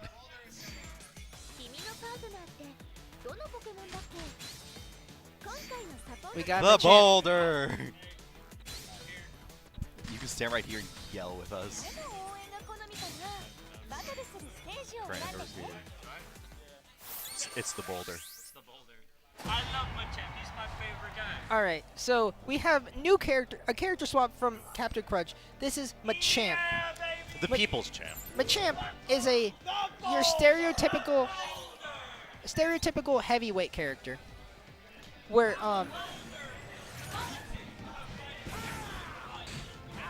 all their moves do a shit ton. Or my bad, pardon me, ship ton. I said ship You did? both times. Yes, thank you. So they do a whole lot, and their grabs. Yeah, look at how much damage that grab did. 100, like over he's 100 to powering 200 up. damage. Here comes Rotom. Rotom prevents Captain Crunch from leaving the ground. And there it is. Speed gets decreased. Machamp's, I think that's a bulk up buff. Oh, he Increases slammed. damage. Ooh. Just going for the grabs, and NR0 knows that he's going for them. Oh, Oh, grab time. Ah! parried the grab. He read the jump afterwards.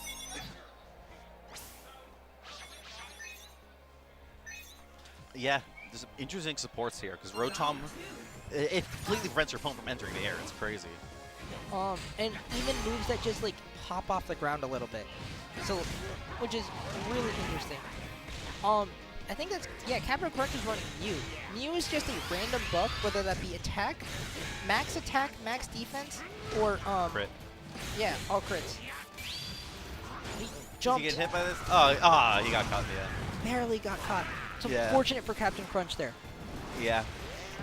People wanted to see the boulder, but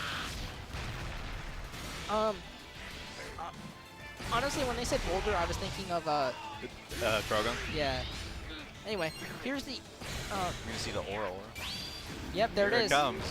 Stone Edge into, like, all out. I believe it's all out combo move. I think that's a Hey, Z move, actually. look at all these hits. Hey! It's a 1,000-hit combo.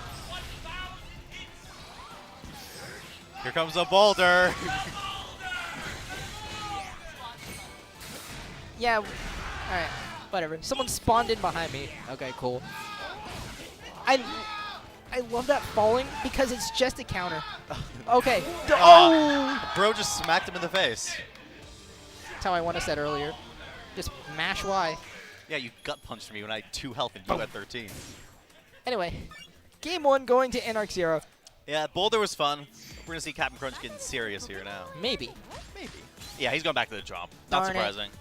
I was hoping for the Blastoise. We don't need the Blastoise today.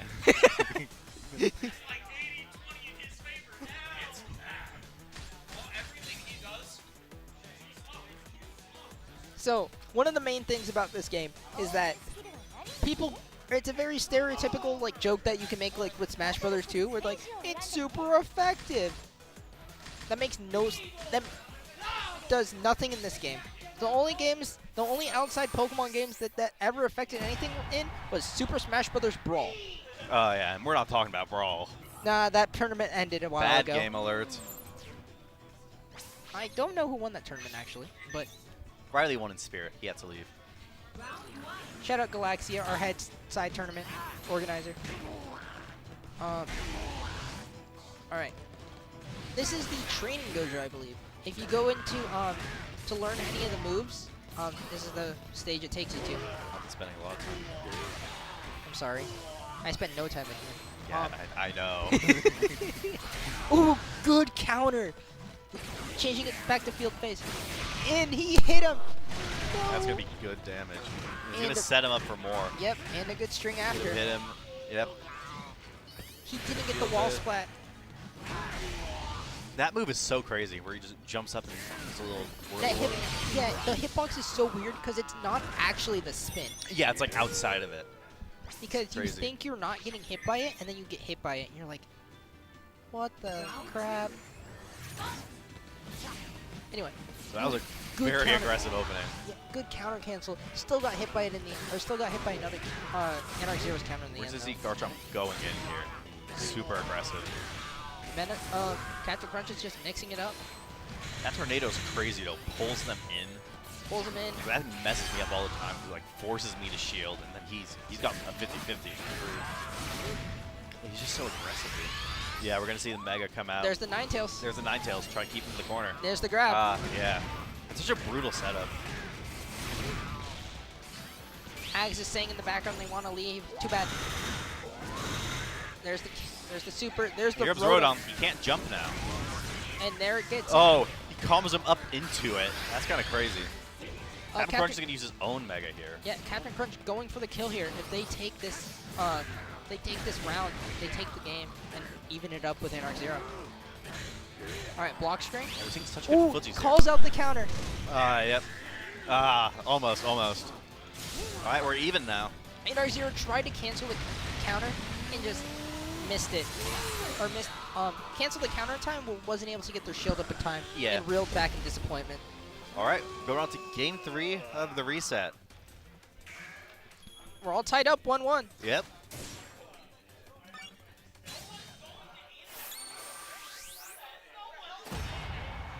They're really excited about the restaurant that's not sponsored in GCU.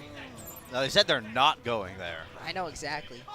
We're going Everyone across else- the street. Everyone else is though. And that's why at GCU Esports we go to Canes after bracket, We go to Canes and we bring our Rockstar Energy with us.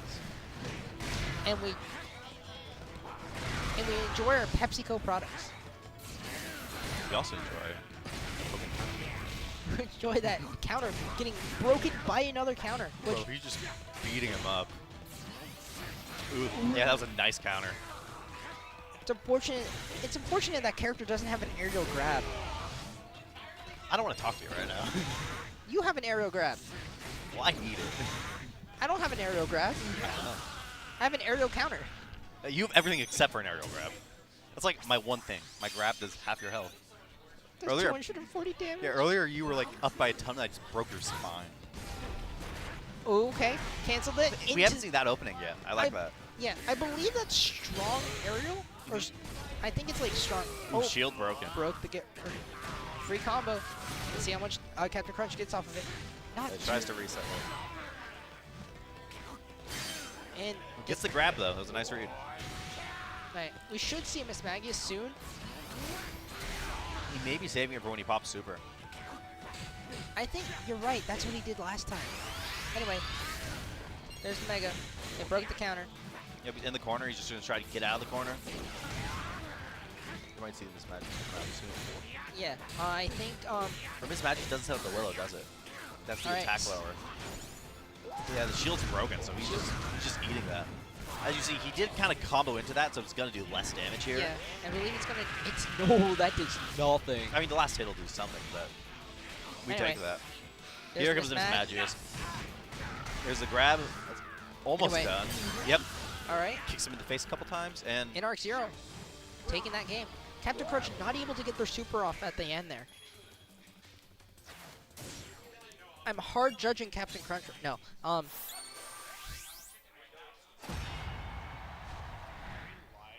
yes. Hi, Colin. shout out to Kamikaze not knowing we're live. Shout outs to Kamikaze in We're general. seeing Miss Magic come again. Best Sheik player at GCU. All right. They're at the Training Mojo Dojo Casa House. As some people call it. Their production going, yes. Anyway, Yeah, nasty wall combo set up by Garchomp here. He's just going to keep hitting. Gonna Captain throw Crunch, out the Tornado. Ooh, Tornado does hit. Sandstorm, fortunately missing, popping him up. Still wasn't able to get a combo. He gets one interaction goes in Zero's favor there. There's Another one. All right, back into field phase. Togekiss might come out soon. If actually no, Ooh, well, he's got super up now. Yeah, he's just gonna pop it. they're super. Brave Bird, I believe that's. Ooh, that was excellent. Oh. Wall combo, unfortunately dropped it. Miss Yeah, Magius to pop get Miss the Magius attack and beat boost. him. Holding R, But don't think he was doing anything. Yeah, he's holding blocking R. R shield. that. Yeah. Ooh, yeah, the overhead. Block this overhead. Parry was filthy casual. But We're none gonna, of we're us, gonna see the Ninetales come out this time, so the Will-O-Wisp. there are no filthy casuals here at GCU. We're an all welcome. Yeah. Except for any Pico Libre mans. They get bullied. And that Rotom being there limits your options so much. You just can't jump to escape anything. I believe that Garchomp could probably still dig. He could dig, but the second he pops up, he's gonna get stunned. And Zero. He's being super aggressive. Yeah, Arcs are just on the attack. I believe. Blazing is such a frail character. Like, if he gets hit like once or twice, then he's back to even. And there it is. Yeah, that one tail hit just sets up. All right, block. Yeah, he's blocking this. All right, Nandez is popping up. Ah! Bro, he thought he had it. All right, Garchomp's popping it. I didn't notice. Blaziken was healing during the super. Anyway. Block string, block. Bro, his shield's still down. That's crazy damage. Ooh. Yep, it can't jump. No. Rotom already activated. Oh, yeah. Rotom just went ahead and activated. I don't exactly know. Ah, Ooh, yep, he got the nice. read. All right, this could be it for Captain Crunch. All right, 1-1. Game 4. Anarch Zero doing the Leo, powering himself up. All right. See how this goes. Gotta get that adrenaline pumping. Throwing out the tornado instantly. And that, Super aggressive off the bat. Yep, that breaks guard. All right, drill. Wall splat. Unfortunately, not able to get anything off of it. Yeah, but he's activating his magic immediately. Goes for the grab. Doesn't get him. I'm not sure about that one. I don't know. I've seen several interactions in this game that didn't make any sense to me today. Good counter it's though. big counter damage. It's so much damage. Anarch Zero slapping himself, trying to get himself back together. Got the attack out. Did not. Yeah, the jump to that. And this is a brutal coming and out the he gate. won the 50-50. Captain Crunch taking it to game 5. Yeah, that was so brutal. He just came out the gate swinging. We have 2-2. Sorry. 2-2. Vizivs is just so excited. Yeah, I'm about to scream on mic. All right, let's see how this goes. I'm assuming Togekiss, or we're seeing Rodom, yeah. Rodom's been working out decently well for Anarch Zero here. Because even if it's not getting anything off, it's limiting Cap Crunch's options so much. Correct. You still throw out that little boomerang there. That always catches me off guard. Yeah. Garchomp has 2 really good projectiles. The Bone Meringue, I guess, and then the Sandstorm. Yeah. Good weight on the counter there. Yeah, for sure. Manages to get over him there, but bit of a good start for.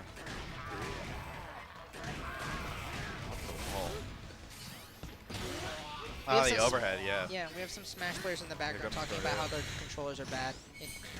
That's the. Oh, he did. Jab, jab, jab, jab. Yeah, standard grab. All right, Yeah, you don't see that often. Our Brodom's coming out, Miss Magic is coming out. He's going to There's pop the out of the Rotom. ground. I guess he has enough invincibility on that, so he just doesn't get affected by the So Rotom. weird. Anyway, Anarch Zero at 1 Waiting health. out the counter. He's going in. 50-50. Ah, get him attacked, yeah. All right. Wake up, This weak. could be it. Wake up, weak attack. Seeing Togekiss Ninetales come out. Both players are close to their super. And that'll break guard. Yep, that breaks guard. Push him back. Only got a little off of that, though. Ninetales. Ninetales coming out immediately. Keep him in the corner and get him a free grab. Yeah. Doesn't get too much off of it, though. Well, maybe I spoke too soon. Wall shift. Sandstorm not grabbing. Back. Stopping short. Gets the counter, though. So unfortunate for Anarch Zero. We'll see if they pop super here. They don't have Oh, no, it wait, yet. they don't. Yeah, they gotta get super up. Oh, that's such a good counter. That's not He's taking it just living, yet. but barely. All right. Oh, and that's it. The grab. Congratulations to Captain Crunch for taking the Pokken bracket at Yeah. Firefox number 97. A great effort from Anarch Zero, though. Seeing him win, you know. They won winners finals, you know. He made it this far, but, you know, just didn't happen yet. I don't believe still we're never getting a found that winner's one. interview for Pokken No. because we are trying. Everyone's yelling at us to leave. Uh, That was exciting still. That was fun. Very exciting. I guess you can sit here with Micah while they sign us off. I'm Penguino. Oh, I'm Amuse. Thank you so much to everyone who came out to either participate or watch FFF number 97. I mean, we really love to have you all. This is our top 8 banner. We already have it. I mean, what a insane night with Jinx making the just outstanding lifetime run that he did. And, of course, it was awesome to stream Pokken, too. Thank you. Shout out to our other contestants who made top 8. Cyclone, Shy, Bright, EO4, Drago, Mr. Grizz, and Hawk Teeves. Few of them on our GCU team, so congrats to them.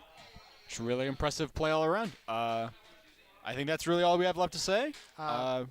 Thank you for our side brackets, which were Brawl, Street Fighter, and Pokken today. Yeah. Pokken was on stream. Hopefully we can get the others on stream at a later time. Yeah, I mean, I think we realized that we could probably figure out Street Fighter and other stuff. So, I mean, yeah. Thank you guys for coming out. Well, it was one. Bye-bye. Bye-bye.